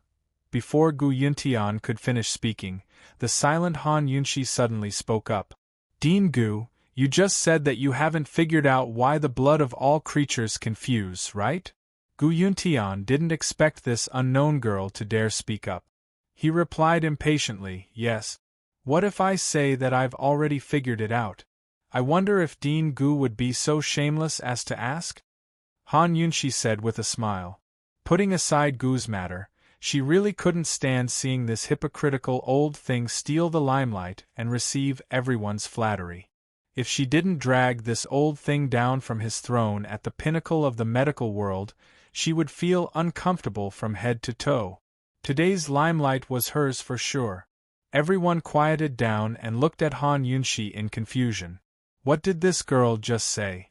She wanted Dean Gu to be shameless as to ask? "You, what right do you have for me to be shameless as to ask?" Gu Yuntian was obviously angered by this word. "Because I've long discovered the mistake in the blood test. Also, I know the theory behind why it doesn't work. I've researched more than you." Han Yunxi's harmless smile was enough to infuriate people to death. Miss, this isn't a place to boast. Who are you? Who invited you here? Gu Yuntian questioned. Could it be that Dean Gu is afraid that I'll steal your limelight by publicizing the results of my research? That's why you're in a hurry to chase me away? Han Yunxi tried to provoke him. Ridiculous. Gu Yuntian immediately denied. You're just a girl. What can you possibly research? Old man can give you a chance, but if you can't explain it, get out of Medical City immediately. What if I can explain it? Han Yunxi retorted. She hadn't made a bet with anyone in a long time. Impossible. Dean Gu's face was full of disdain. This girl was young, at most in her early 20s. How could she have researched something that he couldn't figure out after so many years? So Dean Gu's tolerance is so small? With Dean Gu's bearing, which other outstanding talents in Cloud Realm's medical community would dare to stand up for him? Han Yunxi sighed helplessly. You. Gu Yuntian was furious. Fine, old man will give you a chance. If you can explain it, you can name any conditions you want. Han Yunxi smiled and looked at the crowd. Everyone heard that. If someone tries to cheat, you'll have to be my witness. Gu Yuntian had never been mocked like this before, much less in public. He suppressed his anger and urged cold. What did you discover? Hurry up and tell us. Chapter 779. Han Yunxi hadn't discovered anything yet, but she knew modern medical knowledge. Seeing Gu's lonely figure, she suddenly wanted to protect Xiaoqi. She dearly wished she had the ability to prove Gu and Gu Yuntian's blood relations, but she couldn't. The most reliable method of determining blood ties was DNA testing, which had a 99.9% accuracy rate. But that method wouldn't work in Cloud Realm continent at all. Even if it did, no one would be able to understand or believe the result. There was another less reliable method, but it was much better than a drop of blood. That was blood type testing, which had a 50% accuracy rate. For example, if both parents had type O blood, it was impossible for their children to have type A, B, or AB blood. But Han Yunxi couldn't use this method either. Blood types were discovered only after blood transfusions failed. It wasn't until 1901 that Austrian doctors came up with the concept of type ABO blood. Such knowledge wasn't something that everyone could understand. It required a solid foundation of modern medical theory and experimental equipment to prove it. How was Han Yunxi supposed to use this knowledge? Even the cleverest housewife couldn't cook without rice. Nothing could compare to this. Han Yunxi couldn't help Gu. The only thing she could do was suppress Gu Yuntian's arrogance and steal his limelight. Perhaps this would give Gu some comfort. At least he wouldn't feel so lonely and awkward standing on this stage. Academy head Gu, I don't know what you mean by blood fusion. Han Yunxi asked. What do you mean? Gu Yuntian didn't understand. Does blood fusion mean that the two types of blood in the water separate and fuse together without rejecting each other? Or does it mean that the two drops of blood don't separate but fuse together? Han Yunxi asked seriously. Gu Yuntian thought it over before replying. Is there a difference? Han Yunxi smiled. She had been wondering how Gu Yuntian could be so amazing, but it turned out he only understood the surface. It was probably just a coincidence that he'd discovered the blood test mistake. That old thing really didn't understand the intricacies behind it. What are you laughing at? Gu Yuntian asked angrily. He was originally quite patient, at least in front of everyone, he could pretend, but this girl made him feel uneasy. He had always been very strict in his control of the medical world, and he had never found such a powerful junior. He thought that he must be thinking too much. I'm laughing at Principal Gu for only knowing the surface but not the essence. Han Yunxi smiled and asked, Can anyone give me a bowl of water? Me. Tang Li was very active. He poured away the blood in the bowl and poured a bowl of clean water for Han Yunxi. Thank you. Can I borrow your finger again? Han Yunxi asked again. It's my honor. Tang Li's happiness was written all over his face. He had not hung out with his brother and sister-in-law for a long time. He really missed the days before his marriage. Ning Jing's face had long darkened. After marrying Tang Li, this was the first time she had seen Tang Li smile so happily at another young woman. She pulled back Tang Li's outstretched hand and said coldly to Han Yunxi, "Don't you have your own blood? I'm afraid of pain." Han Yunxi chuckled and said, "He's a big man. It doesn't matter if he bleeds a few more drops. His blood is all mine. I'm also afraid of pain. I'm not giving it to you." Ning Jing threw out this sentence and pulled Tang Li off the stage to walk to their seat. Tang Li was a little surprised. At first, he was still confused, but when he sat down and Ning Jing held his hand tightly to prevent him from getting up, he secretly smiled. This woman must be jealous. Han Yunxi glanced at them. Soon, she bit her finger and dripped a drop of blood into the clear water. Once the drop of blood entered the water, it gradually dispersed and dyed the clear water a very light red. She let Gu Yuntian take a look and then passed the clear water down for everyone to see. "Everyone, look carefully. This drop of blood disperses as soon as it enters the water." Then, she asked for another bowl of clear water and squeezed a drop of blood from the wound on her finger. After a while, she let the blood coagulate and drop it into the water. This time, the drop of blood did not disperse immediately. Instead, it sank into the water. She let Gu Yuntian take a look and then passed it down the stage. "Everyone, take a look at this drop of blood." Everyone saw that after the drop of blood sank into the water, it slowly dispersed. However, it did not disperse completely. There was still a small spot that seemed to have solidified. Han Yunxi took back the 2 bowls of water and dripped the cat's blood into them. They saw that when the cat's blood dripped into the first bowl of water, it also dispersed and merged with the blood in the first bowl of water. There was nothing out of the ordinary. However, when the cat's blood dripped into the second bowl of water, it also dispersed and dyed the water slightly red. However, it did not merge with the droplets of blood at the bottom of the water. After seeing these 2 results, the entire audience was silent. Han Yunxi's results had undoubtedly overturned Gu Yuntian's earlier result. Not all blood could merge in clear water. The same 2 types of blood had 2 different situations. What exactly was going on? What was the truth? Everyone looked at Han Yunxi silently, waiting for her to reveal the answer. Even Gu Yuntian had unknowingly forgotten his anger, and couldn't wait to know the answer. Actually, Director Gu's research wasn't wrong. It's just that it wasn't comprehensive enough or accurate enough.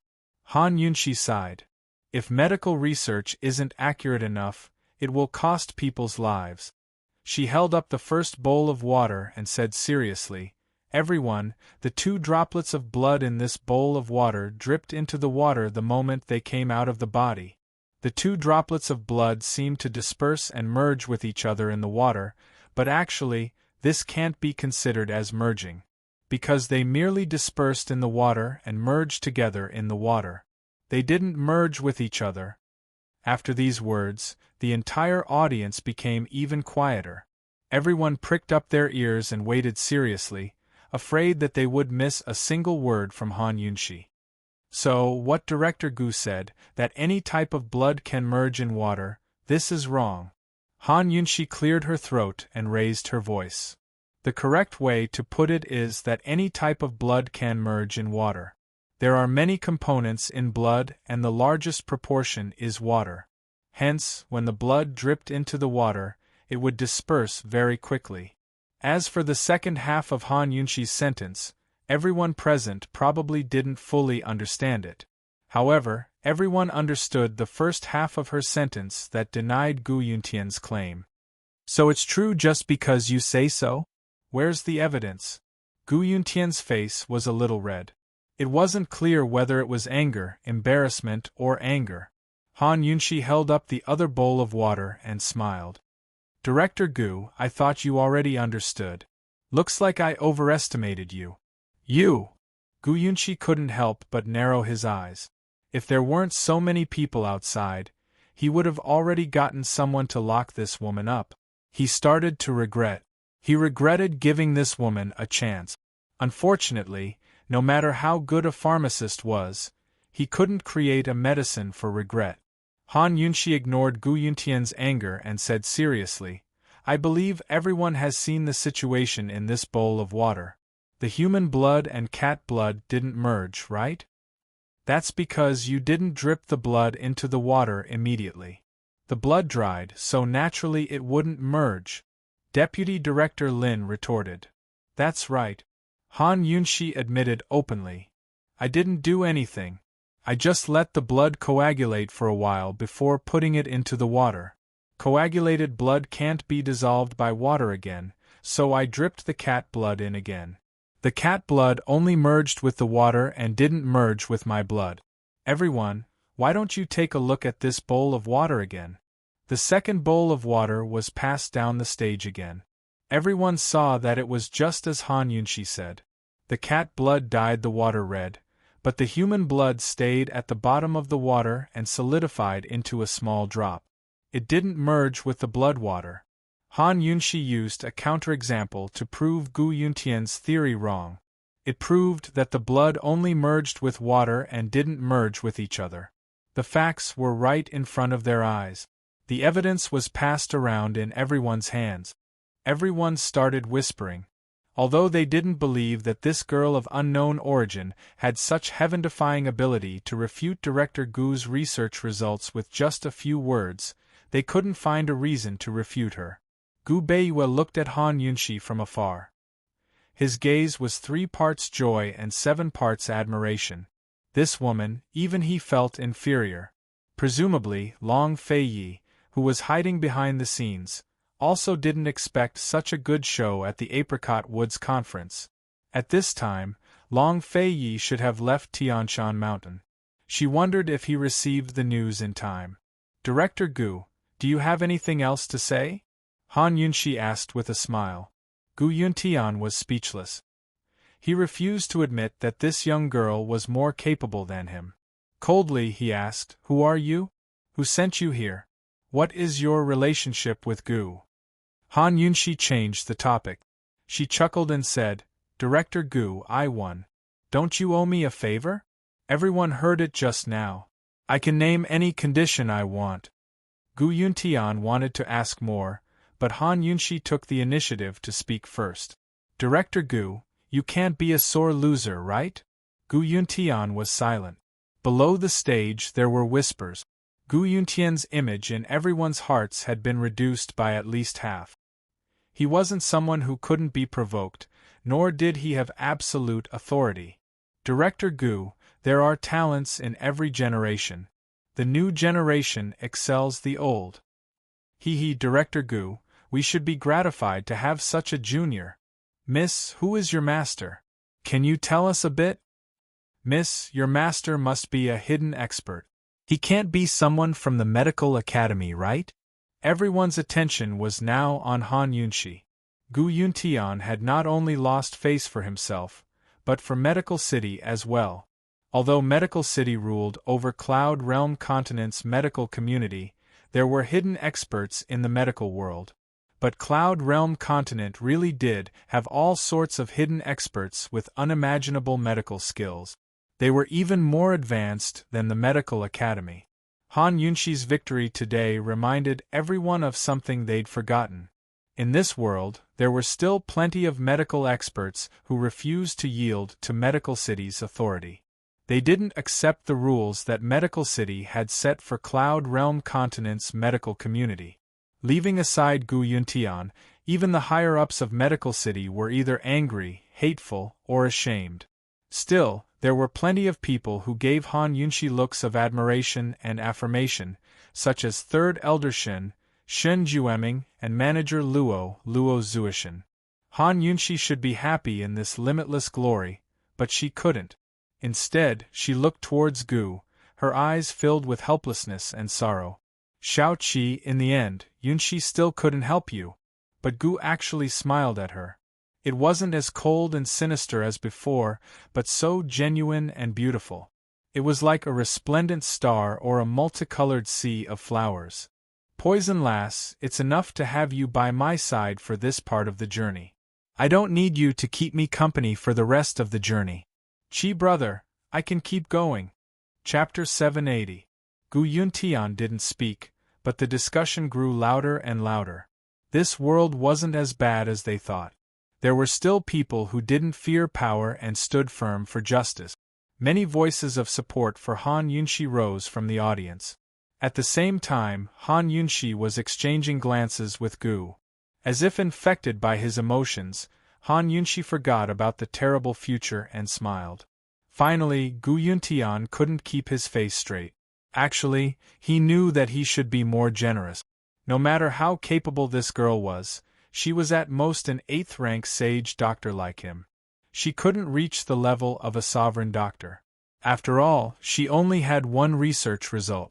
But he really, truly couldn't accept this. His limelight had been stolen, and he'd been denied so thoroughly. Where was he supposed to put his old face? Gu Yuntian really didn't want to fulfill his promise to Han Yunshi, so he changed the topic. You're definitely in cahoots with Gu. No matter how good your medical skills are, the remnants of the poison sect will only bring disaster to Cloud Realm. This old man won't let you off today. Someone come. Gu Yuntian, it's fine if you're not as skilled as others, but it's fine if you can't afford to lose. What, are you going to use such methods to get rid of your dissidents? Han Yunshi's smile froze. She couldn't help Gu or prove his blood relationship with Gu Yuntian. She probably wouldn't be able to give Gu his present, so she could only hold on and fight for the right to speak up for the poison sect. She knew that it would be futile to defend herself without any evidence, but this was the only way she could go about it. She was about to tear off her disguise when Gu suddenly spoke up. Father, it's been so many years, but you're still so petty. The older you get, the more narrow-minded you become. Hee, no wonder Head Elder Ling chose to testify for me. You didn't fulfill your promise to Head Elder Ling back then, did you? Every muscle on Gu Yuntian's face froze. He couldn't believe his ears. Gu walked over and the corners of his mouth curled up slightly. His smile was especially relaxed and casual. Father, although your ability is not as good as a woman's, you're right. The blood test really can't prove that we're related by blood. Fortunately, I still have a witness. Otherwise, if you don't recognize me, I will be very sad. Han Yunshi smiled. Her hanging heart finally settled down. It turned out that Gu's big gift hadn't really been delivered yet. She guessed that he must have found Head Elder Ling and convinced him to testify for him. She had heard from Gu that Great Elder Ling was the closest to Gu Yuntian. Han Yunshi breathed a sigh of relief. At the same time, she was curious about the relationship between Gu and Gu Yuntian, as well as Gu's past in Medical City. How could Han Yunshi think about how unbearable the past would be? Back then, all the evidence had been destroyed and the witnesses were dead. All that was left was Head Elder Ling. Gu Yuntian never thought that Ling Gai would betray him. He refused to believe it. Gu, don't spout nonsense. You're trying to slander the old man and exonerate the poison sect? You're delusional. Do you think everyone here is an idiot? No one will believe you. Father, Head Elder Ling hasn't arrived yet. Why are you so agitated? Although your body is fine, you shouldn't get so worked up. If you get sick, this child will have sinned greatly. Gu's chuckle made Gu Yuntian's hairs stand on end. He never thought that his son would become so strange and frightening. Why can he still laugh at a time like this? Men, hurry and arrest these 2 poison sect members. Gu Yuntian roared. At this moment, a loud voice rang out from the crowd. Hold it! Everyone turned to see a familiar figure walking out of the entrance. It was none other than Head Elder Ling, the man who'd been expelled from Medical City because of the forced labor case, Ling Gai. He's really here? Could it be that Gu's words were true? Suddenly, the silent crowd grew restless. Some were shocked, some were curious, some were excited, some were gloating, some were worried, and some were agitated. A good show like this was much more interesting than the medical competition at the Apricot Woods Conference. Ling Gai has already been expelled from Medical City. Who let him in? Men, throw him out! Gu Yuntian roared. Father, are you feeling guilty? Gu asked. You don't have the right to speak to me. Men, do you hear me? Throw him out! Gu Yuntian ordered. Medical City's guards immediately moved out. Gu laughed heartily. Everyone, take a look.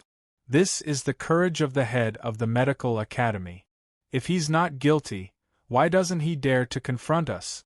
Tang Li immediately shouted, Great Academy head Gu, you're not really guilty, are you? Are you afraid to admit what you did? You didn't do it, so what are you afraid of? As soon as Tang Li spoke, many people followed suit. Some couldn't stand Gu Yuntian's cowardice, some were interested in the truth, and some were just here to watch the show. Great Academy head Gu, you haven't really done anything wrong, have you? Hee, I didn't expect Great Academy head Gu to be such a romantic figure. I thought all medical students were like monks, pure of heart and few desires. TSK, the Medical Academy couldn't have secretly colluded with the poison sect, and now they can't split the spoils evenly, right? Even the father doesn't recognize the son anymore? These people weren't important people, so they didn't have much influence. But when the topic shifted from Gu Yuntian to the Medical Academy, the higher-ups of the Medical Academy couldn't sit still. Vice Academy head Lin immediately rose to his feet and shouted, Men, hurry and take the poison sect's remnants away. These people are spreading rumors to confuse the public and try to frame Medical City to absolve themselves. Can't you see it yet? Friends, don't be fooled by the poison sect. The South Central Region's Commander-in-Chief's estate is colluding with the poison sect. They must be behind this. Vice Academy head Lin was a smart man. By bringing out the South Central Region's Commander-in-Chief's estate, many of the influential people present would support him. As expected, Northern Li's imperial physician stood up. Absurd. This is simply too absurd. Ling Gai can even induce labor, so what right does he have to testify? Tianning's military officer followed suit. This is clearly a scheme between the poison sect and the South Central Region's Commander-in-Chief's estate. I think that woman must be from there. What, Medical City is so big, yet they're afraid of the two of us. Han Yunshi laughed mockingly. It's obvious that someone has a guilty conscience. That's right. This is the Medical Academy. Are you afraid of the two of them? Great Academy head Gu, if we don't get to the bottom of this today, who will know the truth? Tang Li asked. Luo Zuishan hesitated a bit before standing up. Your Excellency Academy head, Vice Academy head, elders, as this one sees it, it's better to get to the bottom of this. The Medical Academy is upright and doesn't need to fear them. If we don't get to the bottom of this, it'll make us look guilty. Gu Yuntian glared at him as soon as he finished speaking. Vice Academy head Lin was about to reprimand him when Third Elder Shun spoke up first. As this one sees it, it's better to get to the bottom of this and convince the remnants of the poison sect wholeheartedly. Gu is also a member of our Medical City. If he can't get to the bottom of this and produce evidence today, Medical City will never allow him to leave. This one agrees. Fourth Elder Li Shiyuan spoke up as well. Since the Medical Academy's own people had spoken up, there was no need for outsiders to speak up. If Luo Zuishan had spoken alone, Vice Academy head Lin could refute him immediately. But now that two of the Council of Elders had spoken up, he couldn't refute them so easily. The representatives of all the powers in the world were here. If the Medical Academy was too domineering, they'd really become the subject of ridicule. Vice Academy head Lin looked towards Gu Yuntian for help. Unexpectedly, the usually low-key Vice Academy head Ouyang spoke up. Your Excellency Academy head, as this one sees it, not only must we get to the bottom of this matter, we can't afford to be careless. This matter doesn't just concern your personal reputation, but the reputation of the Medical Academy as well. May your Excellency Academy Head return our reputation to us. Actually, Vice Academy Head Lin had no idea what Gu Yuntian had done in the past. The only reason he stood on Gu Yuntian's side was because Gu Yuntian thought highly of him and wanted to cultivate him as the next Academy Head. Meanwhile, Vice Academy Head Ouyang was the true heir to the position. The internal struggles within the medical academy were no less complicated than those between the various powers of Cloud Realm continent. Although Vice Academy Head Ouyang was low-key, he had the support of the people. As soon as he spoke up, everyone in the medical academy agreed. Han Yunshi couldn't help but think that Gu Yuntian probably didn't have that many people in the medical academy either. There were so many doctors in such a large medical academy, but there were still plenty of kind-hearted people. What could Gu Yuntian do when his own people were forced to the surface by outsiders' eyes? He sneered, "All right, this old man will give them a chance." Head Elder Ling walked over step by step as Gu Yuntian stared at him coldly. It was a mixture of warning and questioning. Head Elder Ling should know very well that he had a part to play in the past. Spilling the beans wouldn't do anyone any good. Even Gu wouldn't be able to protect him. Head Elder Ling, feel free to speak of the events of the past. Don't leave out a single detail. Gu finished with a chuckle. Silence fell upon the scene except for his grin. He was the main character of the entire affair, but he seemed like an outsider watching from the sidelines. No one could see the pain in his smile, only the determination to win. Head Elder Ling sucked in a deep breath and avoided Gu Yuntian's warning glare. He didn't even know where to look. In the end, he lowered his head and spoke. According to Gu's requests, he recounted the events of the past, one by one. Back then, how Gu Yuntian found Gu's birth mother, how he tricked her into becoming pregnant, how he forced and threatened her to take medicine and cooperate with his research. Also, more than 20 years ago, on the 7th night of the 7th lunar month, Shao Qi was born. His birth mother suffered from severe bleeding during labor and died in the delivery room because she couldn't be saved. The first thing Shao Qi ate wasn't milk or water, but medicine, the most bitter medicine of all. Over the next few days, Shao Qi's small body showed signs of exhaustion because of the medicine.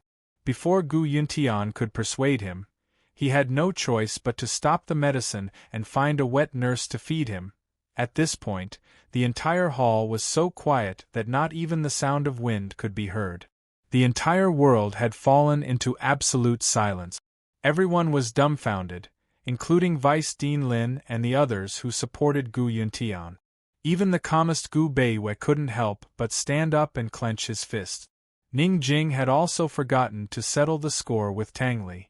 Just like Tang Li, she stared at Gu with a stiff expression. Han Yunshi was the closest to Gu. It was as if her pressure points had been pressed and she couldn't move at all. Only her fingers were trembling and her eyes were gradually turning red and sore. But Shao Qi was still smiling. His smile was as pure and beautiful as a child's. Chapter 781. Amidst the silence, tears, and smiles, Head Elder Ling's cruelty continued. He spoke of Shao Qi's childhood in the poison sect's forbidden grounds. Those carefree, innocent years were the only comfort in Shao Qi's life, but they were also the beginning of all his evil deeds. Gu Yuntian had hidden Shao Qi in the poison sect's forbidden grounds and taught Shao Qi how to identify poisonous plants, as well as Shao Qi's poison art. Heavens, the medical academy really is in cahoots with the poison sect. In the silence, someone shouted. Finally, Gu Yuntian recovered from his bewilderment. He hurriedly denied it. Ridiculous! This is a false accusation. Ling Gai, old man has treated you well, so why would you make up such a ridiculous lie to slander the old man? Can you believe this? Gu Yuntian, you know best whether you can believe it or not. I tried to persuade you back then, but you stubbornly insisted. Head Elder Ling retorted angrily. He'd been forced into a corner by Gu. He knew that he wouldn't have a good ending if he told them everything today, but it was just as Gu had said. Even if he didn't have a good ending, he'd make Gu Yuntian, the instigator, suffer a worse fate. Gu Yuntian had ascended to the top and become the academy head, but what about him? He couldn't even become a vice-academy head, and Gu Yuntian had ignored their past friendship and insisted on expelling him for the induced labor. He, Ling Gai, wasn't someone without a temper. Words aren't proof. Gu Yuntian was sweating profusely, but he held on to the last line of defense in his heart and remained calm. Everyone, listen, listen. Can you believe something like this? Ling Gai was even willing to do something as inhumane as induce labor, so how can we believe his words? That's ridiculous. If that's true, how could that child have survived? Vice Head Lin shouted. Everyone finally recovered from their shock and began to think rationally. Head Elder Ling's words were indeed unbelievable. It can't be true, right? Tang Li? Ning Jing muttered to herself. Probably. Tang Li wasn't sure either. How can he survive if he's tortured like that? Most of them were still in disbelief. However, Han Yunxi remained motionless. Her gaze remained fixed on Gu. She finally knew where Gu Yuntian's fetus research came from. She was the one who didn't want to believe Head Elderling the most, but she had no choice. At this moment, she really wanted to see Shao Qi clearly. It was as if she didn't see Shao Qi clearly, he wouldn't be real. However, her vision was already blurry. She didn't know if Shao Qi was still smiling. She couldn't see. Shao Qi was still smiling. He slowly turned around and faced the crowd. For some reason, the noisy scene immediately quieted down. Everyone was doubting Head Elderling's words, but they looked at Shao Qi with disdain, caution, and vigilance. It was as if they were looking at a monster. Beneath their stares, Gu Qixiao remained calm and relaxed. Shrugging his shoulders, he smiled and said, "Words have no basis. Then bring out the evidence." Everyone became even quieter. Even Gu Yuntian subconsciously held his breath. Evidence? How could he possibly have evidence? He saw a medical apprentice running over with a box in his hand. Panting, he said, "Qi Gij, everything you want is here." Everyone in the medical school recognized that this medical assistant was from Gu Yuntian's courtyard. The medical assistant slammed the box on the stage. Bang! Gu Yuntian's 3 souls and 7 spirits were jolted awake. Gu Yuntian couldn't be more clear about what was inside the box. His face was completely white. His lips and teeth trembled as if he wanted to say something, but he was too shaken to speak. How could this be? How did Gu find this box? No. He couldn't believe it. He must be dreaming. Gu Yuntian rushed over like a madman, wanting to snatch the box. Gu looked on coldly. Just as Gu Yuntian's hand was about to touch the box, he suddenly stomped on his palm. Gu Qixiao bent down to admire Gu Yuntian's panic with interest. "Father, why are you in such a rush?" Gu Yuntian's father was so affectionate, but the strength of his foot increased instead of lessening. Gu Yuntian's palm was almost crushed. The pain was so excruciating that veins popped out on his forehead. Gu Yuntian endured the pain and looked up at Gu with difficulty. He warned in a low voice, "Shao Qi, if you tell the truth, you won't have a good ending either." Shao Qi, after more than 10 years, he finally heard the words, "Little Seven," again. This, Little Seven, had accompanied him for many peaceful nights when he was young. But, hearing it now, why did it sound so disgusting? Gu didn't know if it was because of Gu Yuntian's disgust or because of his own unbearable past and monstrous body, but he felt so uncomfortable that he wanted to vomit. But he quickly ignored it. He continued to smile. His smile was devilishly beautiful, heartless, and innocent. He happily told Gu Yuntian, "Father, Shao Qi already won't have a good ending. What do you want?" Gu Yuntian was finally afraid. Those who had nothing to lose were not afraid of those who wore shoes. Those who had nothing to lose were even more difficult to provoke than those who had everything. Gu Yuntian finally realized that Gu was cutting off all means of retreat. He stared blankly at Gu for a long time before muttering to himself, "Why? Why now? Didn't Gu become pill fiend? Didn't he have pill fiend pharmacy? Wasn't he living well? Why did he suddenly come back for revenge? Why didn't he come back earlier or later? Why now?" Gu Yuntian had once thought about taking over Medicine Ghost Valley, but he was still afraid and didn't dare to take too many risks. He always thought that after Little Seven had so much, she wouldn't have the courage to take revenge, and she wouldn't have the courage to announce everything to the public. After all, once he revealed everything, Shao-Chi himself wouldn't be able to escape the calamity. His special body would be feared by everyone in the world. At the same time, he would also be pursued by everyone in the world. Shao-Chi was a monster that no one could explain. That was why Gu Yuntian didn't use Medical City's power to make things difficult for Medicine Ghost Valley all these years. If Shao-Chi wanted to destroy him, he would have to destroy himself first. The father and son had always been in the same boat. Gu Yuntian didn't understand. What was the reason that made Little Seven so willing to destroy him? Because, Gu lowered his voice to a whisper, because no one can bully my poison lass. As soon as he finished speaking, he kicked Gu Yuntian away. Then, he lifted the box with his foot and sent it flying into the air. When the box flew into the air, it suddenly broke into pieces with a bang, and a large stack of yellowed papers flew into the air. Like a riot of falling petals, the petals filled the air. Gu Qishao raised his head to look, but his eyes were a little dazed and empty. All he could see were pieces of paper fluttering in the air. He was in a daze, unsure whether these were butterflies or paper fluttering in the air. So beautiful! He sighed with emotion. He inadvertently turned around and met Han Yunxi's gaze. He smiled again, a faint, faint smile. Poison lass, how wonderful would it be if those flying in the sky were butterflies? Butterflies from the mountains? In the next life, will you and I have the chance to meet in the flowers that cover the mountains and plains, in the dancing butterflies? Or will we look back and remember the past? The papers fluttered down and one landed on Han Yunxi's face. She grabbed it and her heart broke. How could these be butterflies? These were blood-sucking bats, demons from hell. These papers were none other than Gu Yuntian's case records.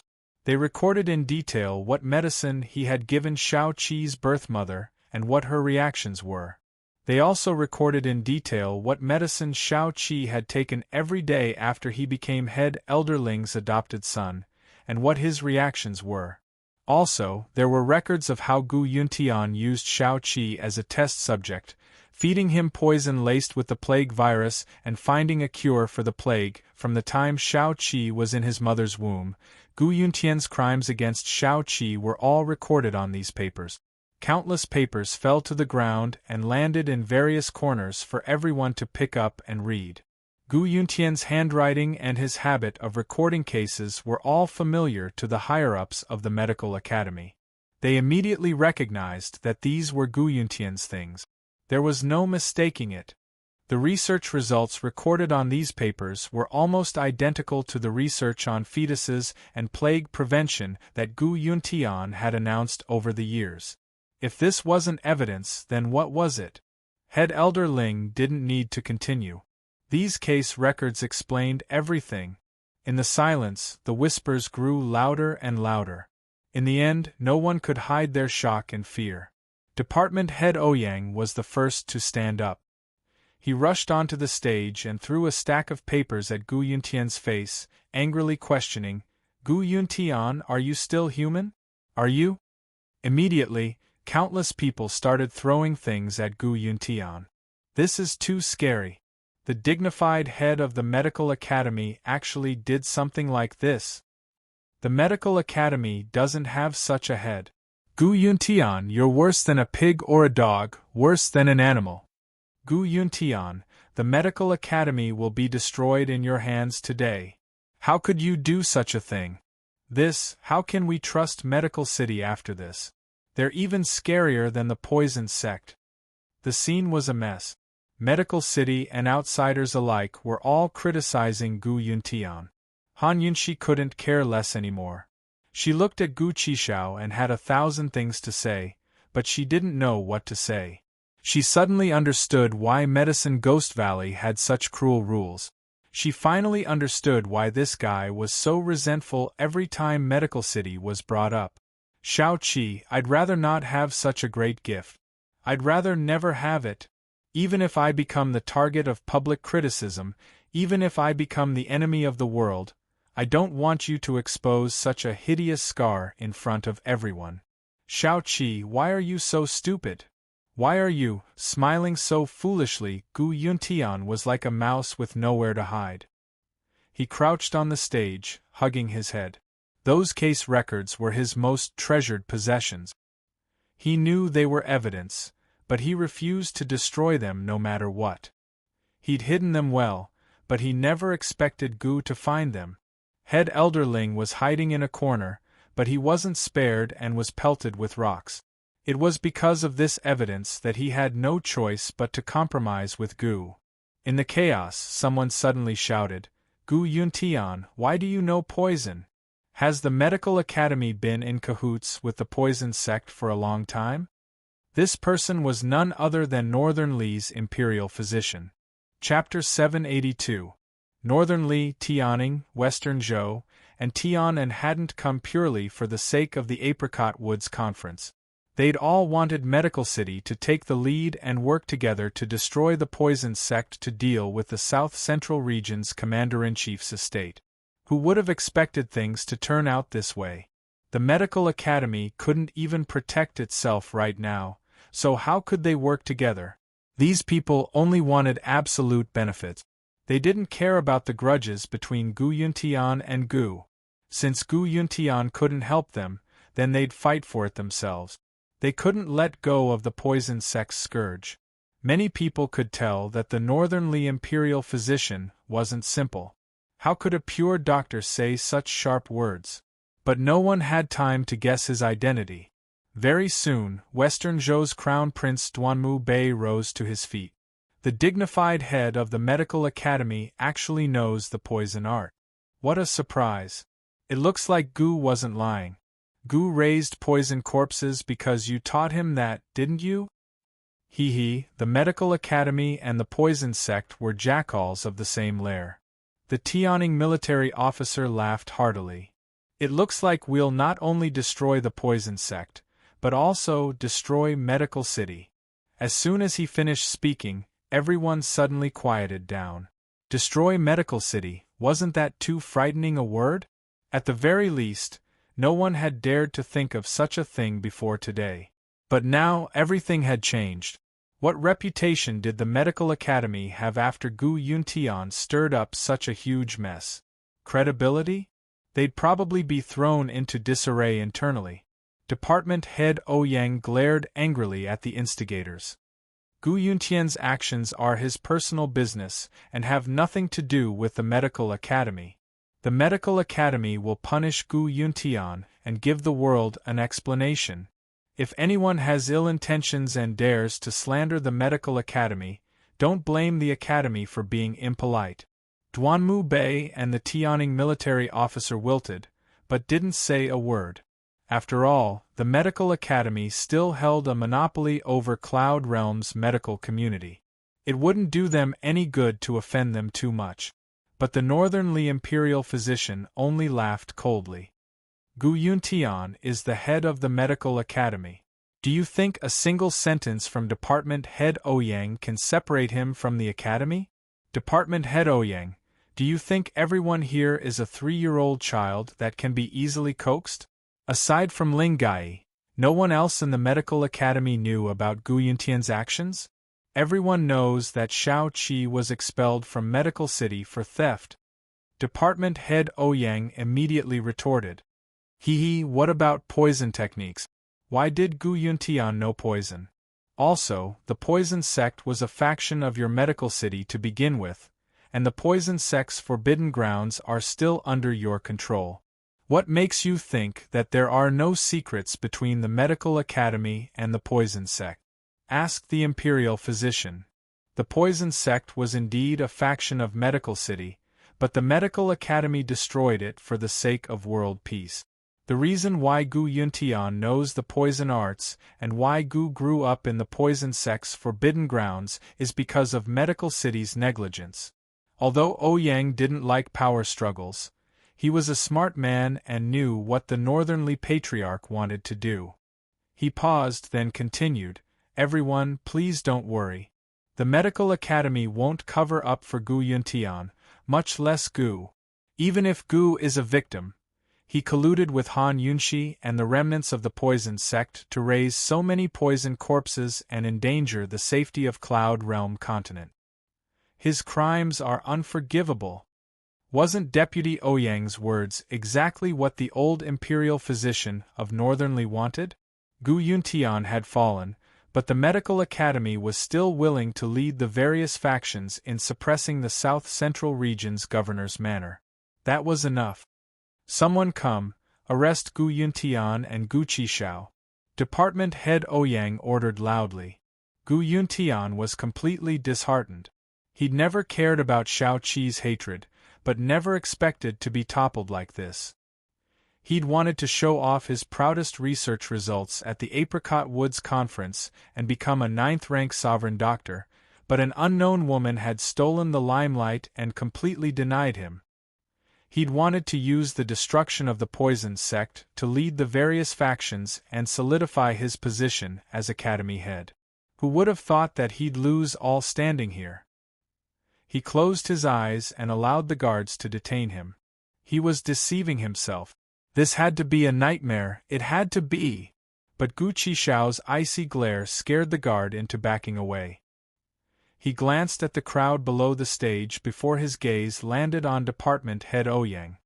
"Department Head Ouyang, which eye of yours saw this old man's poison corpses injure anyone?" Department Head Ouyang wanted to answer, but didn't know how to. Had anyone seen Gu's poison corpses injure anyone? No one. Gu's poison corpses had only scared off the people of Carefree City. They hadn't harmed anyone at all. "You didn't injure anyone, but you helped the remnants of the poison sect. You colluded with them," Duanmu Bei accused. Gu Qishao smiled again. "Crown Prince Yi, may I ask what sort of atrocities the poison sect has committed? Did they kill your father or rape your mother? Gu, you're courting death."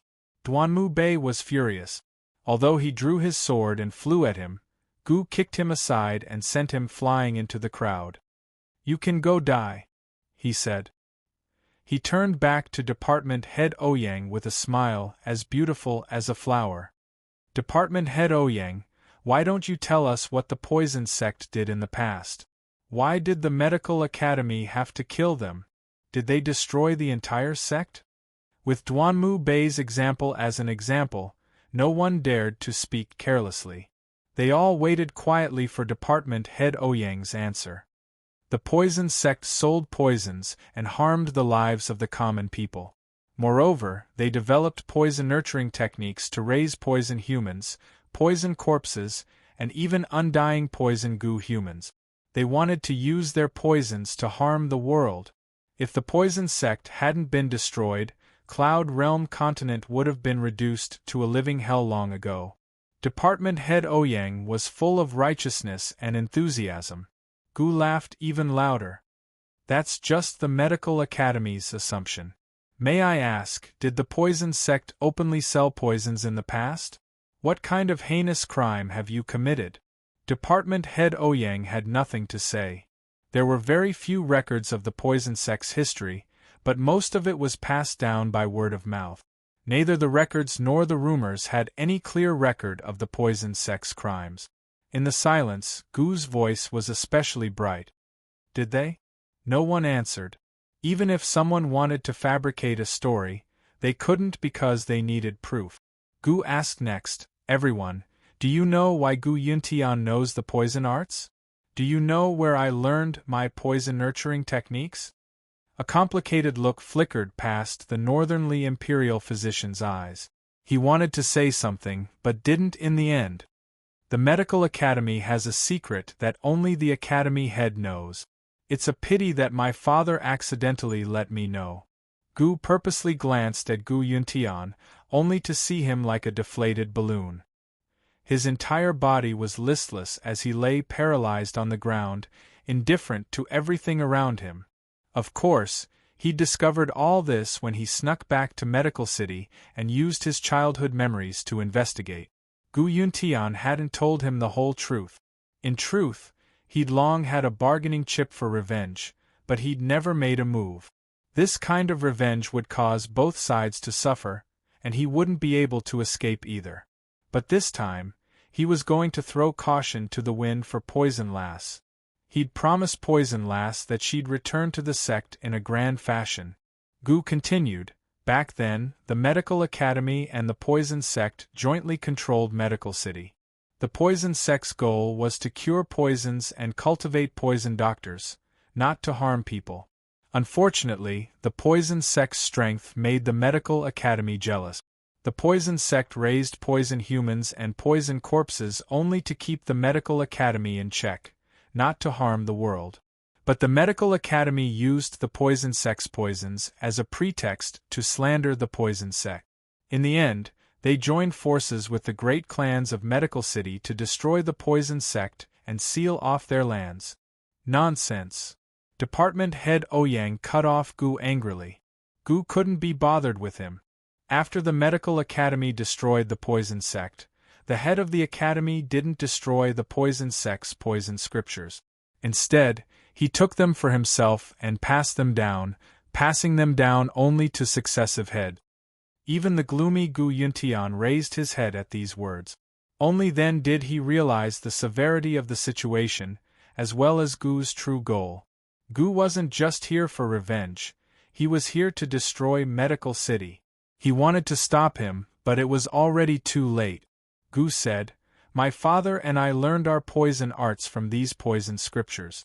There are 2 large chests of them, and they're all in an underground secret room in my father's backyard. If you don't believe me, you can search for them." Everyone was silent. Even Department Head Ouyang, who'd been trying to defend himself, had fallen silent. Was Gu Qishao telling the truth? They'd know once they searched Gu Yuntian's backyard. Department Head Ouyang, the other 2 department heads, and the 3 elders exchanged glances. They knew nothing about this and didn't want to believe it. But in the end, they were still afraid. If this was true, then Medical City's reputation would be ruined. No matter what, they had to protect Medical City. Gu didn't seem like he was just trying to scare them. They couldn't afford to take this risk. Department Head Lin scooted over and whispered to Department Head Ouyang. It was rare for the 2 candidates to stand on the same side against their common enemy. Soon, Department Head Ouyang said decisively, "Gu, you're willing to fabricate such a lie just to help the Poison Sect escape punishment? Do you think we'll be fooled by you? Men, arrest this father and son pair. My Medical Academy will punish Gu Yuntian severely and give the world an explanation. As for the plan to destroy the Poison Sect, we'll have to wait until after the Apricot Woods Conference. Everyone, please stay for a few days so we can work together and come up with a plan." Department Head Ouyang sent a large group of guards over with a single glance, not giving Gu a chance to speak. But it was at this moment that a few medical apprentices ran over and whispered something into Department Head Ouyang and Department Head Lin's ears. It wasn't clear what they said, but the Medical Academy's upper echelons all had ugly expressions on their faces. They were exchanging glances, unsure of what to do. At this moment, a commotion broke out outside the woods. Soon enough, a few people sitting in the back ran out of the woods and wrapped themselves in paper. Soon enough, they came back with bad news. "Something's happened at the Medical Academy. Something big has happened.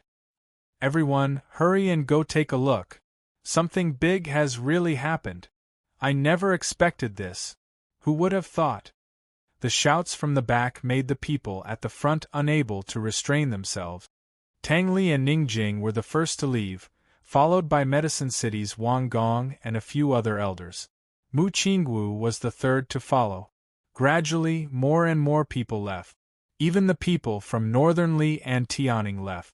The medical academy's upper echelons had no choice but to chase after them. Soon enough, the large square was emptied, leaving only Gu, Han Yunxi, and Gu Beiyue. Chapter 783. Everyone chased after the commotion outside, leaving only Han Yunxi and the other two in the apricot grove. The world fell silent. Gu Beiyue looked at Gu from afar, his brows furrowed. Even now, his fists were still tightly clenched. Aside from Han Yunxi's incident, the usually gentle and calm him had never been so angry. Gu Yuntian's crimes were unforgivable. Medical City had gone too far. Han Yunxi stood beside Gu and stared at him blankly, her eyes redder than a rabbit's. She felt that she had to do something. She even wanted to hug Shao Qi tightly.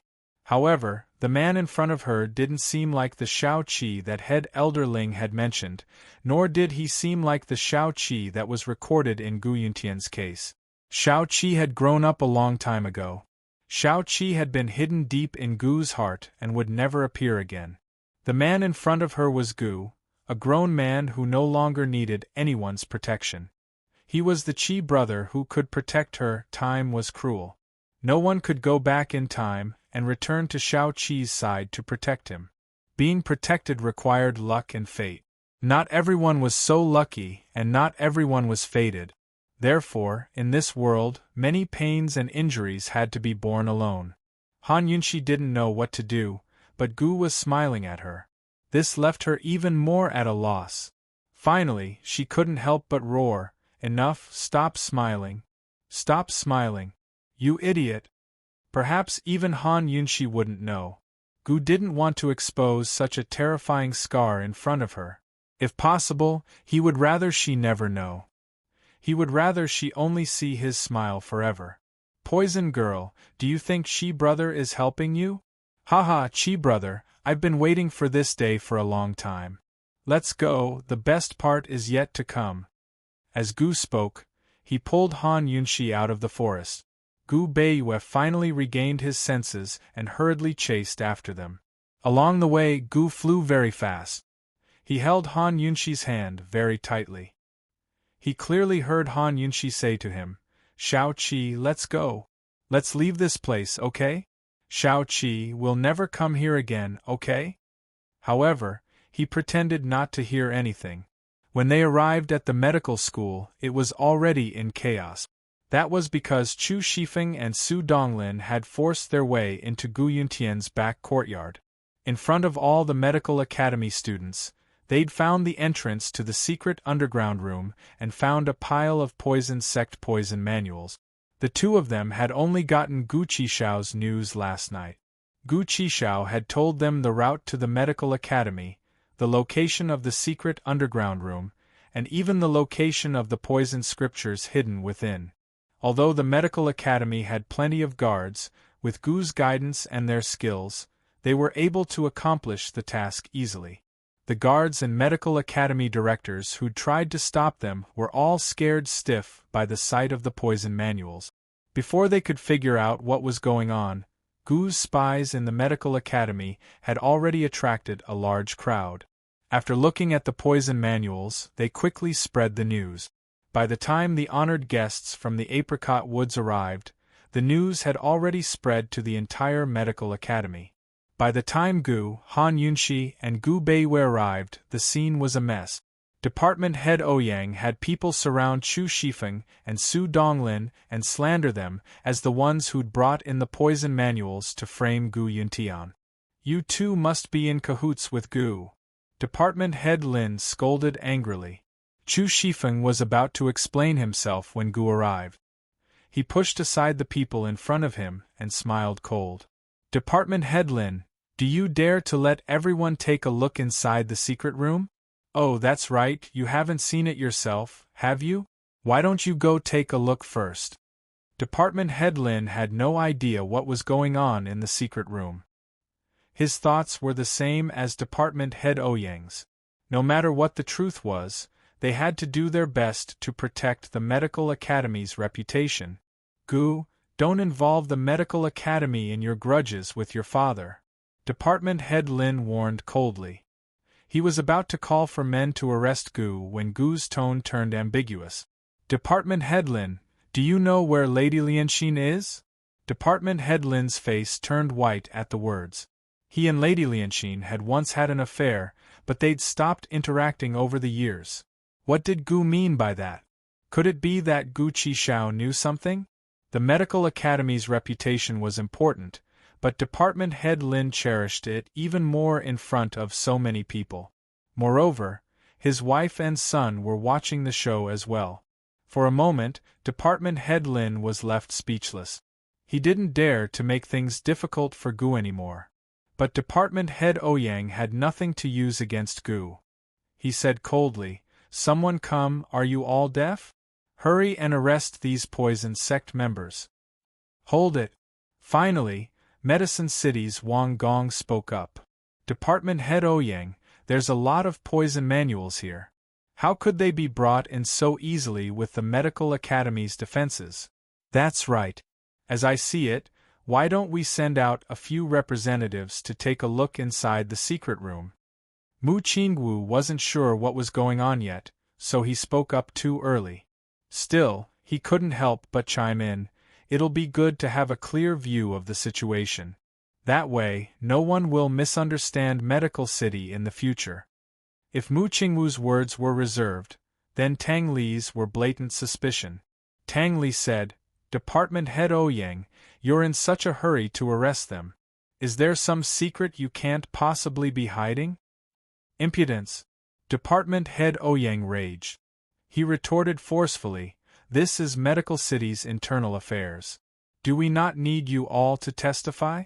Please return to the Apricot Woods Conference, it's about to begin. As for the poison sect, the Medical Academy will have its own arrangements after the conference." Ning Jing, who'd been unconcerned all this time, couldn't help but laugh. If they're not guilty, why can't they be magnanimous? Tang Li was in a good mood when he saw that Ning Jing was actually helping him. He scurried to a nearby boulder and shouted, "Everyone, please be reasonable. Does the Medical Academy have a guilty conscience? Is that why they don't dare let us take a look inside the secret room? What's inside the secret room? Does anyone want to see it?" As soon as he finished speaking, more than half of the crowd responded to Tang Li, "Yes." "Then tell me, does the Medical Academy have a guilty conscience?" Tang Li asked again. "Yes." The crowd's voices rang through the entire Medical Academy. Even many people within the Medical Academy chimed in. Gu was especially quiet amidst the chorus of voices. His lips were hooked in a cold, disdainful smile that was enough to destroy heaven and earth. Actually, anyone with a bit of intelligence could tell that the Medical Academy was only making matters worse by trying to cover up. Tang Li's incitement had stirred up all the factions' emotions. Even Medical City's inner circle was eager to know the truth. Finally, Third Elder Shen spoke up. "Department Head Ouyang, in Old Man's opinion, this is definitely not Medical City's internal affairs." Luo Zuishan's heart broke when he saw Shao Qi's expression. He decided to throw caution to the wind and stood by Tang Li's side. "Department Head Ouyang, if this is the Medical Academy's internal affairs, then why does the destruction of the poison sect need to be discussed among the world's people? Since everyone is here today, I ask Department Head Ouyang to explain clearly. Is the matter of the poison sect our Medical Academy's internal affairs, or the world's?" As soon as Third Elder Shen and Luo Zuishan spoke, the Medical Academy's inner circle grew restless and demanded an explanation from Department Head Ouyang. But even so, Department Head Ouyang refused to compromise. He still hoped that he could turn the tide. With a single glance, the guards surrounded the scene. "Men, the meeting is about to begin. Escort our honored guests back to the Apricot Woods."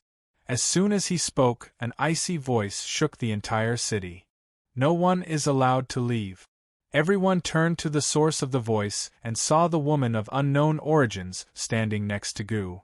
You, Department Head Ouyang, didn't get a chance to speak because Han Yunxi tore off the disguise on her face. There were too many people present who had seen her face. Everyone was surprised, and the noisy scene finally quieted down completely. "She's Han Yunshi," Ning Jing murmured, but Tang Li only snickered. The Northern Li imperial physician narrowed his eyes and silently sized up Han Yunshi. Mu Qingwu was dumbfounded, his eyes dazed. He couldn't help but giggle foolishly. The people from Medicine City and the other forces all sighed. This woman actually dared to come? If she's here, then where's His Highness Duke of Qin? Could it be nearby? Department head Ouyang and the higher-ups of the Medical Academy exchanged glances. Before they could recover from their shock, Han Yunshi spoke up coldly. "Department head Ouyang, the Medical Academy doesn't need to go through so much trouble to recruit soldiers to exterminate the remnants of the poison sect. I, Han Yunshi, am here today to say two things. I'll have to trouble you to represent the Medical Academy and listen carefully." She was clearly speaking for Department head Ouyang, but everyone fell silent and waited anxiously. "First, I, Han Yunshi, am the poison sect's orphan." "That's right." Han Yunshi finally admitted her identity. Although everyone knew who she was, they were still incredulous to hear her admit it. Aside from disbelief, many people secretly admired her. At the very least, this woman's courage was worthy of His Highness Duke of Qin. Second, didn't Medical City say that they wanted to exterminate me and the poison sect? Han Yunshi finally smiled, a smile even crueler than Gu's. "Today, I'll stand here and make a bet with the Medical Academy. If there's no evidence of the Medical Academy hiding the poison sect's ancient texts in this secret chamber, then I, Han Yunshi, will leave my life here. If there is evidence, then I ask the Medical Academy and everyone present to clear the poison sect's name." After these words were spoken, the large crowd became even quieter. Gradually, everyone's gazes shifted from Han Yunshi to Department head Ouyang, waiting for his response. He was betting his life for a woman. Even Department head Ouyang couldn't bear to be stubborn. He could only silently pray that the Medical Academy he'd served for so many years wasn't as bad as Gu said. That they wouldn't disappoint him. Finally, Department head Ouyang agreed. "Very well. Then I'll have to ask the honored guests present to bear witness. Please enter the secret chamber." Chapter 784. Too many people wanted to enter the secret chamber, but not all of them were allowed. In the end, Han Yunshi and Department head Ouyang decided to select 6 people to investigate the chamber. These 6 were Medicine City's Wang clan head, Tang clan head Tang Li, Western Zhou's crown prince Duanmu Bei, Tianning's military officer Yelu Jing, Tian'an's young general Mu Qingwu, and Northern Li's imperial physician Naza Delan. These 6 people represented Cloud Realm Continent's 6 major powers. Although the Tang clan was a reclusive power that wasn't mainstream, Tang Li's status as the son-in-law of Cloud Realm Trade Consortium still made him a part of it.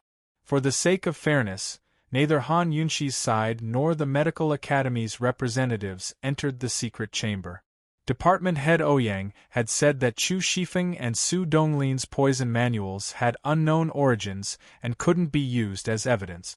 If they wanted to prove Gu's words, they'd have to see what evidence they had in the secret chamber. Once everything was settled, Department head Ouyang personally opened the door to the secret chamber for Tang Li and the rest to enter.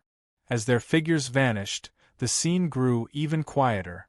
Time always passed slowly in the stillness. At first, everyone waited patiently, but as time passed, more and more people grew impatient. They began to whisper and discuss amongst themselves. Department head Ouyang and the Medical Academy's higher-ups all stood on one side of the secret chamber entrance. Although they each had their own thoughts, they were all uneasy. Han Yunshi and Gu Qishao were still sitting on the rock. Han Yunshi stood unmoving, staring at the entrance to the secret chamber. Gu Qishao, on the other hand, was much more relaxed. He sat with a random blade of grass in his mouth, not interested in the secret chamber at all. Instead, he was enjoying the looks on the faces of the higher-ups of the Medical Academy. Perhaps it was only at this moment that he began to feel the thrill of revenge. Pain and pleasure coexisted, so he wanted to forget the pain and enjoy the pleasure. He couldn't help but laugh out loud as he tugged at Han Yunxi's skirt. Only then did Han Yunxi crouch down. So nervous? Are you afraid that I, Chi brother, will buy you? Gu asked with a smile. Han Yunxi rolled her eyes at him. She really didn't know if this guy was really heartless.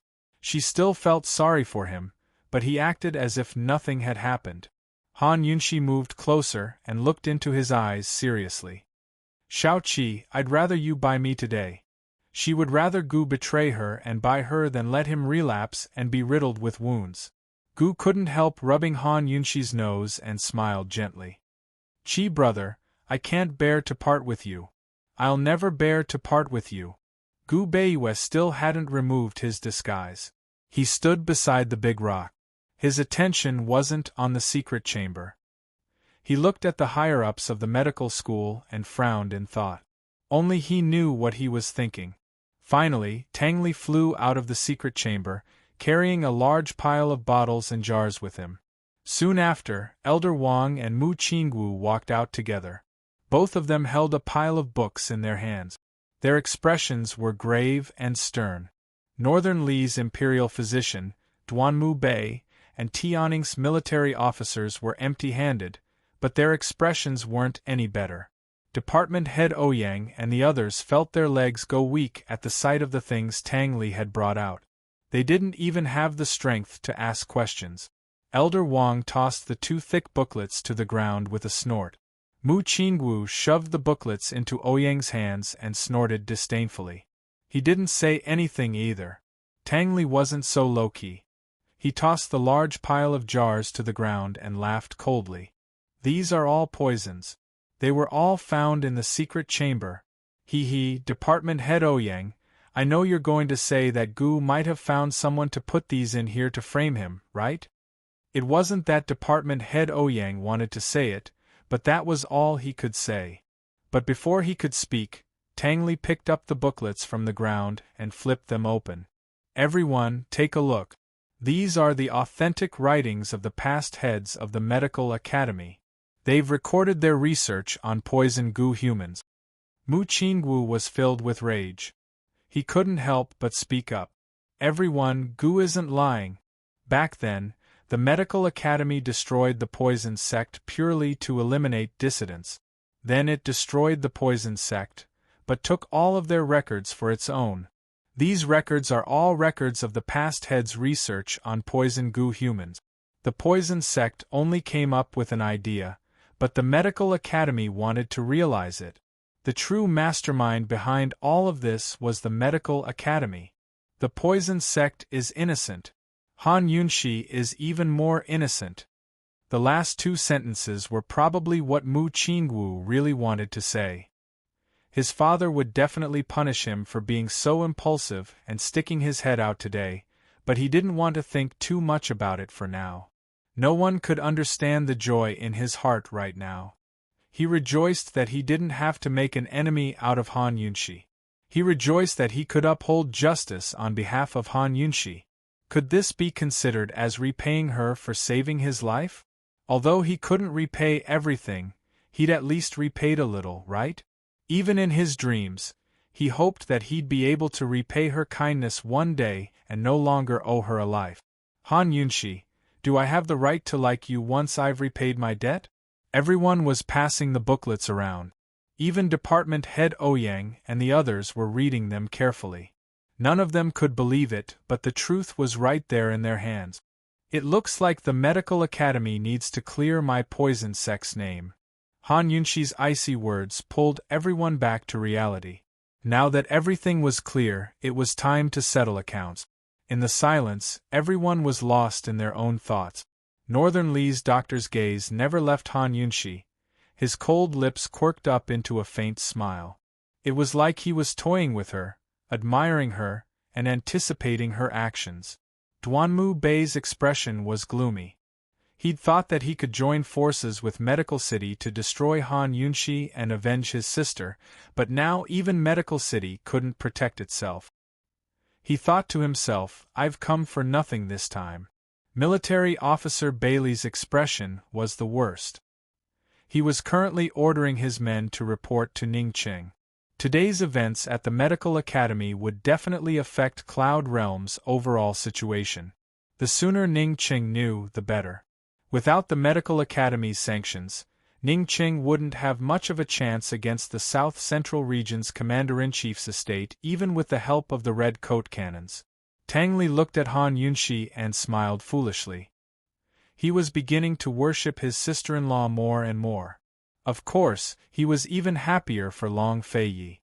If he could clear the name of the poison sect, then at least Long Fei Yi would have the poison sect's power in his hands. In the future, he'd have one more bargaining chip when he fought for the position of Cloud Realm's overlord. Tang Li didn't notice that Ning Jing, who usually didn't look at him, was staring at him coldly. The scene grew quieter and quieter as the tense atmosphere gradually spread between Medical City, Han Yunshi, and Gu. Seeing that no one from the Medical Academy answered, Han Yunshi continued, "Everyone, the truth is out now. Will you destroy the poison sect or Medical City?" These words finally caused a huge commotion. Department Head Ouyang's eyes widened before he coughed up a mouthful of blood with a muffled groan. Then his vision darkened and he fainted. The Medical Academy he'd protected with all his heart was actually so weak? How was he supposed to accept this? Since something had happened to the head of the academy, the vice heads were naturally in charge. Department Head Lin was wary of Gu and hurriedly took the chance to support Department Head Ouyang.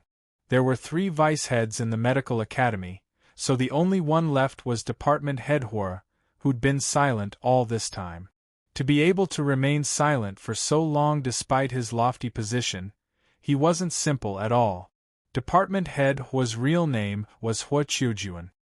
His medical skills were on par with Department Head Ouyang's, but his background was far superior. He was from the Hua clan. The Hua clan was second only to the Gu clan in Medical City. Members of the Hua clan held important positions in the Medical Academy and had many students. Even worse, Department Head Hua was directly in charge of the examinations for medical qualifications. Anyone who wanted to leave Medical City and practice medicine on their own had to pass Department Head Hua's examinations. Department Head Hua finally stood up. Unlike Department Head Lin's snobbishness or Department Head Ouyang's forcefulness, he was more like a doctor, gentle, refined, and courteous. Despite the tense atmosphere in front of everyone, he still calmly bowed to Han Yunshi. Yes, the Medical Academy must clear the poison sect's name. Was the Medical Academy going to compromise just like that? Many people were bewildered. But before Han Yunshi could speak, Department Head Hua added, "But before that, Old Man hopes that Gu Yuntian can give the Medical Academy an explanation. That way, the Medical Academy can give Cloud Realm continent's millions of doctors and citizens an explanation." What did he mean by that? Han Yunshi grew uneasy while Gu narrowed his eyes. The poison sect was a faction of poison doctors that split off from the Medical Academy. Later on, they established themselves on par with the Medical Academy. "I'm sure everyone knows this," Department Head Hua said seriously. "It's been over 100 years since the Medical Academy destroyed the poison sect." Just then, Gu Qishao had said that it was the head of the Medical Academy who slandered the poison sect for the sake of getting rid of dissidents.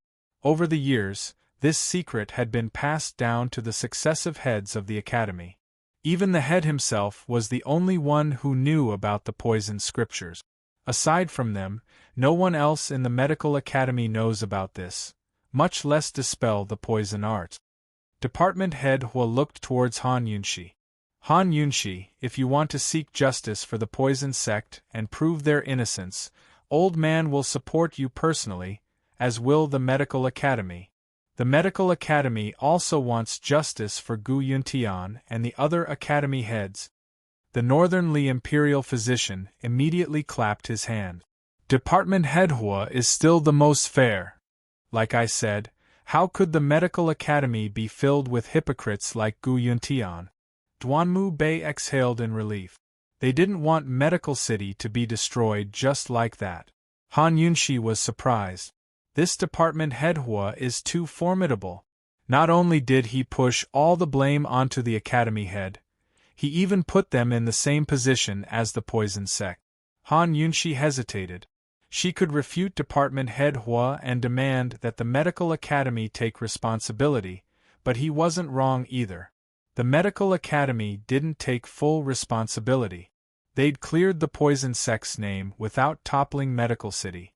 In some ways they'd failed this time. If they didn't break Medical City's monopoly and rules, they'd still be under their control one day. What should they do?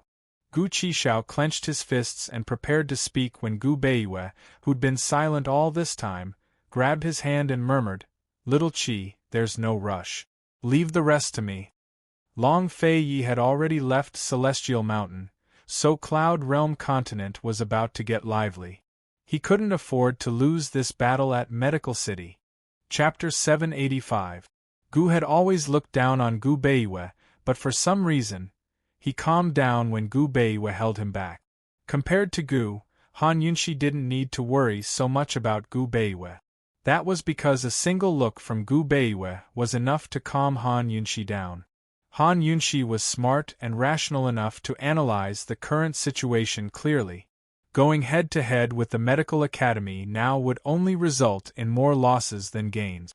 They'd be left in an even more isolated and helpless position. Department head Hua's words might be shirking responsibility, but they weren't without reason. Back then, the Medical Academy had destroyed the poison sect as a scheme to eliminate dissidents. If the academy head had been alone, he wouldn't have been able to pull it off no matter how capable he was. Thus, even if it was a scheme, the entire Medical Academy was responsible for the destruction of the poison sect. Later on, the poison manuals were secretly hidden away and passed down from generation to generation. It had nothing to do with the Medical Academy, but was more like a personal act. That was because the academy heads had never used the manuals to do anything outrageous, much less spread them out. They'd only studied and researched them in private. Besides the academy head himself, no one else in the Medical Academy knew the truth. Gu Yuntian had taught Gu how to raise a large batch of poison corpses. That was an exception. Now that right and wrong had been determined, all that was left was to find out who was responsible. Sometimes, finding out who was responsible was even more complicated than right and wrong, because it involved far more benefits than right and wrong. If the medical school was forced to take full responsibility, then it would inevitably affect the interests of everyone in the medical school. Leaving aside the higher-ups and famous doctors, even a young medical assistant wouldn't want the medical academy to be destroyed. It was hard for even a young medical assistant to enter the medical academy and get the chance to follow a famous doctor. No one wanted to see the medical academy, the building upon which they'd pinned all their hopes, collapse. Moreover, if the medical academy collapsed, what kind of chaos would Cloud Realm's medical community face? In this chaos, how many forces would take the opportunity to get involved? Right now, there were many voices within the Medical Academy that supported Han Yunshi's group. If Han Yunshi insisted on making the Medical Academy take full responsibility, they would not only lose this support, but also give Northern Li and Tianning an opportunity to take advantage of the situation. Once the Medical Academy was united once more, or even colluded with Northern Li and Tianning, Han Yunshi's group would no longer have the upper hand. Han Yunshi glanced at Gu Beiwei and gave him a reassuring look. She had hatred in her heart, but she would never act rashly at this juncture. Gu Beiwei nodded and whispered to Gu, "Shaoqi, if you can't destroy it, control it." In a sense, only by controlling it could he completely destroy it. Gu Qishao's lips rose into a smile. "He, doctor, this young gentleman has truly underestimated you. You're even more cunning than Long Fei Yi." To be mentioned in the same breath as His Highness Duke of Qin, this one will take that as a compliment, Gu Beiwei laughed. If Gu knew that Long Fei Yi had been watching Medical City's every move, how would he react? Gu Beiyue finally walked out from behind Han Yunxi and Gu. Then, in Department Head Hua's opinion, how should we deal with this matter? Who are you? Department Head Hua asked. Gu Beiyue removed his fake beard and bowed in a neither servile nor overbearing manner. This one is Pill Fiend Pharmacy's resident physician, Gu Beiyue. It's actually him. This fellow is a 5th-rank divine doctor who graduated from the medical academy. His grandfather is Gu Yuandong, a famous director. He used to be Tianning's head imperial physician, right? So he really is in cahoots with Han Yunxi. A mere 5th-rank divine doctor can still show off in the outside world. Why is he trying to show off in Medical City? Department Head Hua's eyes were filled with disdain. It was obvious that the 7th-rank divine doctor didn't think much of Gu Beiyue. Who are you speaking on behalf of? Department Head Hua's tone was strange. In other words, Gu Beiyue didn't have the right to speak here. For one thing, Gu Beiyue wasn't a member of the poison sect, so he didn't have the right to represent them. For another, Gu Beiyue might have graduated from the medical academy, but he was only a 5th-rank divine doctor. He didn't hold any position in the medical academy, so he had no right to question him. This one speaks on behalf of the millions of citizens of the South Central region. Gu Beiyue's voice wasn't loud, but it silenced the crowd. Department Head Hua, the medical academy destroyed the poison sect to save the world. How could they threaten the lives of the South Central regions? Could it be that the citizens of the South Central regions aren't part of the world? This one is untalented, but would like to ask Department Head Hua to enlighten me. What do you mean by the world? Department Head Hua's lips twitched in embarrassment. In truth, he and many of the medical academy's higher-ups knew that this was immoral, but they didn't stop it or raise any objections. It was as if they were used to this.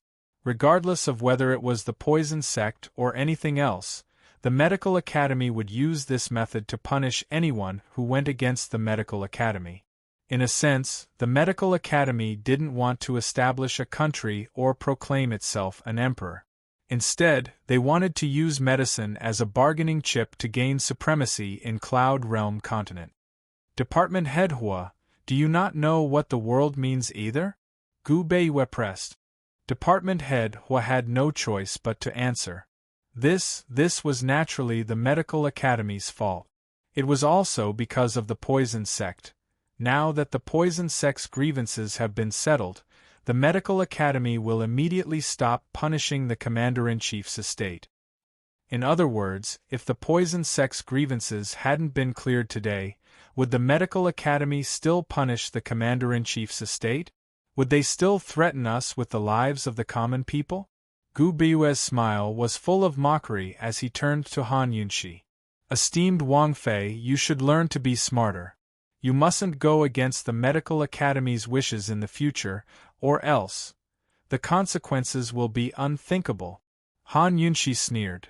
It's not just this Wang Fei who needs to learn to be smarter. Everyone else here needs to learn to be smarter as well, right? Medical City's medical skills are comparable to an entire army. They're invincible and undefeated in 100 battles. Such mockery elicited a round of mocking laughter. Department Head Hua wiped away his sweat. If this was before, he would have been able to spout a bunch of high-sounding excuses. But now that the medical academy's shortcomings had been exposed, he didn't have much confidence left. Department Head Hua looked around and saw many of the medical academy's people lowering their heads in shame. He had always known that the medical academy's sanctions against the commander-in-chief's estate had left many doctors fuming but unable to speak up. This seemed to be a great opportunity for him to establish an image of virtue and prestige and win over the support of various factions. Academy head Gu has always been in charge of this matter. Actually, Old Man has always been brooding over this matter. He's wanted to discuss it with Academy head Gu several times, but he's never had the chance. Department Head Hua began to shift the blame again. Everyone, Old Man is only acting as the interim head of the medical academy after such an unforeseen event. Whether it's the punishment for Gu Yuntian, the compensation for the poison sect and the commander-in-chief's estate, or the reflection, self-examination, and reform of the medical academy's long-standing shortcomings, all of this must wait for a new head to take over before the medical academy can give everyone an explanation. Gu Beiyue's lips quirked up at this point, but he didn't bat an eyelid. Department Head Hua continued, "Once the Apricot Woods Conference is over, the Medical Academy will appoint a new head to preside over the situation. Everyone, please calm down. Today, this old man promises in the name of the Vice President that the Medical Academy will definitely give everyone, and everyone in the world, a satisfactory explanation." Hadn't Gu Beiyue been waiting for these very words to come out of his mouth? He didn't say anything, merely bowed and retreated. None of the major issues had been dealt with substantively, so no one had any objections. All they could do was wait. Everyone fell silent, but they were all making shrewd calculations in their hearts. Those within the medical academy were calculating who would take over the position of head, the department head, the elders, and even the directors. When the tree falls, the monkeys scatter. With Gu Yuntian gone, the balance of power within the medical academy would be broken, and a new struggle would begin in silence. As for the people outside the medical school, they were also calculating which force they should support in the medical school so that they could use it for their own benefit. Different factions would deal with Gu Yuntian and the poison sect differently if they took over the position of head of the medical academy. Different decisions would also cause changes in Cloud Realm Continent's political situation. Because of today's incident, Department Head Hor announced that the Apricot Woods Conference would be held the next day. Han Yunshi requested that he immediately issue an order to stop the sanctions against the Commander-in-Chief's estate. Only after confirming that the order had been issued did they leave. No matter what the result was, they had to take care of this matter first. Ning Cheng and General Bailey had already sent out their troops and would soon fight. Once the battle began, the South Central Commander-in-Chief's estate's medical resources would be even more strained. Once this crisis was resolved, the South Central Commander-in-Chief's estate's internal conflicts would be resolved, and General Bailey would have nothing to worry about. After leaving the medical academy, Han Yunshi immediately instructed Su Donglin, "Hurry and send word to His Highness. Tell him that the chance to take care of Ningqing has come."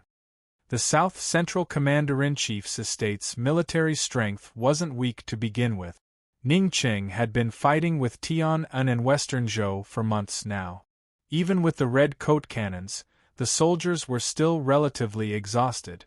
Ningqing had the red coat cannons, while the South Central Commander-in-Chief's estate had the navy. Who was afraid of whom? Even if they had to drag things out, they had to drag things out until Northernly sent out their troop. That way, Ningqing would be attacked from both north and south and become a stepping stone in the battle between Long Fei Yi and Northernly. Yes. Su Donglin excitedly accepted the order and left. Gu Beiyue, on the other hand, didn't bat an eyelid. Han Yunshi and the others hadn't taken more than a few steps when Medicine City's Elder Wang and a few other elders came to greet them.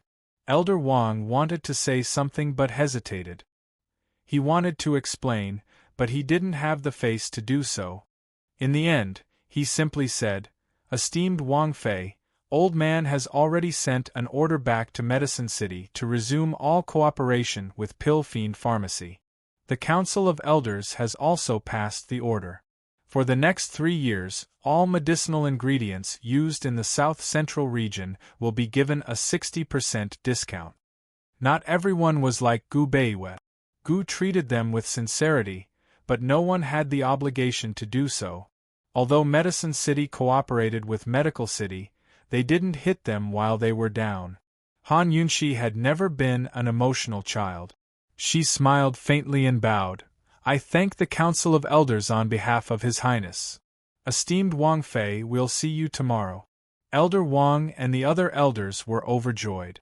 After Elder Wang and the others left, Han Yunshi and the others headed back to their residence. As soon as they reached the door, Gu coldly said, "Poison girl, that person has been following us for a long time. Why haven't you chased him away yet?" Han Yunshi had known that someone had been following them ever since they left Medical City. That person was Chapter 786.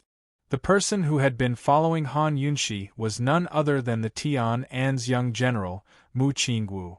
In fact, Han Yunshi had been waiting for Mu Qingwu to come forward so that she could make things clear. However, Mu Qingwu had only been following them. Although Mu Qingwu had spoken up for them this morning, Mu Qingwu had also supported Gu Yuntian.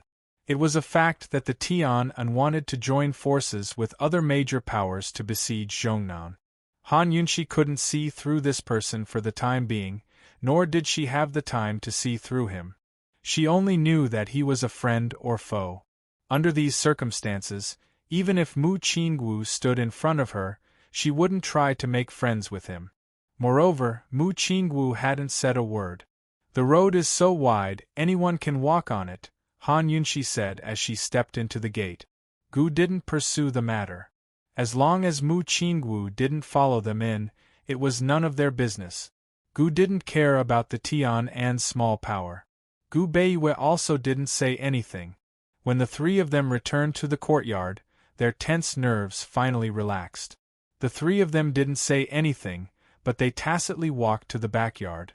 Once in the backyard, Gu lazily lay down on the bamboo bed under the tree, crossed his legs, and casually picked 2 big red flowers. He put them over his eyes to block the light and closed his eyes to rest. "I'm so tired. I'm going to sleep. Don't call me to eat." Han Yunshi and Gu Beiwei didn't answer. In the afternoon, the courtyard was so quiet that only the sounds of insects and birds could be heard. Gu was just resting. He often couldn't sleep at night, let alone in the daytime. After a while, he discovered that there was no movement around him. He secretly took a big red flower and opened one eye. He saw that Han Yunshi and Gu Beiwei were standing to the side, looking at him. He pretended not to see it and slowly closed his eyes. He placed the big red flower on the table and continued to rest. However, not long after, he suddenly sat up and smiled flirtatiously at Han Yunshi and Gu Beiwei. "Why, am I really that good-looking?" Han Yunshi bit her lip as her eyebrows creased, making her look like a little old woman. After the complicated flattery and deception, after the greatest crisis of the South Central Governor's office had been resolved, she did not forget what kind of price Gu had paid today. In this lifetime, he would probably never forget it. Now, the people inside and outside of the medical city were all paying attention to the Apricot Woods Conference tomorrow and the competition for the position of dean. Therefore, no one was paying attention to Gu's background for the time being. But once the fighting was over and everyone was free, Gu Qishao would become the subject of ridicule and a target of contention for the world's attention. Even Han Yunshi was curious about how Gu could survive such torture, let alone others. Everyone would think about one question. Did Gu have a special constitution? Was that why he could survive and continue to do all kinds of medical research? "Shao Qi, let me take your pulse," Gu Beiwei said. Gu's smiling eyes immediately turned cold. He asked coldly, "Why? Do you think I'm a monster? Or do you pity me?" "Old man." Han Yunshi did not know what to say. She dearly wanted to joke with Gu Qishao and say, "You're thinking too much. Who'd pity you?" However, she could not laugh, let alone say anything. Gu Beiwei had noticed the abnormality in Gu's blood and suspected Gu's constitution. However, he had never expected this situation. Seeing the ruthlessness in Gu's eyes, he did not know how to answer. "Gu Beiwei, you should worry about tomorrow's matters. You said that I'll leave the rest to you. If you can't handle it, don't blame me for starting a massacre." Gu Qishao said coldly before rising to his feet and flying up the tree. With a flash, he vanished over the top of the wall. Han Yunshi and Gu Beiwei did not chase after him. Gu needed to be alone for a while. The scars of the past had been reopened. Perhaps he had to hide in a corner of the world alone and heal silently like before. Han Yunxi assumed that Gu Qishao would be gone for a long, long time before popping back up again. In fact, he'd be gone even longer this time. However, she was wrong. Not long after, Gu returned with a big bag of desserts. Poison Girl, this is a century-old shop in the west of the city. We left in a hurry last time and did not get to buy it. Hey, don't miss it this time. It's all to your liking. So he had gone to buy desserts for her. When head elder Ling revealed everything, when the papers of his most unbearable past fluttered in the air, Han Yunxi's tears did not fall. However, when she saw the big bag of desserts on the table, Han Yunxi finally burst into tears. Sob, sob. Old ghost, I thought you were leaving. Her tears were the last thing he wanted to see. He did not want to leave when Long Feiyi was by her side. He would not leave when Long Feiyi was not by her side. A trace of sadness flitted across Gu's eyes, but it was quickly replaced by a smile. He quickly took out a handkerchief and wiped Han Yunxi's tears. "Io, just a bag of desserts can move you to this extent? Does His Highness Duke of Qin know? Poison lass, why don't Qi brother buy that old shop and specially make desserts for you? You can dump Long Feiyi and follow Qi brother, right?" Han Yunxi smiled through her tears and stuffed a piece of mung bean cake into Gu's mouth. "In your dreams.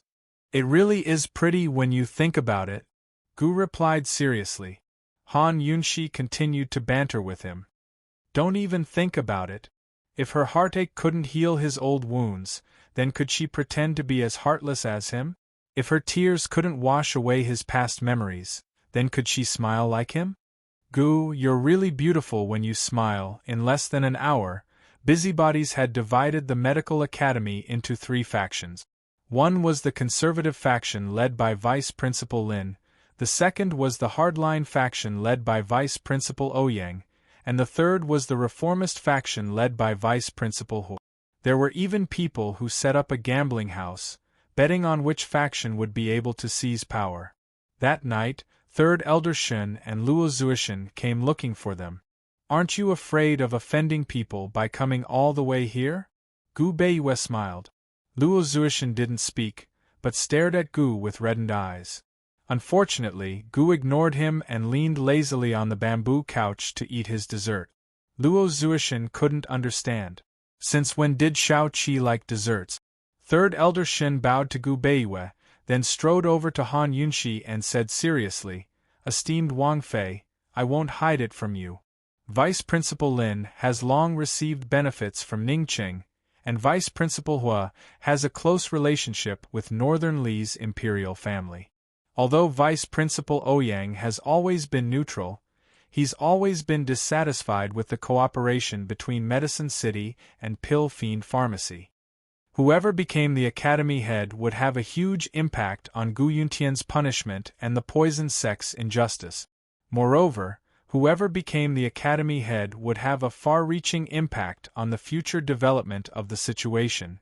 It was obvious that the South Central Region's Commander-in-Chief's manor didn't have any allies in the medical academy, but enemies instead.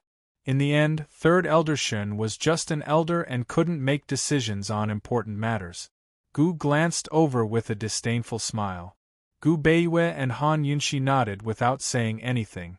Third Elder Shun said seriously, "Old Man has already signed up to participate in the Apricot Woods medical competition tomorrow at noon." The Apricot Woods medical competition was the most exciting competition of the Apricot Woods Conference, but it wasn't held every year.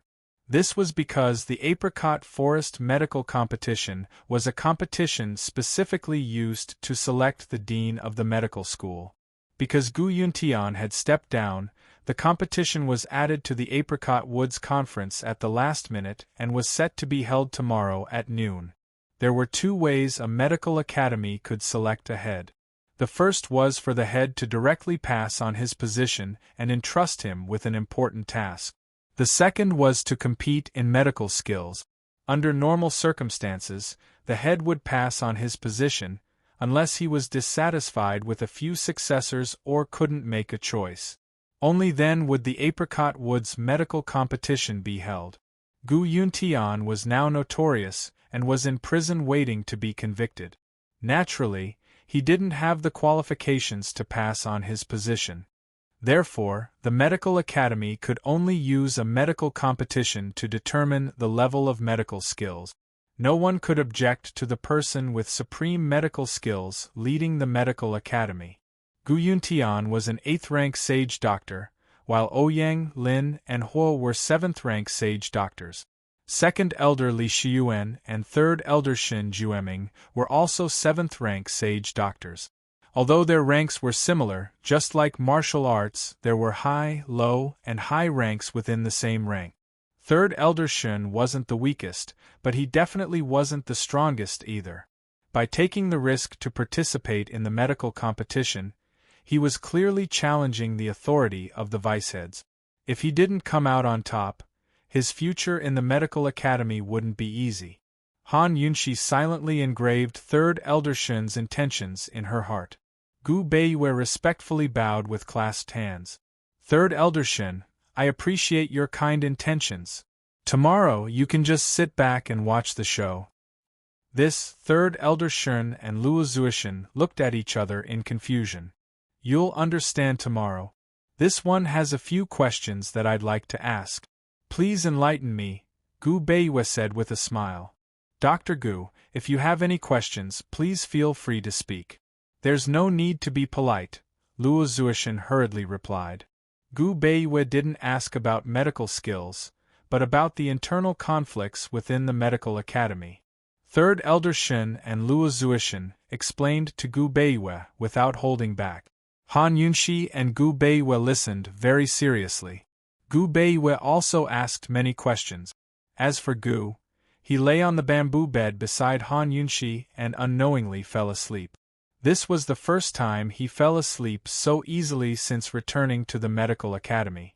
Gu slept soundly that night, but there were many people both inside and outside of Medical City who couldn't sleep. In the dead of night, the old imperial physician from Northern Li removed his disguise. He had no intention of resting, but instead changed into a set of night clothes. He was none other than Bai Yanqing. Let's go. Master will take you somewhere, he said with a chuckle. Bai Yuqiao was finding it harder and harder to see through her master. She'd thought her master would be in a terrible mood. Han Yunxi's group had stirred up the situation in Medical City and the alliance between the various countries. Not only had they lifted Medical City's sanctions against the South Central Region's governor's estate, but they'd also vindicated the poison sect. In just a single day, Han Yunxi's group had reversed the situation. Although the Medical Academy's new head was still a mystery, no matter who it was, they would have no reason to make things difficult for Han Yunxi's group. Based on the current situation, Han Yunxi's group had the absolute upper hand. Even Ning Qing might be at a disadvantage. If Ning Qing were to suffer at this critical juncture, it wouldn't be good for Northern Li at all. Master, what are you so happy about? Master, where are we going? Bai Yuqiao asked. The poison sect's forbidden grounds. Bai Yanqing's eyes shone with tears as he said those words. Was it excitement or sadness? Only he himself knew. Chapter 787. The moon was bright and the stars were sparse. It was already late at night, but the poison sect's forbidden grounds were so quiet that only the sound of the wind could be heard. Even as she stood at the edge of the poison sect's sky pit, Bai Yuqiao still couldn't understand why her master had brought her here in the middle of the night. If she had to trace her origins, the 100 Poison sect was a branch of the poison sect. But in her memories, her master had never mentioned this place, much less come here. Her senior brother, Jun Yixie, had come here for the poison sect's poison beast, but had returned in failure. She remembered that when her master found out about this, he only smiled and didn't say a word. Anyone from the poison world yearned for this place. The mountains were filled with poisonous plants, and the sky pit beneath her feet had once held the poison beast, making it even more alluring. The darkness of the sky pit seemed to have some kind of magic. Bai Yuqiao wanted to dive in and see what was inside. She waited excitedly for a long time, thinking that her master would take her down. Who knew that her master would just stand there and watch? After a long while, he turned and said, "You lass, let's go back." "Go back? Master, we're already here. Why don't we go down and take a look?" Bai Yuqiao asked in confusion. "The bottom has already been destroyed, there's nothing to see," Bai Yanqing replied indifferently. Then what are we doing here?" Bai Yuqiao was really curious. Bai Yanqing smiled. "You lass, don't you think the wind here smells?" Bai Yuqiao lifted her head and sniffed the wind. "It smells like dirt." "No, it smells like poison. Even the air here smells like poison." Bai Yanqing sighed. "Only by smelling this place occasionally can I remember who I am." Bai Yuqiao was even more bewildered. She probed, "Does master come here often?" Although she had been adopted by her master since she was young, she spent most of her time in the 100 Poisons sect. She did not follow her master around all the time. She remembered that when she was young, her master would often travel outside. Neither she nor her senior brother knew of her master's whereabouts. It was only in the past few years that she had the opportunity to stay close to her master, serve her master, and understand her master. Bai Yanqing raised his head and looked at the moon in the sky. He stroked his beard and smiled. "Of course, this place is the root of the poison world. Its master's root." Bai Yuqiao's heart skipped a beat. "Master? Master is also a descendant of the poison sect?" Bai Yuqiao regretted her question as soon as it left her mouth. Her bright mind quickly analyzed the situation. If Master was a descendant of the poison sect, then what was his relationship with Han Yunxi? Master didn't allow senior martial brother to have any ideas about Han Yunxi, and now he was secretly plotting against Han Yunxi. Why was there such a contradiction? Also, why did Master hide so many things from senior brother? The more Bai Yuqiao thought about it, the more dangerous her situation became. People who knew too much didn't have a good ending. Her hands clenched tightly in her sleeves, her palms sweating. She didn't even dare meet her master's eyes, afraid that he'd discover that she knew too much. Unexpectedly, she heard a chuckle. "You lass, aren't you a member of the poison sect? Anyone who learns the poison arts is a member of the poison sect. You can't forget your roots." Bai Yuqiao jerked her head up to see her master chuckling. He was the same kind and easygoing person she remembered him to be when she was young. So that's what master meant. Bai Yuqiao didn't have time to ponder over which of her master's words were true and which were false. She only wanted to hide her nervousness. She pretended to be very happy and asked, "Master, you were thought that you'd lose your temper. Now I know why you're so happy." "Happy? Hee, then tell me why." Bai Yanqing was indeed happy. "Because the poison sect has been rehabilitated. Our 100 Poisons sect is no longer a crooked sect," Bai Yuqiao said with a smile. Bai Yanqing nodded. He was just brushing off Bai Yuqiao. In his heart, the 100 Poisons sect was just like Jun Yi Xie. They were just tools. How could they compare to the land beneath his feet? He looked back at the crater again, and his eyes, which had always been hidden, revealed a touch of nostalgia. He had lived on this land for many years and stood outside the crater many times. He had also looked at the bright moon above the crater many times, but he had never stepped in once. By the time Bai Yanqing and his disciple returned to their residence, the secret missive from Northern Li's capital had arrived. Originally, the Northern Dynasty's emperors had vented their anger on Jun Yi Xie because of the Northern Li crown prince's death. They'd stopped all of his work and secretly placed him under house arrest in the palace. But now, the Northern Dynasty's emperors had no choice but to use Jun Yi Xie again. The second prince, who'd insisted on staying at Wintercrow clan, had suddenly cut off all communications. There were no suitable ambassadors in the court, so the Northern Dynasty's emperors could only place their hopes on Jun Yi Xie. Perhaps the Northern Dynasty's emperors had already realized the severity of the situation, but only Jun Yixie was familiar with Winter Crow clan. If he sent someone else and angered the Winter Crow clan, the second prince's life would be in danger. The crown prince was dead, and he'd taught Jun Yixie such a lesson. Jun Yixie would at least restrain himself a little when it came to the second prince. Bai Yuqiao sighed in relief after reading the letter. Master, senior brother will definitely be able to turn misfortune into blessing. Bai Yanqing, on the other hand, was very confident in Jun Yixie. He smiled and said, "He set out yesterday, so he should be back with his battle horses in a month. You lass, have you made any progress on Su Xiaoyu's side?" Bai Yanqing asked next. "I've already probed her and confirmed that she doesn't know anything about the phoenix birthmark. As for the perplexing butterfly illusion, we're still probing her." Bai Yuqiao replied honestly. "But master, if that girl really doesn't know anything, then won't we be wasting our efforts? She and Bailey Mingxiang are both Han Yunxi's servant girls. She should know everything that Bailey Mingxiang knows," Bai Yanqing guessed. "But master, that girl is still Chu Shifeng's person. Although she lost her memories, Han Yunxi might not trust her completely, right?" Bai Yuqiao said seriously. "What's the point of keeping someone who doesn't trust by her side? And why did she teach her poisons?" Bai Yanqing asked next. Bai Yuqiao couldn't retort. Suddenly, Han Yunxi's face floated into Bai Yanqing's mind. He chuckled and said, "That girl must be very similar to Old Man. She wouldn't keep useless people around. She must have taken a liking to Su Xiaoyu's innate talent." He told Bai Yuqiao, "Be careful when you strike, don't kill her. That girl will be useful in the end. Also, send someone to keep an eye on Ningqing.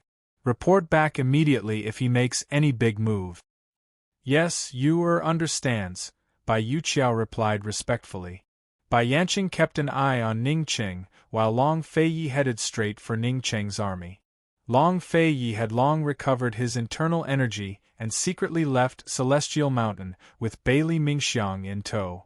He was rushing to meet up with Bailey Yuanlong.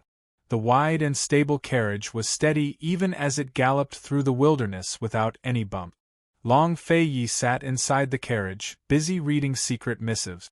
No matter where he went, reports from all over the world would reach his hand.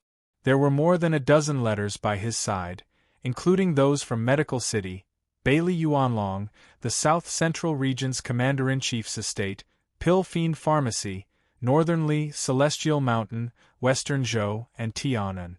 There were also reports about the perplexing butterfly illusion. Even though he'd left the matter of the perplexing butterfly illusion in Gu's hands, he still sent people to investigate. He was very busy, with eyes and ears all over Cloud Realm continent. No matter how big or small the news was, or whether it was expected or not, his expression was always cold and distant. His eyes were focused, and he didn't let his emotions show on his face. Although his internal injuries weren't as serious as they seemed, he had lost quite a bit of weight over the past few days. His chiseled features were even sharper than before, giving him an air of stubbornness. Besides the sound of the wind, there was only the sound of horses' hooves. Suddenly, he asked coldly, "Is Lingyun Pass up ahead?" The driver, Uncle Gao, quickly replied, "It's 1 li up ahead. If we head east, we'll pass through Medical City. If we head south, we'll reach Sand River." When His Highness Duke of Qin didn't reply after a long time, Uncle Gao asked again, "Your Highness, should we change our route?" His Highness had ordered him to head straight for Sand River to meet up with General Bailey after leaving the mountain. But Medical City's missives had arrived yesterday, so Uncle Gao had no idea what was going on there. Long Feiyi still didn't reply, so Uncle Gao could only keep driving the carriage. Uncle Gao didn't know what was going on in Medical City, but Bailey Mingxiang, who was sitting next to him, knew very well. Ever since she learned of her mission on Celestial Mountain, she knew everything about His Highness Duke of Qin. Of course, His Highness Duke of Qin hadn't told her this, but rather Ah Dong, the personal shadow guard he had assigned to her. She knew that Ah Dong must have been instructed by His Highness Duke of Qin to tell her everything. Separated by a curtain, her face was pressed against the curtain as soon as she turned her head. How she wished she could temporarily have a pair of see-through eyes to see the man's face inside the carriage. Thinking of this, she mocked herself inwardly. Even if she could see him, what could she do? It was impossible for her to see through his heart through his eyes. It was impossible. Why did he ask that question earlier? Did he hesitate? Did he want to change his mind and go to Medical City? Did he want to see esteemed Wang Fei? But how could a man like him hesitate or make a mistake when it came to something so important? He had left Celestial Mountain in secret. The spies on Celestial Mountain would quickly discover that something was amiss. He had to hurry to the army and meet up with her father before the spies discovered anything. If anything went wrong with this move, all his previous plans would be for naught. Bailey Mingxiang turned her head to look at the road ahead. It wasn't a long distance. They were about to reach Lingyun Pass. She couldn't help but frown. She had never felt so conflicted before. On one hand, she hoped that the man she liked would remain as calm and emotionless as he always was, and that he would prioritize the big picture. At the same time, she also hoped that this man would have a more worldly side to him. She hoped that he would change his mind and go to Medical City. She knew that hesitation meant that something was on his mind. If he couldn't get what he wanted, how unbearable would that be? His Highness Duke of Qin must be missing esteemed Wang Fei. If he didn't make a sound, the carriage would pass through Lingyun Pass. Once they passed through Lingyun Pass, with his personality, he wouldn't turn back, would he? Finally, they were getting closer and closer to Lingyun Pass. Bailey Mingxiang couldn't help but remind him, "Your Highness, we've reached Lingyun Pass."